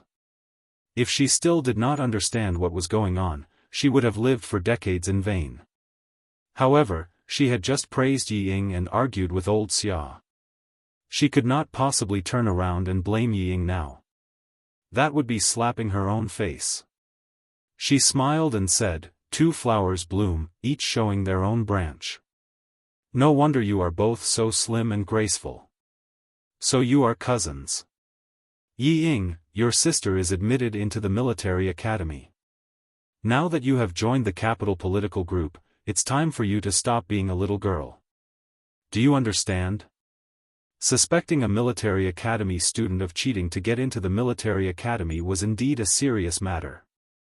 However, it could also be described as a little girl's jealousy. Mrs. Li, who did not want things to get worse, warned Yi Ying with a smile. At the same time, she protected Yi Ying. Yi Ying did not answer immediately. She thought of what Du Jia had said. She was too tempted. She wanted to tell the commander-in-chief that Yi Qian was not that capable. She really wanted to say, the words were already at the tip of her tongue. However, Mrs. Li's gaze made her heart turn cold. No, Mrs. Li was already angry. If she did not listen to her, she would be in trouble. Yi Ying nodded as if she had been wronged. Her voice choked as she said, "I will remember. In the future. I will not dare to do it again." It was, "I won't dare to do it again in the future," not, "I won't do it again in the future." The difference of one word was 1,000 miles. It was obvious how unwilling Yi Ying was to answer. Before Madame Li, whose face had turned slightly cold, could say anything, Du Jia said with a faint smile, "You don't dare? It seems that someone really has a problem. You don't dare to do it because you are threatened. Yi Ying, you were talking nicely to me just now, and now you have another excuse. Are you kidding me, Du Jia? Shut up." This time, even the deputy chief of staff Du's face darkened. He looked at his aggressive daughter seriously and said, "What are you doing?" Du Jia smiled. "Dad, I'm really not messing around. Yesterday, Yi Ying said that there were many problems with her sister. She even asked me to mention it to you." With a quivering voice, Yi Ying interrupted her. "Sis Jia, I beg of you, please don't say any more. I know that I was wrong. Jia, take note of your image." Madame Li turned around. This time, her warning tone was much deeper than before. There was a clear hint of anger in her voice. Everything needs to be backed up with evidence. Without any evidence, what's the use of just saying it? Du Jia saw Madame Li's protectiveness of Yi Ying, and it made her even more furious. Even in this state, my mother is still protecting her. If I don't tear down that fake face of hers, my surname won't be Du. However, if I force Yi Ying to come out, I will only infuriate my mother. It's not worth it to infuriate my mother over a mere Yi Ying. Fine, since I can't force Yi Ying to come out, I'll have a good talk with Yi Qian. Chapter 2168. Du Jia closed in and looked at Yi Qian. "Yi Qian, aren't you going to say something?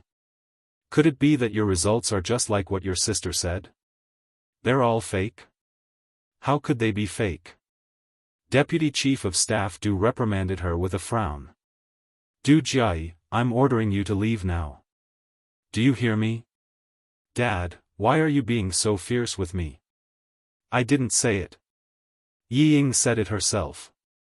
Du Jia was dissatisfied and retorted softly. She felt wronged too. "Du Jia, I'm very disappointed in your behavior today." Deputy Chief of Staff Du couldn't bear to scold his daughter and smiled at Yi Qian. "You're Xiao Yi from the National University of Science and Technology, right? Not bad, not bad. It's quite impressive that you got 3 first places. You don't have to explain. I believe you. That's all nonsense. I won't believe it. Don't be affected by it. When you stood in front of me just now, I felt the aura a soldier should have. Cold and mighty. Just based on your aura, I believe you. Yi Qian replied calmly, "Thank you for your trust, Chief. I have a clear conscience and there's nothing fake about it. If anyone doesn't believe me, I hope they can investigate me at any time." The Commander-in-Chief also said that as a soldier, should be responsible for my words. "Chief, may I know who said that I cheated in the college entrance exam?" "No one said it. No one said it. It's a misunderstanding." Deputy Chief of Staff Du and his wife, Madam Li, both wanted to keep the peace and didn't want to say more. The cheating was pure nonsense. He had to reprimand his daughter when he got back. Yi Qian glanced at the pale Yi Ying from the corner of his eyes and said, "Chief, it's best if you investigate. I'm open to any investigation. As for the recruit beside you, I'm indeed not her sister. If I were her sister, I wouldn't have escaped from her house that year. The people around me didn't believe what she said because everyone knew that she was full of lies." Yi Ying, who was already indignant, flew into a rage. "Yi Qian, you're the one who's full of lies." When it came to Yi Qian, she would always lose her rationality very quickly. She did not even notice that Madame Li's face had darkened. She said loudly, "Your father and my father are brothers, and my mother and your mother are biological sisters. Why aren't you and I sisters? That's not right. Didn't your parents divorce this morning? Also, your mother personally told me that my mother is not her elder sister, and I am not your elder sister. These words were also said by you. Why don't you dare to say it in front of the 2 chiefs today?" Madame Li didn't listen to anything else. She heard the word, divorce. Director Yi divorced his wife? Or this morning? How could she not know? At this time, a middle-aged man in a suit and a black coat strode over. When he saw Mrs. Li, he was overjoyed and rushed over. "Yi Ying, your parents got divorced this morning? What's going on?" Madame Li, who felt that she had been lied to, turned cold. "Don't tell me you don't know." "Sorry to interrupt, Director Li. I have something very urgent to report to you." The assistant risked being scolded and interrupted. He really couldn't wait a second longer.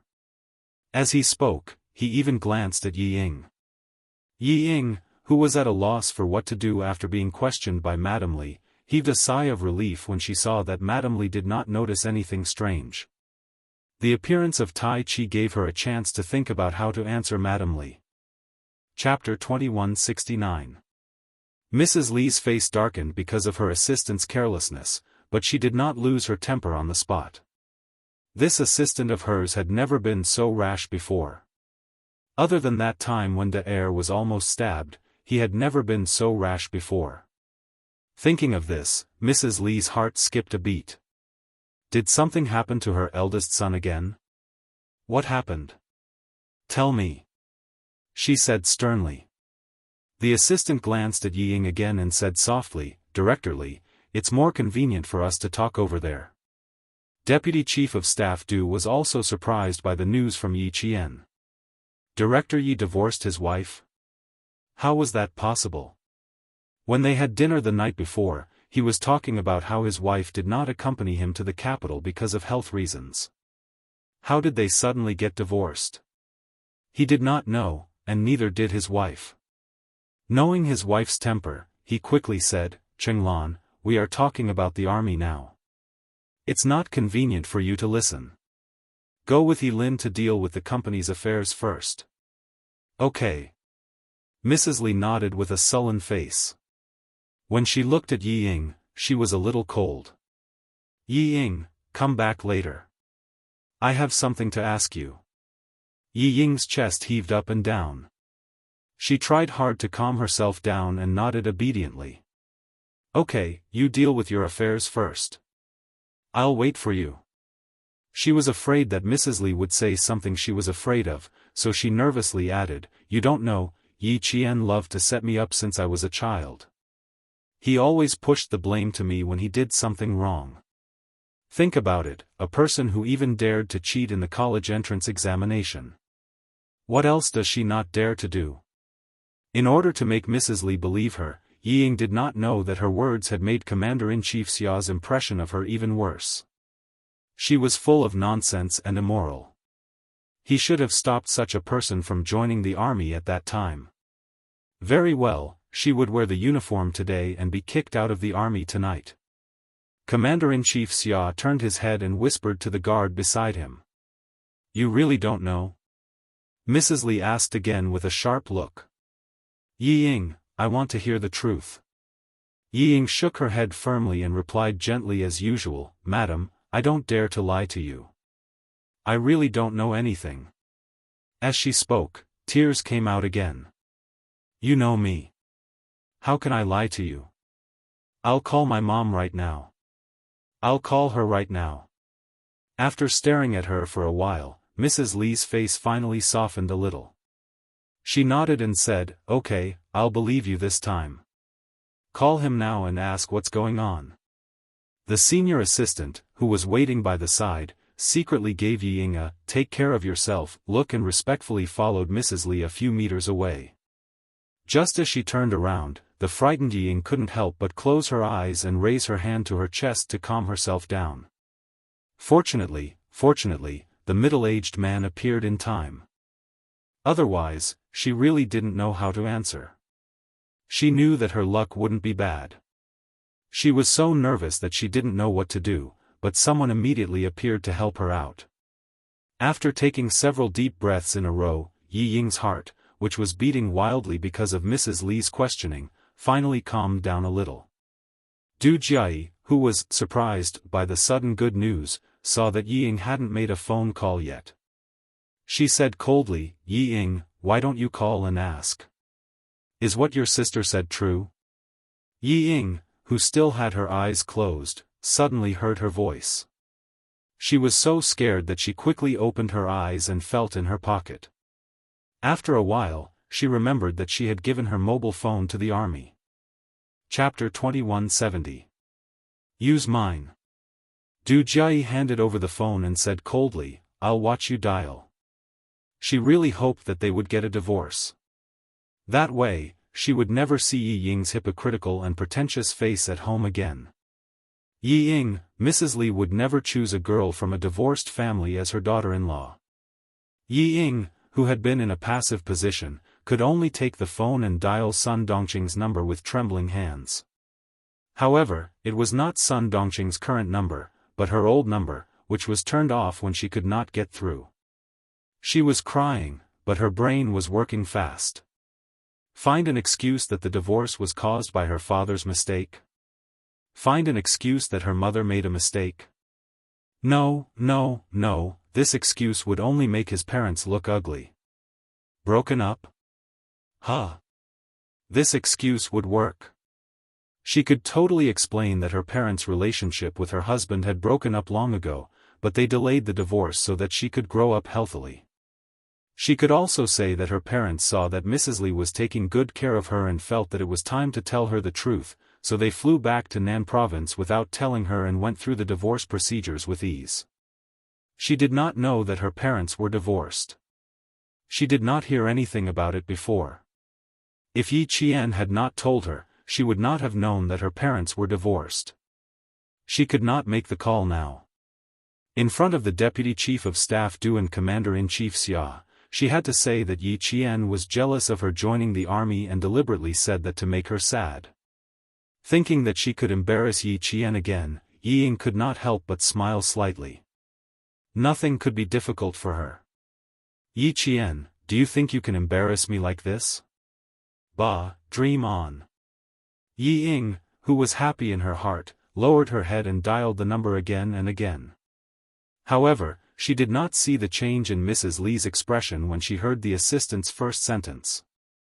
"He Lin, do you know what you are saying?" Mrs. Li said sternly.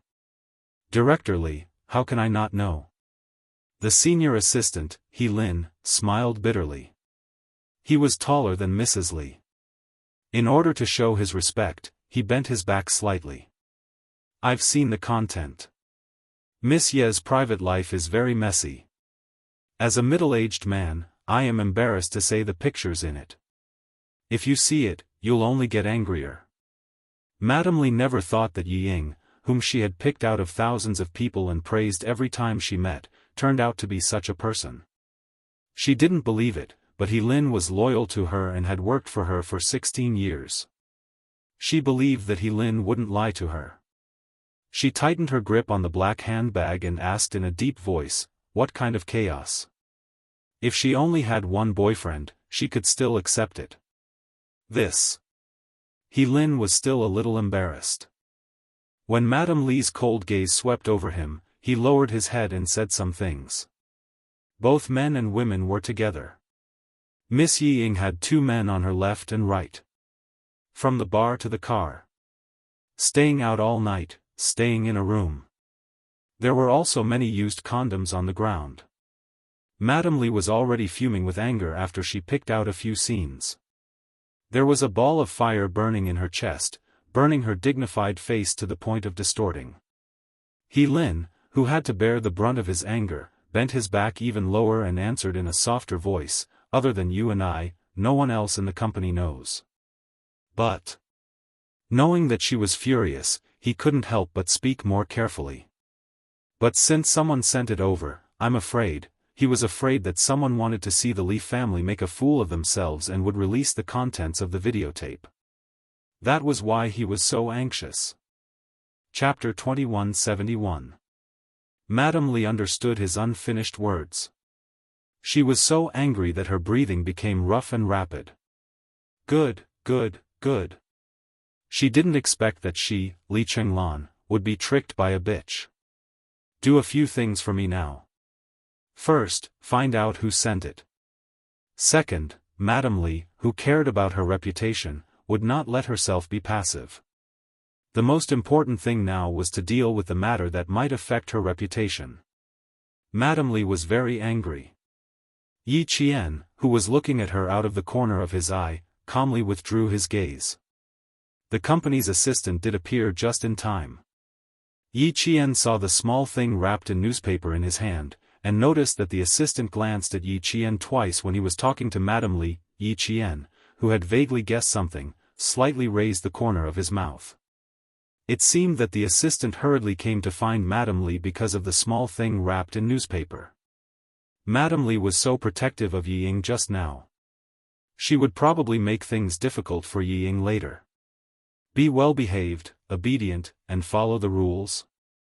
It turned out that Yi Ying in her previous life had relied on her superb performance to catch Madame Li's eye and marry into the Du family. In this life, she was afraid that she would disappoint her.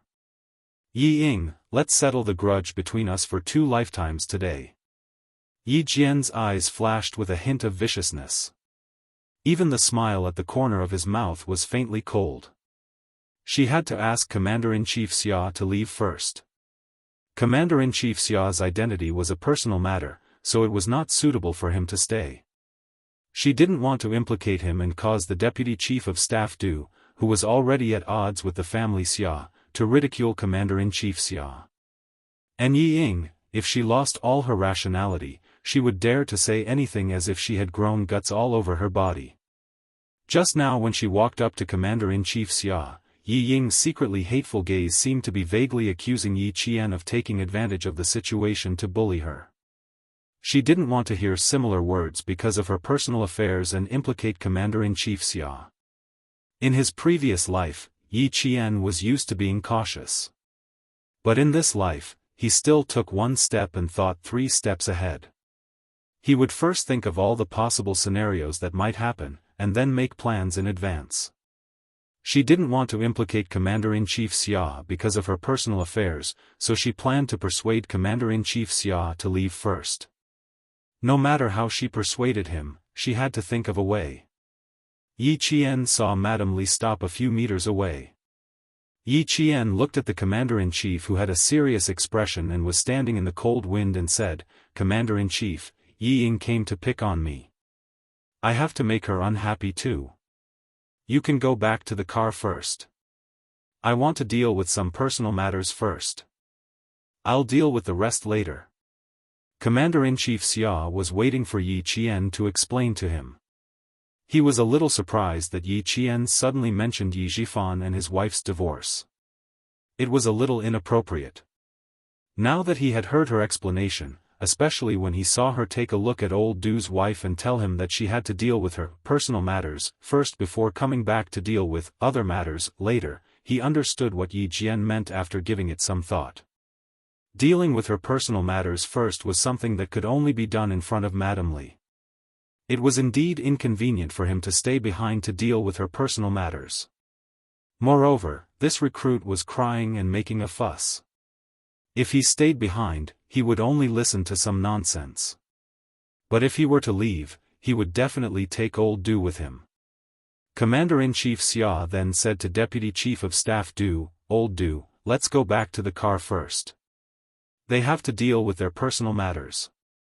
It's not convenient for us to stand aside with our identities. We'll bring the recruit and Yi Qian back to the military after we've dealt with our personal matters." Your wife is right. Since the two of them are here, we can talk about it clearly in person and investigate thoroughly. Whoever is in the wrong must be punished. Chapter 2172. The Deputy Chief of Staff Du looked at his wife's back and felt that she could not hide her anger after hearing Assistant He Lin's words. He said without hesitation, "Okay.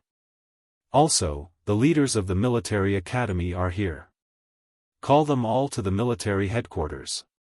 Get the files of the military academy students and recruit Yi Ying's files. We'll decide the severity of the punishment based on the severity of the mistake."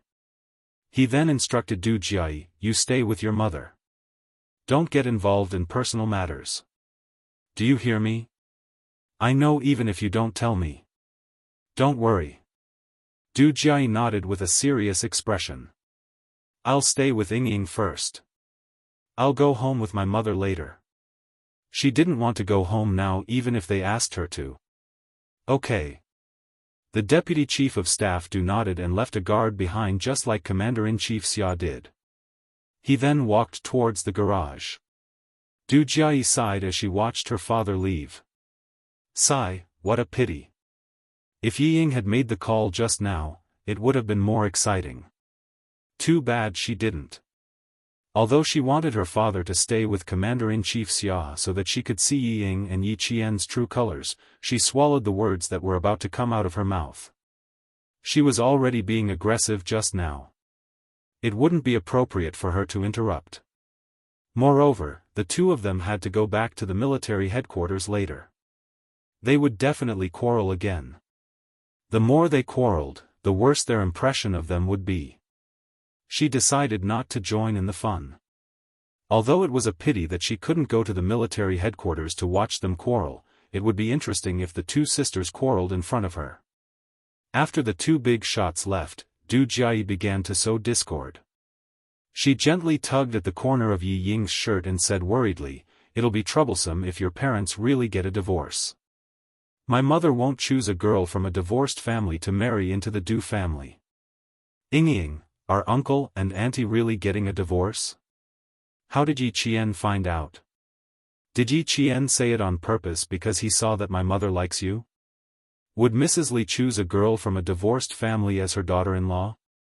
Yi Ying, who had waited for the two leaders to leave with great difficulty, felt as if she had been struck by lightning when she heard the news. She was dumbfounded.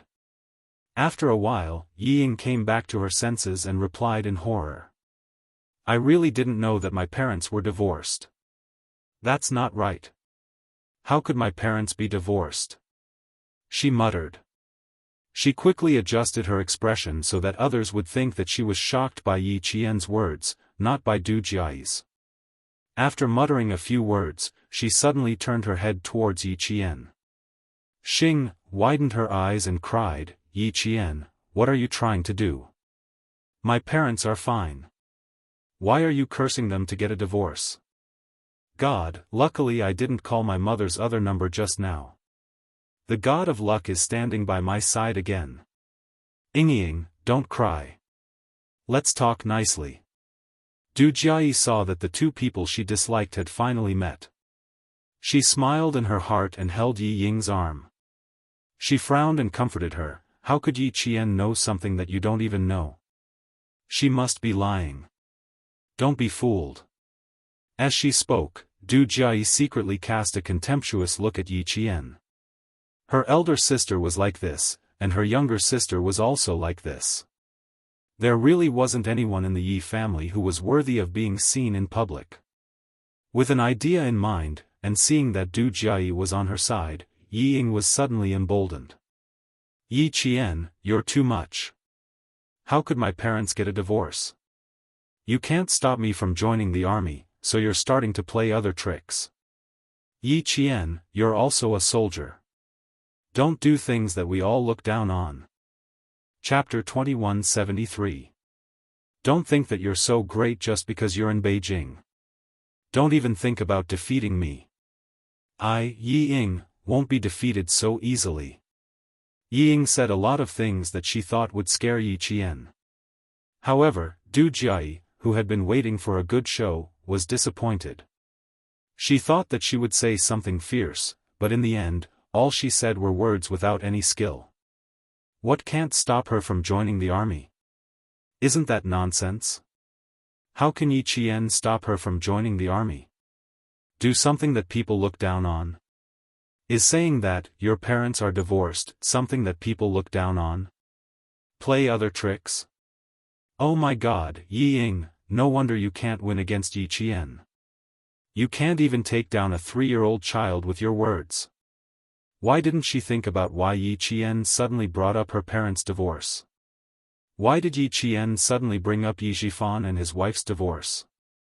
Of course, Yi Qian had something to do with it. She wanted to expose Yi Ying's stupidity in front of Madame Li so that Madame Li could see clearly what kind of person her well-behaved, obedient, and gentle daughter-in-law was. It couldn't be helped. She couldn't meet Madame Li often. Now that they met, they could talk about private matters first and talk about official matters later. Luckily, the commander-in-chief understood her intentions immediately. When he left, he took the deputy chief of staff Du with him. Yi Ying wanted to ask the two chiefs to leave first. She also had the same thought. Commander-in-chief Xia got into the car and called Xia Jinyuan. I'm going back to the military academy now. Your wife is still at Renmin South Road. Let's settle her personal matters first before bringing her back to the military to settle other matters. I only left one guard with her. Hurry over there as soon as possible, in case your wife gets bullied and her boyfriend isn't there yet. Yi Qian was very calm when dealing with matters and had a certain level of order. All he had to do was cooperate with him. However, old Du's wife was not someone to be trifled with. She was a little worried about leaving Yi Qian alone to face him. Xia Jinyuan did not drive the car himself. Instead, the guard in charge of guarding him drove the car. He looked ahead with a cold gaze and said calmly, about 10 more minutes. Drive safely. Since it will take about 10 minutes to get here, it means that the party hasn't ended yet. Commander-in-Chief Xia calmed down a little and then hung up the phone. When the car turned a corner, Commander-in-Chief Xia glanced outside and saw Mrs. Li taking a black object from her assistant. From a distance, he could only see that it was a small rectangular object. Commander-in-Chief Xia could tell what it was. He also had such a small thing in his office. As soon as Xiaoyi said that she had to settle her personal matters first, the videotape was brought to Mrs. Li. If the assistant was not loyal to Mrs. Li, he would have thought that the sudden appearance of the assistant was arranged by Yi Qian in advance and came at the right time. Deputy Chief of Staff Du also saw his wife take the things from the assistant. Her action of taking the things was so big that he could feel the anger in her body. Then, he saw her angrily walking towards her daughter. Her strides were quite large and she did not have her usual elegance at all. She took a few steps forward and rushed forward. Stop the car. Deputy Chief of Staff Du, who had never seen his wife lose her composure outside, realized that something was wrong. The guard had just stopped the car and hurriedly got out of the car and strode over. Commander-in-Chief Xia, who was driving the car in front, glanced at it and did not ask the guard to stop the car. He just got into the car and left. Chapter 2174. Now, it was not only Xiao Ye's personal matter, but also the Du family's family matter. He had also seen Yi Zhifan before. This person had a calm temperament and was not impetuous. How could he raise such an inexperienced daughter who could not even step on the ground?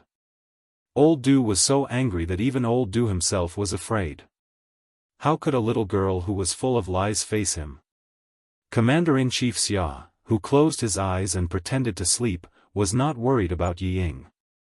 He had wanted to return her to her original place of birth.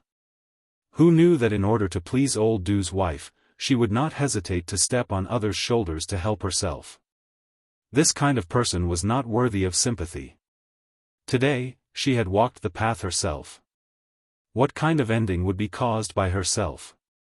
Adults should be responsible for their own actions. The car quickly drove away from Renmin South Road.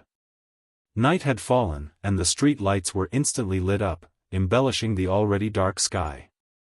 Madame Li's face was not lit up by the street lights. Instead, her face looked gloomy in the yellow light, and her eyes reflected the light as sharp as arrows. Good. Good. Good. She, who prided herself on knowing people's true colors, was actually fooled by a 20-year-old bitch. She even asked her to introduce her everywhere and praised her for being well-behaved and well-behaved. In the end, she was deceived by a bitch. Madame Li, whose face was full of anger, walked straight towards Yi Ying. Her eyes were only fixed on Yi Ying's sweet and beautiful face. She was deceived by this gentle face. Good. Good. Good. Very good. She, Li Chenglan, had lived for decades and had never been deceived. In her old age, she was actually deceived by a bitch. Very good. Seeing that she was usually gentle, she treated her like a fool and deceived her. Today, she would make her regret being a human in this life. Li. Madame Li, what's wrong with you? Yi Ying, who was stared at by her, swallowed her saliva in fear. She stammered and stepped back. Madame Li was too scary. Her eyes were too scary, like an arrow that could nail her to death and fix her, full of sharpness that made her afraid. Du Jiayi was shocked. It was the first time she had seen her mother so angry. Mom. Just as she opened her mouth, Madame Li walked past her and stopped in front of Yi Ying. She stared at Yi Ying and asked calmly, Yi Ying, tell me about Yi Jian. He wanted to see how she was going to deceive him this time. At this time, Du Jiayi, who knew very well who Mrs. Li was angry about, had a happy look on her face. She adjusted herself in an instant and encouraged Yi Ying softly. Ying, tell me quickly. My mother has promised to help you. Yi Ying was no match for Madame Li. With Madame Li's urging, she started crying again before she could even open her mouth. Madam, you don't know how bad Yi Qian is. She always set me up in junior high, trying to make me hated by my classmates. During the middle school exams, Yi Qian didn't get into a good school. She was so shameless that she didn't even study in senior high before she started working. But I don't know what happened, but she suddenly appeared in my school in senior high. Madam, you don't know how evil Yi Qian is. In order to drive me out of the provincial number 1 middle school, no matter what I did, she would come out to make trouble. In the end, she pretended to be pitiful and framed me. My father is a government official, and he pitied her for not having parents. He asked me to swallow my anger and help her. Madam, I've tolerated it. I've tolerated it all. But in the end, she still won't let me go. Madam, I can't take it anymore. I really can't take it anymore. Chapter 2175. She said a lot of lies. Without Commander-in-Chief Xia around, Yi Qian's backer had left. Yi Ying was able to speak more quickly. Madame Li's eyes flashed with coldness when she heard this. Instead of getting angry, she laughed. You think she's inferior to you in every aspect, so she set you up, caused you to embarrass yourself in military training, and caused you to fail the college entrance exam? Yes, madam. It's because my grades have always been better than hers, and the teacher has always taken care of me, so she's always been jealous of me and set me up. Yi Ying answered without hesitation. At this moment, Madame Li was so angry that the volcano in her heart was about to break through the calmness on the surface. Very good, she could still pretend to be pitiful and obedient to deceive her. However, Yi Ying, who was eager for quick success, thought that Madame Li was angry because her words had worked. She was angry, she was angry. She wanted to come out and teach Yi Qian a lesson for her. She glanced quickly and provocatively at Yi Qian, who was silent at this moment, with a victorious smile in her eyes. Yi Qian thought to himself, without Yi Zhifan by her side, Yi Ying's IQ is unbelievably low. She actually thinks that the current situation is advantageous to her? Yi Ying, where did your insufferably arrogant confidence come from? How could you think that your words can fool the wife of a major general? Where did her ridiculous confidence come from? Can you face Madame Li's anger now? Can you get through today peacefully? Madame Li was so angry that her lungs were about to explode. She was on the verge of exploding. Her usually dignified manner revealed a hint of hostility. Then was it also her fault that you went to study in France? You don't know. If she hadn't forced me everywhere, I wouldn't have been forced to give up the opportunity to join the military and study abroad. Look, she's still stubborn, still stubborn. Madame Li, who could no longer suppress her anger, gritted her teeth and asked again, was it also her fault that you went to study in France? Before Yi Ying could answer, Madame Li shouted, was she the one who gave you that debauched, whore-like life? Madame Li deliberately made Du Jiayi say, yes, out of habit. Then, she heard Yi Ying say, yes, out of habit. Then, she heard Du Jiayi giggle contemptuously and Yi Qian chuckle. Her eyes widened as she answered too quickly. What did Madame Li just say? What did he hastily reply to? She replied with a, yes. Living like a bitch? How could she? Yi Ying was shocked. She quickly tried to salvage the situation. No, madam, it's not. There was no more chance for her to speak. Madame Li's anger completely exploded. Pa!